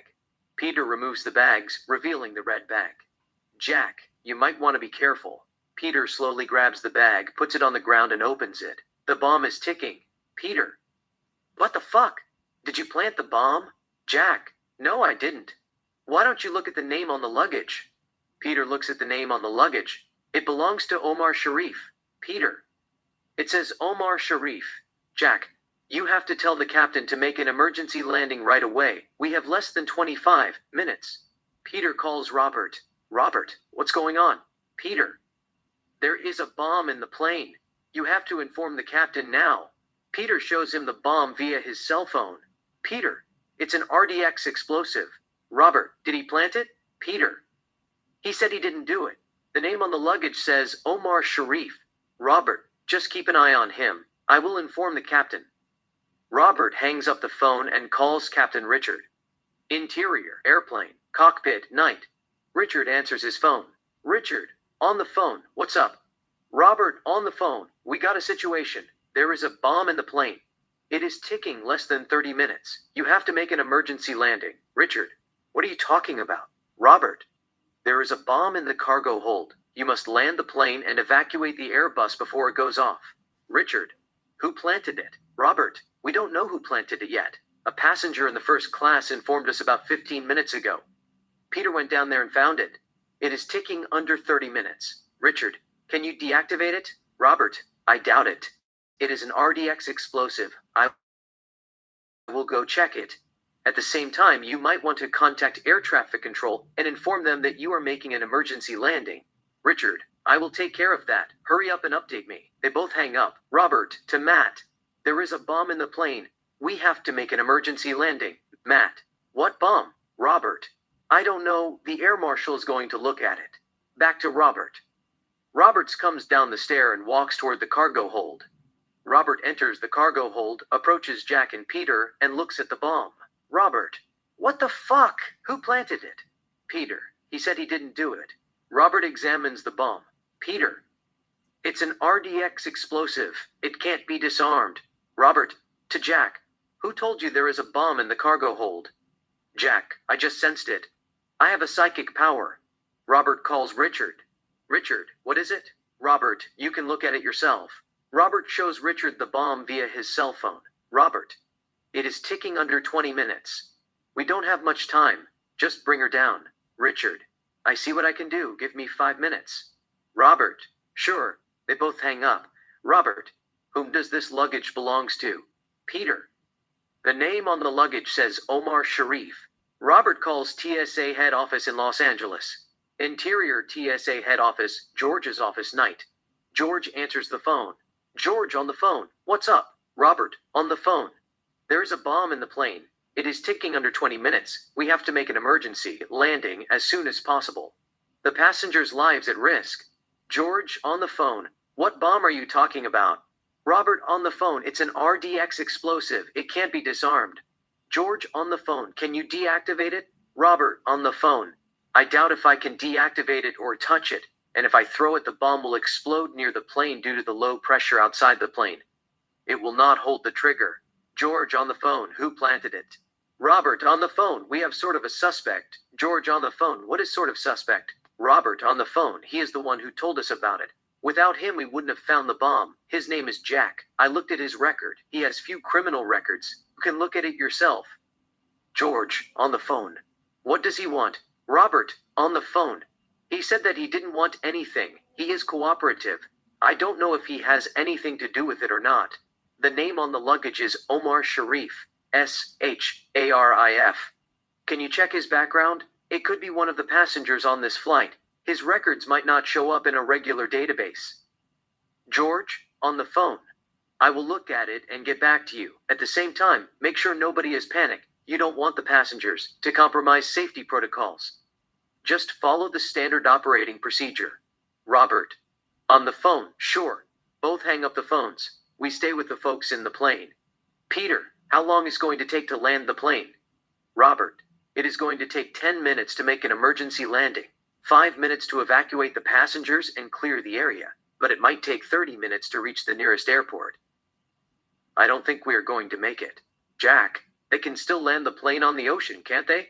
Don't you have floating devices or life vests? Robert, yes, we do, but you have a lot to answer for. Why didn't you tell us earlier? You keep changing your story. Earlier you said you got nervous, your blood sugar dropped and you blacked out. Now you said you have a psychic power. Jack, it is combination of both. I have a psychic power. I found about the bomb. I got nervous and lost consciousness. Regardless, let focus on what is on hand. If you think I have anything to do with this, you can arrest me after we save lives. We don't have much time. I am here to help. Peter. Shoot first. Ask questions later. In this case, save lives first. Ask questions later. We must warn the passengers. Robert, we can't warn them now. They will make our job difficulty. Robert calls Richard. Cockpit, cargo hold. Richard answers the phone. Richard, on the phone. What's up? Robert, on the phone. It is ticking under 15 minutes. What is the status? Richard on the phone. The nearest land is about 45 minutes away. Baker Island. I am just going to land the plane on water. Inform the passengers to put on life jackets. Jack. On the phone, sure. Both hang up their phones. Robert. Let me check who Omar Sharif is. He could be one of the passengers on this flight. I will ask him to disarm it. Robert walks toward the trap door. Peter, to Jack. I can't leave you with the bomb. You have to come with us. Jack heads to the trap door as well. Peter follows him behind. They all take the staircase and reach the top. Peter, referring to Jack. Do you want me to arrest him? Robert, that won't be necessary. We don't have time. Let him return to his seat. He has been supportive. Peter, return to your seat. We will take care of it. Jack returns to his seat. Robert opens his laptop and searches for Omar Sharif. He is not listed. Robert, it is not listed. He put a fake name on the luggage. Peter, do you think he is in this flight? Robert, it is possible, but we don't have time. The camera focuses on Jack and Amanda. Amanda, what is going on? Jack, there is a bomb in the plane. Look at his watch. It is 6:49 p.m. It will go off in 11 minutes. Amanda, you are joking. Jack, no I am not. Robert, on the radio. Ladies and gentlemen, I am sorry to inform you this. We are making an emergency landing. We are landing the Airbus on water. It is emergency. We want you to calm down. It is for your safety. We don't want anyone to get hurt. Please put on your life jackets and remain calm. It is under your seat or beside your seat. Don't inflate it until you exit the aircraft. Once the plane lands, you must move to the closet exit, taking nothing with you. High-heel shoes must be taken off. They might tear the evacuation slide. Once you get in the water, you must swim away the plane as far as possible. You have less than 10 minutes to do so. The passengers are panicking. Amanda, what is going on? Jack, there is a bomb in the plane. Just put on your life jacket. It is going to go off in about 10 minutes. Amanda, you can't be serious. Jack, serious as heart attack. We might not make it. Amanda and Jack grab the life vests and put them on. So do the passengers. Stewards, please put on your seatbelts. We are making an emergency landing. The passengers put on their seatbelts. The plane flies down at full speed. Time continues to tick. 2 minutes left. The plane lands on water. 1 minute left. The door opens. It is too late. The plane explodes. Exterior airplane, night. We see the plane exploding from outside. Interior, airplane, flying, night. Jack finds himself back in seat. It is 6:30 p.m. He gets up, walks to the compartment, and grabs the radio. Jack, on the radio. There is a bomb in the plane. It is in the cargo hold. It is going to go off at 7:00 p.m. We don't have much time. I want Air Marshal Robert in the first class and Peter in the class section to go down there and look at it. We are racing against time. Every second counts. Jack hangs up the phone and approaches Robert as he walks up to him. Jack, there is a bomb in the cargo hold. It is inside a red bag. You must tell the captain to make an emergency land right away. We don't have much time. Robert, what bomb are you talking about? Jack, it is inside a red bag. We must act fast. It is ticking under 30 minutes. Robert, who planted it? Jack, I don't have time to answer that question. You can arrest me later after we save lives. If you don't believe me, just tell Peter to go down there and look at it. It takes 10 minutes to make an emergency landing. The captain will land the plane on water. The passengers need to put on their life vests. We are working against the clock. You don't want to take a risk. Peter approaches them. Peter, what is this guy talking about? Jack, there is a bomb in the cargo hold. It is going to go off at 7:00 p.m. It is inside a red bag. Hurry up. I am not making up this. Robert, why are you telling us now? You could have told us earlier. Jack, the person who planted the bomb just called me a few minutes ago and told me that there is a bomb in the plane. He put it inside a red bag. I know which one he is talking about. I can show it to you. We must hurry up. Peter, how did you know about us? Jack, he told me. Robert, what is his name? Jack, Omar Sharif. Just trust me on this one. One of you can go to the cargo hold with me and look at it yourself. We have less than 25 minutes. Referring to Peter, he can come with me. To Robert, you might want to warn the captain there is a bomb in the plane. It is ticking under 25 minutes. Peter and I will locate the bomb. He will show you the bomb via his cell phone to confirm the warning is real. Just tell the captain not to waste time. He must land the plane on water right away and evacuate the aircraft. I swear I'm not going to touch anything. I will just point him at it. Look at his time. We are running out of time. Robert, just go down there and see if he is telling the truth. I will warn the captain. They all walk toward the cockpit. Peter opens the trap door. Jack enters. Peter enters too. Jack and Peter walk toward the cargo hold. Jack, it is under Omar Sharif's name. They enter the cargo hold. Jack quickly removes the bag and pulls the red bag, opens the bag and shows the bomb to Peter. It is ticking under 22 minutes. Antino, what the fuck? Jack, it's an RDX explosive. It can't be disarmed. Peter quickly calls Robert and informs him. Robert, What is it? Peter, there is a bomb in the plane. It is ticking under 22 minutes. Shows him via his cell phone. He said it's an RDX explosive. It can't be disarmed. He is right. We must tell the captain about it. They have to make an emergency landing right away. Robert, did he plant it? Peter, to Jack, did you plant it? Jack, no, I didn't. I don't know who planted it. We don't have time to answer that question. We must act fast. Peter, he said he didn't plant it. Jack, show the bomb to the captain right away. Peter, to Robert, I will show the bomb to the captain. Check the name Omar Sharif Ali Farid. The name on the luggage is Omar Sharif. Robert, just be careful. Keep an eye on him. Peter. Sure. They both hang up. Peter calls Richard. Cockpit, cargo hold. Richard answers the phone. Richard, on the phone. What is it? Peter, on the phone. There is a bomb in the plane. You have to make an emergency landing. Shows him the bomb via his cell phone. It is ticking under 20 minutes. It's an RDX explosive. It can't be disarmed. Richard, on the phone. Fuck. Just warn the passengers. Let me see what I can do. Jack, to Peter, tell him not to waste time. There is no dry land in the area. He must land the plane on water now. Richard, on the phone. Who is that? Peter, on the phone. The guy who told us about the bomb. Jack, can I talk to him? Peter gives him the phone. Jack, on the phone. Don't take chance. Just land the plane on water right away. It takes 10 minutes to land. Another 5 minutes to evacuate the plane. And 5 more minutes to swim away from the plane. Hurry up. You don't have time. Just descend now. Do it. We will tell the passengers to put on their life vests. Jack hangs up. Peter, are you sure you didn't bring this with you? Jack, no, I didn't. Peter, can you deactivate it? Jack, are you kidding me? I don't know anything about bomb.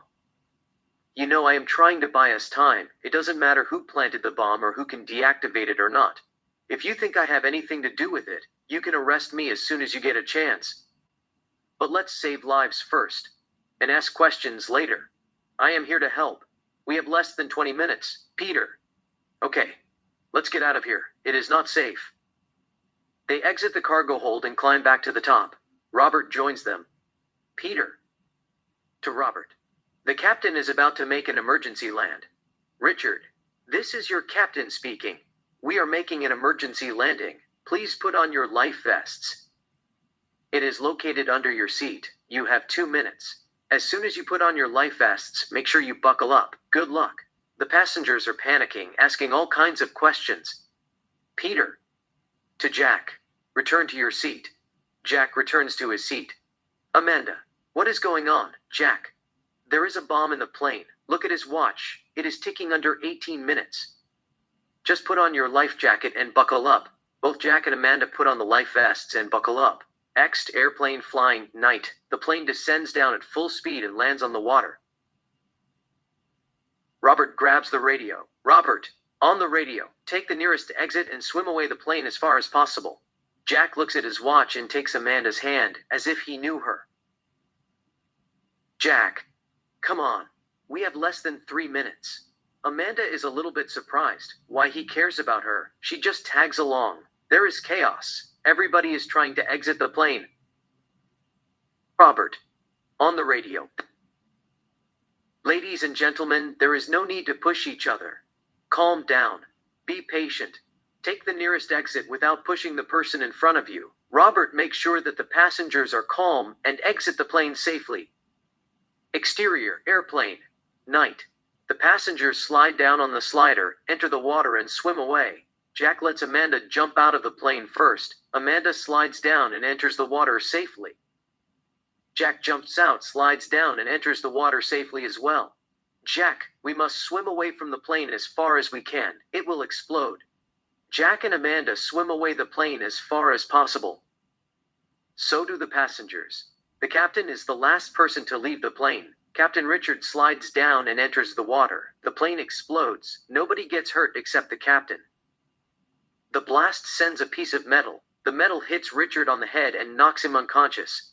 The plane is on fire.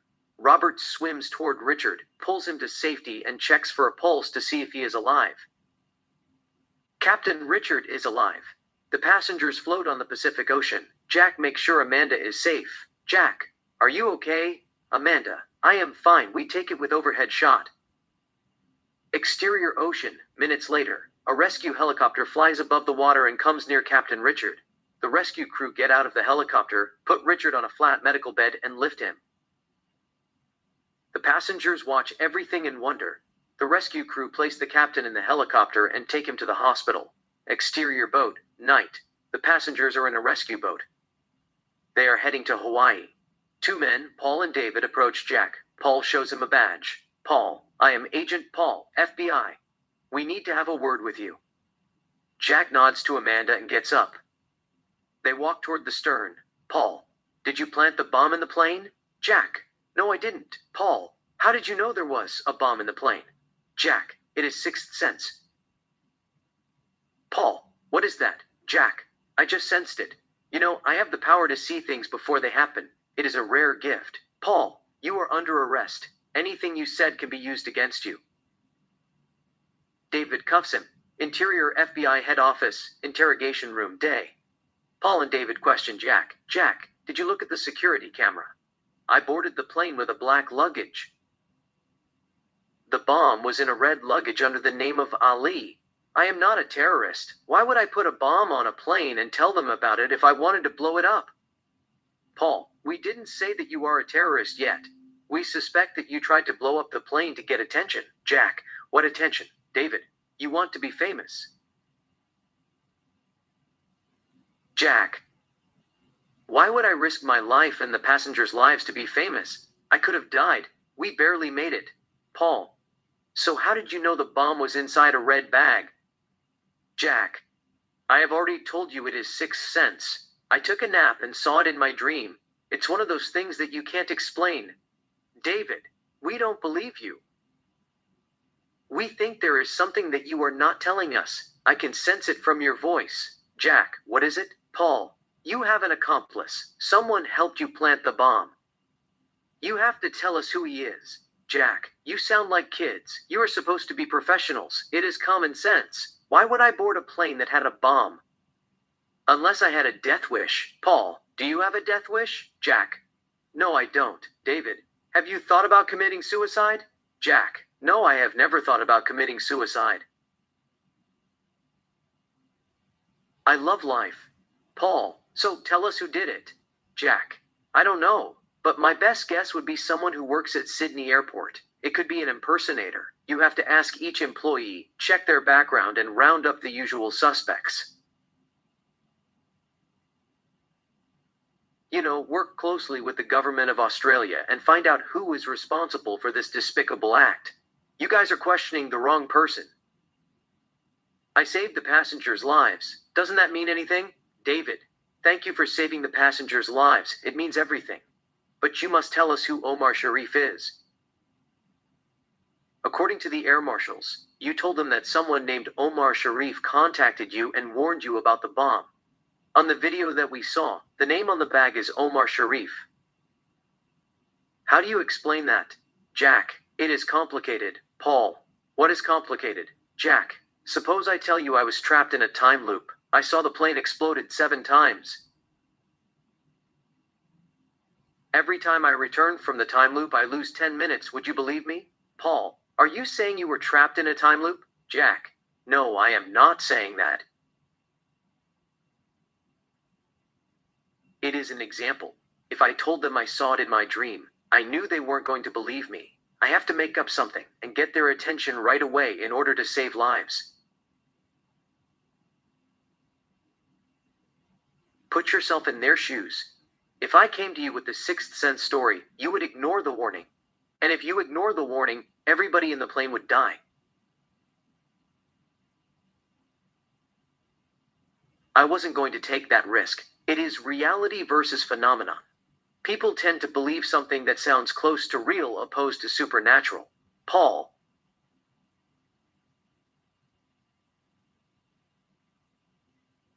You are not answering my question. Who is Omar Sharif? Jack, I don't know who he is. I made it up. I mean, it is a prophecy like Nostradamus. The name came to my head out of the blue.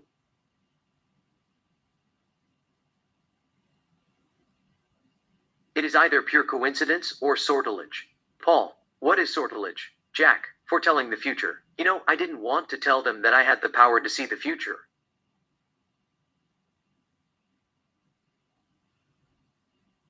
I thought that they wouldn't believe me, so I made up the story.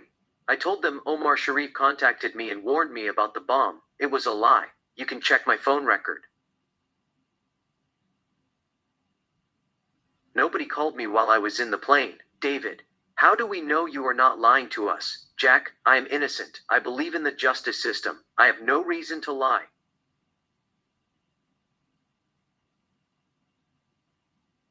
I lied in the plane because I wanted to save lives. I believe in America. It is a matter of time. Whoever is behind this, they will catch them and bring them to justice.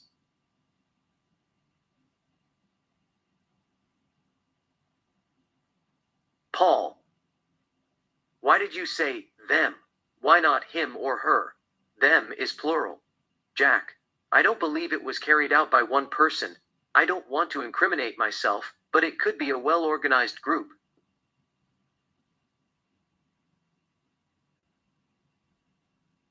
Like Al-Qadi. Paul, why did you say you don't want to incriminate yourself? Can you explain it to us? Jack, I just thought the phrase incriminate oneself sounds cool.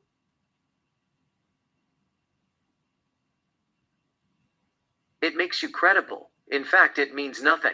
I don't want to give you the wrong idea. That's all. Paul, you failed lie detected taste. Jack, I got nervous.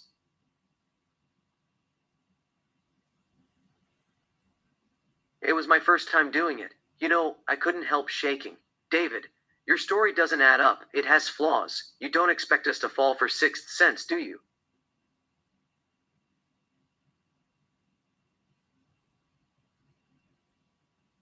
You have to give us something, Jack. It doesn't matter. Sooner or later, they will find the preparators. They will ask you to set me free. I have already told you.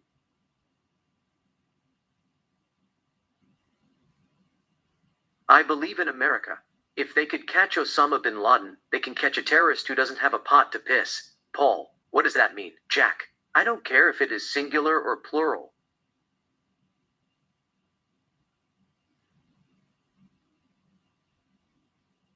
The person who put the bomb in the plane, he or she or they are nothing but worthless. They are cowards. They tried to kill innocent people. Whatever your political agenda is, you don't touch children.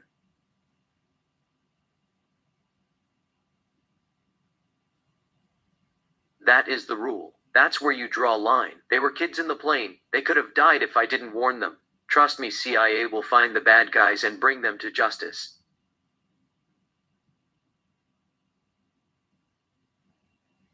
Paul, do you know who they are? Jack, I am not going to hold it against you. You are just doing your jobs. You have one suspect. You are not going to let him go without sweating his ass off.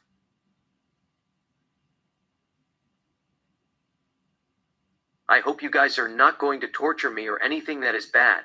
But I know you are not going to go easy on me either. I will cooperate to avoid anything that is inconvenient.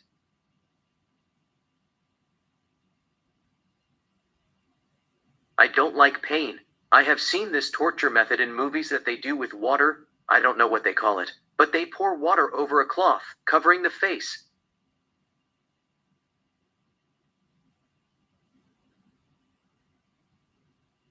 I am an animator. I work at Warner Bros. Studio. I thought it looked harmless, but I am told you could die from that. It is hard to breathe. The point I am trying to make is if I were in your shoes, I wouldn't believe myself either.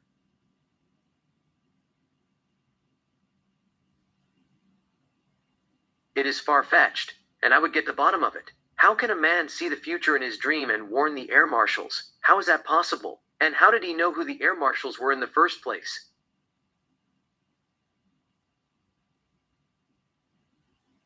Who told him? There is something fishy going on. You see, that's what I mean. I don't want to incriminate myself, but at the same time, I don't want to go to prison for something that I didn't do.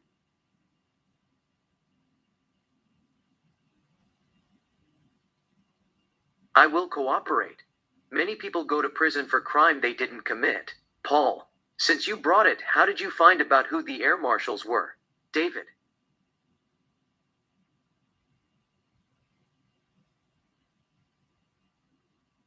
they said you knew them by names. Jack, it revealed to me in my dream. David, bullshit. You don't accept us to believe that, do you? Jack, no, I don't. Paul, according to them, you told them that Omar Sharif gave their names to you.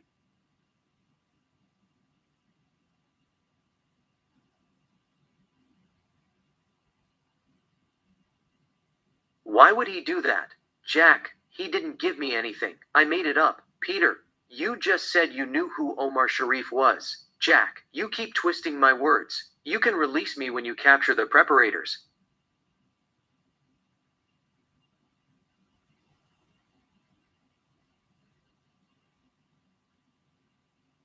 I have nothing to add. David, do you know you are looking at life? Jack, I doubt that. Do I have anything to do with the bombing of the plane? The answer is no. You guys know that too.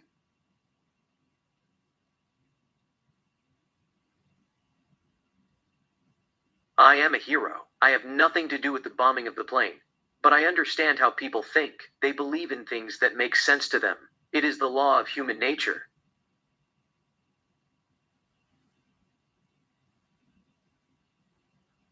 It is the law of common sense. You can't fight that. What you see is what you get. Only time will tell whether I am innocent or guilty. Paul, why did you say guilty?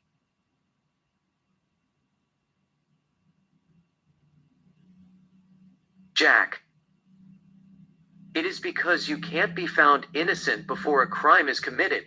Even though they say you are innocent until proven guilty, the truth is you are guilty till proven innocent.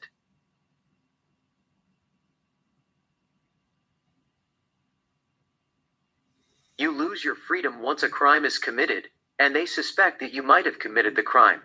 Just think about it. How someone who loves his country gets up in the morning, says, I'm going to blow up a plane, put a bomb in the cargo hold, and change his mind 30 minutes before the bomb goes off.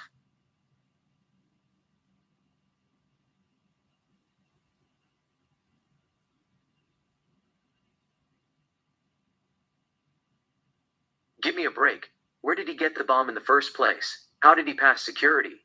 It takes time, money, resource, and energy to carry out the plot.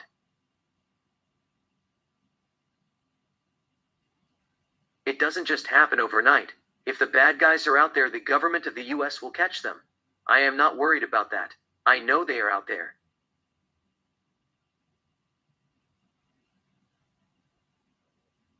I hope they catch them on time, tighten up security, and prevent further attack. Paul's cell phone rings. Paul looks at it. Paul, I have to take it outside.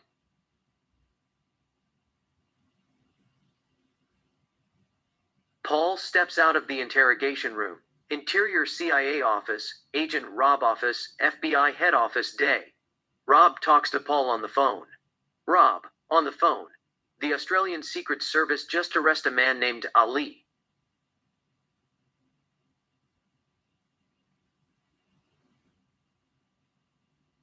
They saw him on the surveillance camera carrying the same red bag from the video. They are questioning him as we speak. Paul, on the phone. What about the suspect in custody?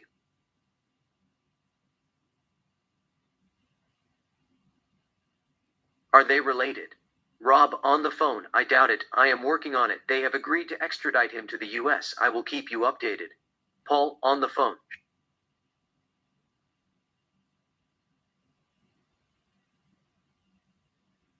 Sure. Rob, on the phone. Take care. Paul, on the phone. Bye. Both hang up. Interior FBI head office interrogation room day. David is in the middle of questioning Jack.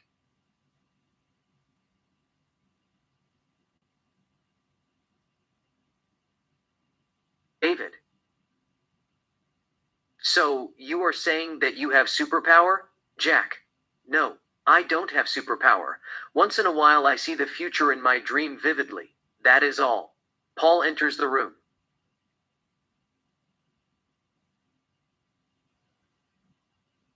Paul. What do you know about a man named Ali? Jack. I have never heard of him. Paul. The Australian government just arrested him. Is there anything that you want to tell me?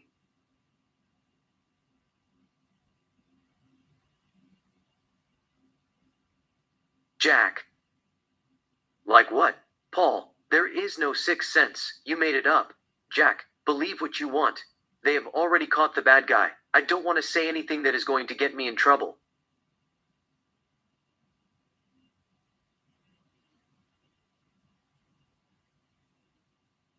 I am innocent. I am not going to speak to anyone without my lawyer. I am free.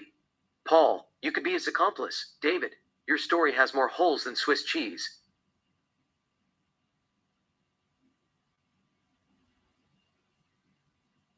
Or rather, it sounds fiction. Do you always get vivid dreams of the future like that?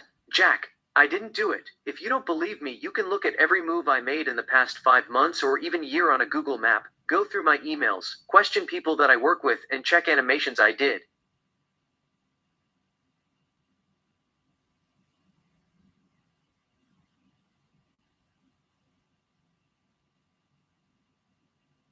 It will change your mind. You know, if I am going to blow up a plane, first I have to have motive, then money, followed by time. I am an animator. I know how bad guys think.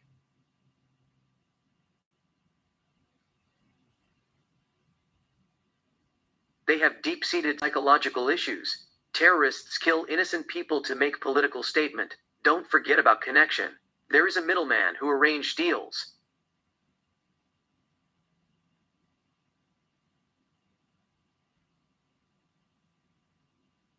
You have to sit and talk to people. To be honest, sometimes I don't even have time to eat lunch. I am always drawing. That's why I went to Sydney, Australia to take a break.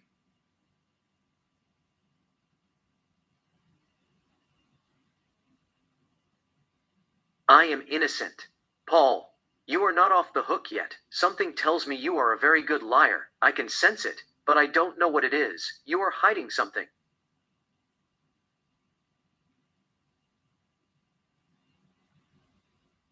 Why don't you spit it? Jack, I am not hiding anything. I am innocent. You know, I can beat the polygraph if my life depends on it. You will probably think that I am lying or the polygraph is broken.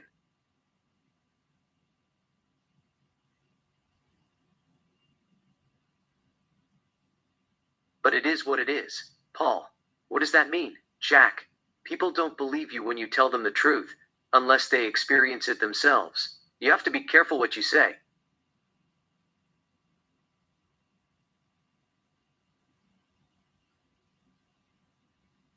Or you could end up in a mental institution. You know, I was trapped in a time loop. I saw the plane exploding 7 times before we made it out alive. I will tell you from the beginning to the end if that is what you want to hear.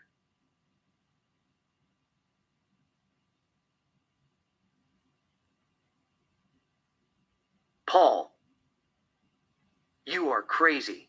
Interior CNN headquarters, newsroom day. A reporter named Sophia addressed the news. Sophia, the Australia government arrested a 31 years old named Ali Farid in connection of the bombing of Flight 459.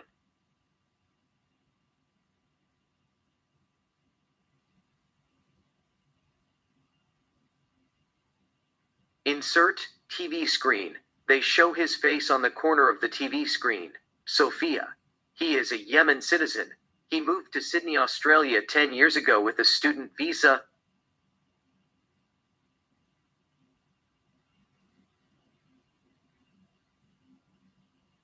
Exterior Yemen, day.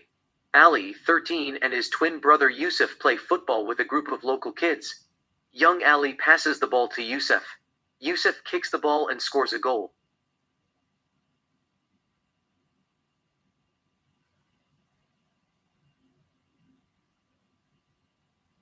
Young Ali and Yusuf celebrate. INT CIA headquarters conference room day. Top US government officials sit around the table. On the screen, we see the picture of Abdi.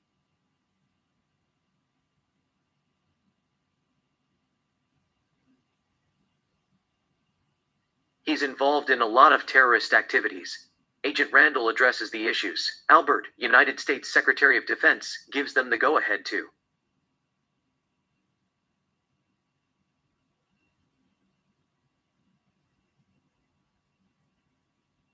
Take him out. Interior Omar's house. Day. Ali's family prepares to go to a wedding. They all are dressed up. Except young Ale. He is grounded. His father Omar wants Ali to come with them.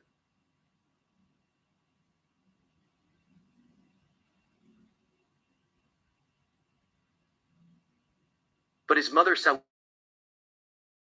is saying he is grounded. Sauda, in Arabic, no, he is not going, he didn't do his homework. Omar, in Arabic, he will do it when he gets back from the wedding.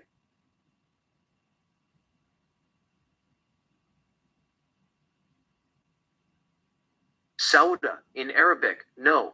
He is failing his class. I don't want him to be left behind. I have already warned him, but he doesn't listen. All he wanted to do is play football.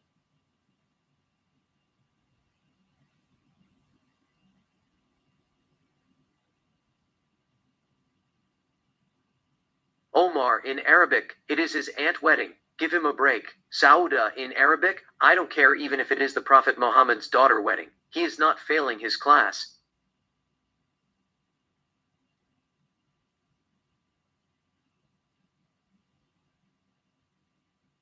If he goes, I won't go. He has to learn how to be responsibility. There is a time for game. There is time for study. Omar, to Ali, I am sorry.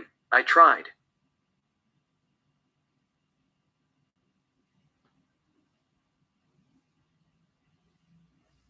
She has a point. School is important. I am on her side in this one. Ali is disappointed. Exterior Omar's car, day. It is a 2000 black Honda Civics. Omar, Sauda, and Yusuf get in a car and drive away.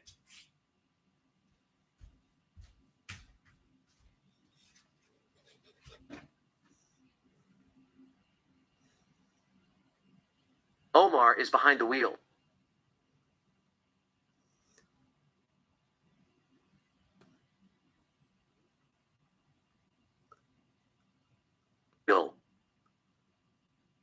Sauda sits in the passenger seat. Yusuf is behind. Sauda sits in the passenger seat. Yusuf is behind.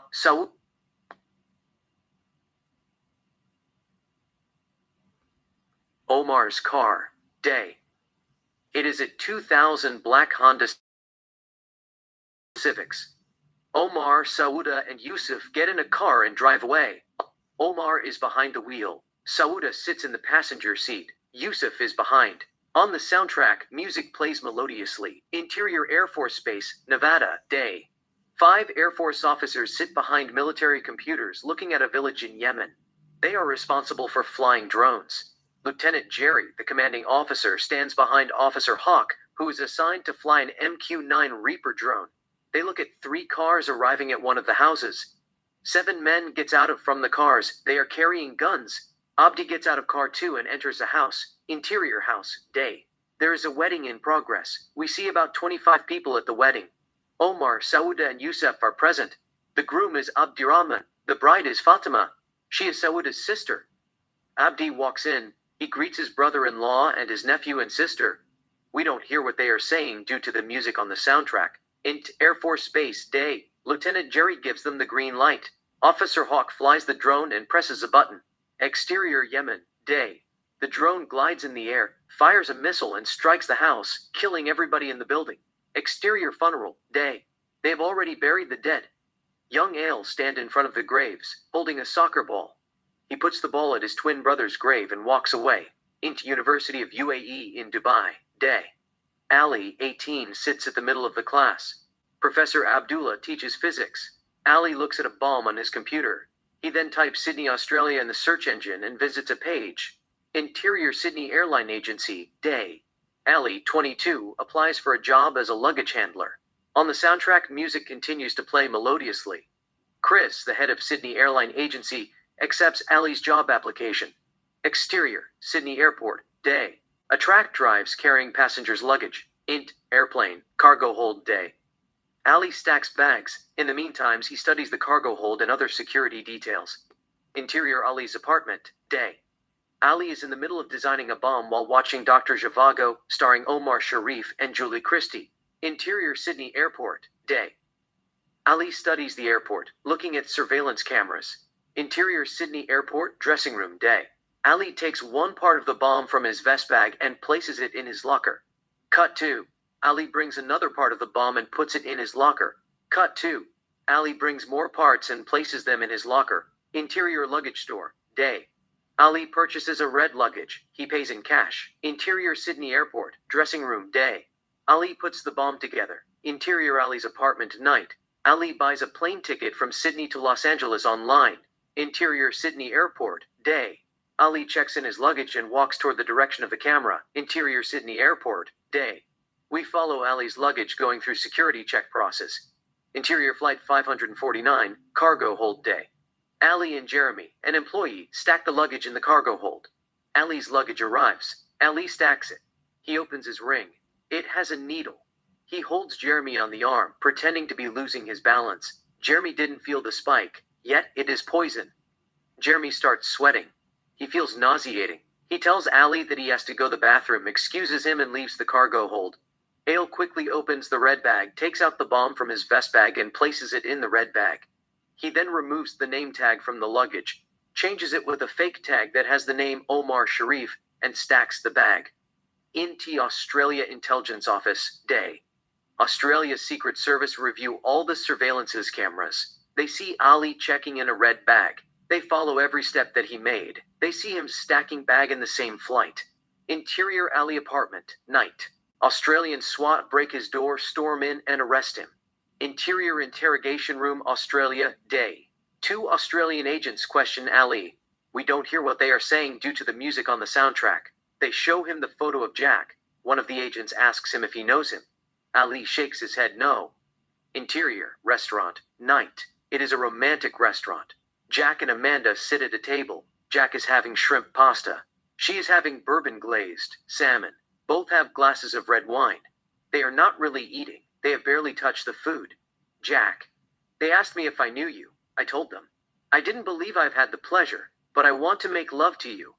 As if I am looking for a treasure. I know I am dreaming. My heart is screaming. You are not under a curse. Give me your heart. I will make you feel like the luckiest girl in the universe. When I think about you, my heart beats like a drum. I want to kiss you till my lips are numb. Amanda, you are good. But did you go through my songbook? Jack. What songbook? Amanda, don't act like you don't know what I am talking about. Jack. I don't know what you are talking about. Amanda. So, who told you about it? Jack. I read your mind. Amanda. I don't believe you. Jack. I am going to travel through your brain and access a secret from your memory that you never told to anyone. When you were 14, you walked on your mother and your uncle making out at the kitchen. It was a New Year party. Your mother played it cool. She pushed him away and told him to stay away from her. Your uncle is a womanizer. You thought that he seduced your mother and told yourself that she rejected his advancement. Besides, it was a one-time thing. You forgave her, but you were too happy about it. How could she do that to your father? However, when one door closes, another opens. Your heart wasn't in ballet. You wanted to purse music. Your mother was standing in your way, and that gave you the courage to stand up to her. Ultimately, you got your wish. You quit ballet and pursed music full-time at age 16. Amanda, that is amazing. You are not a psychic, are you? Jack, maybe. Amanda, what do you mean by maybe? Jack, you have a Playboy bunny tattoo right down by your belly with play on. You said it is a sex thing. It has 2 meanings. Someone that you are in love with can take advantage of you, or you will play with his emotions in a seductive way. You know, sometimes you prefer to be submissive. Every now and then, you want to be in charge. Amanda, that is scary. Jack, am I right? Amanda, you are right on the money. Jack, you have a tattoo on the side of your breast. Cherry blossom. You saw it on a tattoo book and fall in love with it. Cherry blossom symbolizes love and the female mystique, beauty, strength, and sexuality. Amanda, that is crazy. Jack, you got a tattoo on your chest. A poem, I have loved you till I felt like my heart was going to burst out of my chest, to be scared of being left with a broken heart like a bird that abandoned her nest. You are not afraid of falling in love or being left with a broken heart. It is taken from one of your songs that you wrote. Amanda, that is unbelievable. Jack, you have a ballerina tattoo on the back of your shoulder. It embodied your short-lived ballet career. You did ballet till you were 16. You haven't completely forgotten about it. It is still a part of you. It is a part of your music. It is a part of your dance routine. Sometimes you see yourself as a ballerina. She brings out the good in you. There is a tattoo on your left arm that brings out the bad in you, Harley Quinn. You are attracted to the dark side of life. You listen to her voice. You think that she is creative. She likes to dance, party, write, and sings. She can do whatever she wants. She doesn't let anybody get in her way. Amanda, that is impressive. I am speechless. I thought it was untrue when people say that they have psychic power. It is actually true. Jack, I haven't been completely honest with you. I don't have psychic power. I can't read mind. Amanda, how do you know all those things about me? Jack, it is complicated. Amanda, what is complicated? Jack, I don't know how to say this. Do you know anything about time loop? Amanda, what time loop? Jack, reliving a moment over and over like Bill Murray in the Groundhog Day. I was trapped in a time loop while I was on a plane. That is why I knew where the bomb was. You told me about yourself, including. He gets up and whispers something on her ear. Amanda couldn't help smiling. Amanda, I don't believe you. You are a stalker. She takes out $100 from her purse, puts it on the table, and gets up to leave. Amanda continued, I am leaving. I don't want to talk to you anymore. Jack holds her hand. Jack, wait, I have a surprise for you. Jack gives him Kevin a nod. Kevin gives his band a nod. They begin to play The Temptations' My Girl. Kevin sings My Girl. Amanda is speechless. Jack, may I have this dance? She nods her head. They come to the dance floor and dance slow. Amanda, what is going on? Jack, what do you mean? Amanda, are you toying with my emotions? Jack, no, I am not. Amanda, how did you find out all those things about me? Jack, it is complicated. Amanda, why you keep saying it is complicated? What are you hiding something from me? Jack, I am not hiding anything from you. There is a pause. They continue to dance silently. Amanda, you don't have a psychic power, do you? Jack, no, I don't. Amanda, who told you about your tattoos? Jack, I did research. I wanted to impress you. Amanda, I am impressed. But why did you say that you were trapped in a time loop? Jack, I don't know. I just thought it sounds cool. She gives him a beautiful smile. There is a silent moment. They continue to dance silently. He looks at her eyes. She looks at his eyes. They get closer and kiss intimately. The end.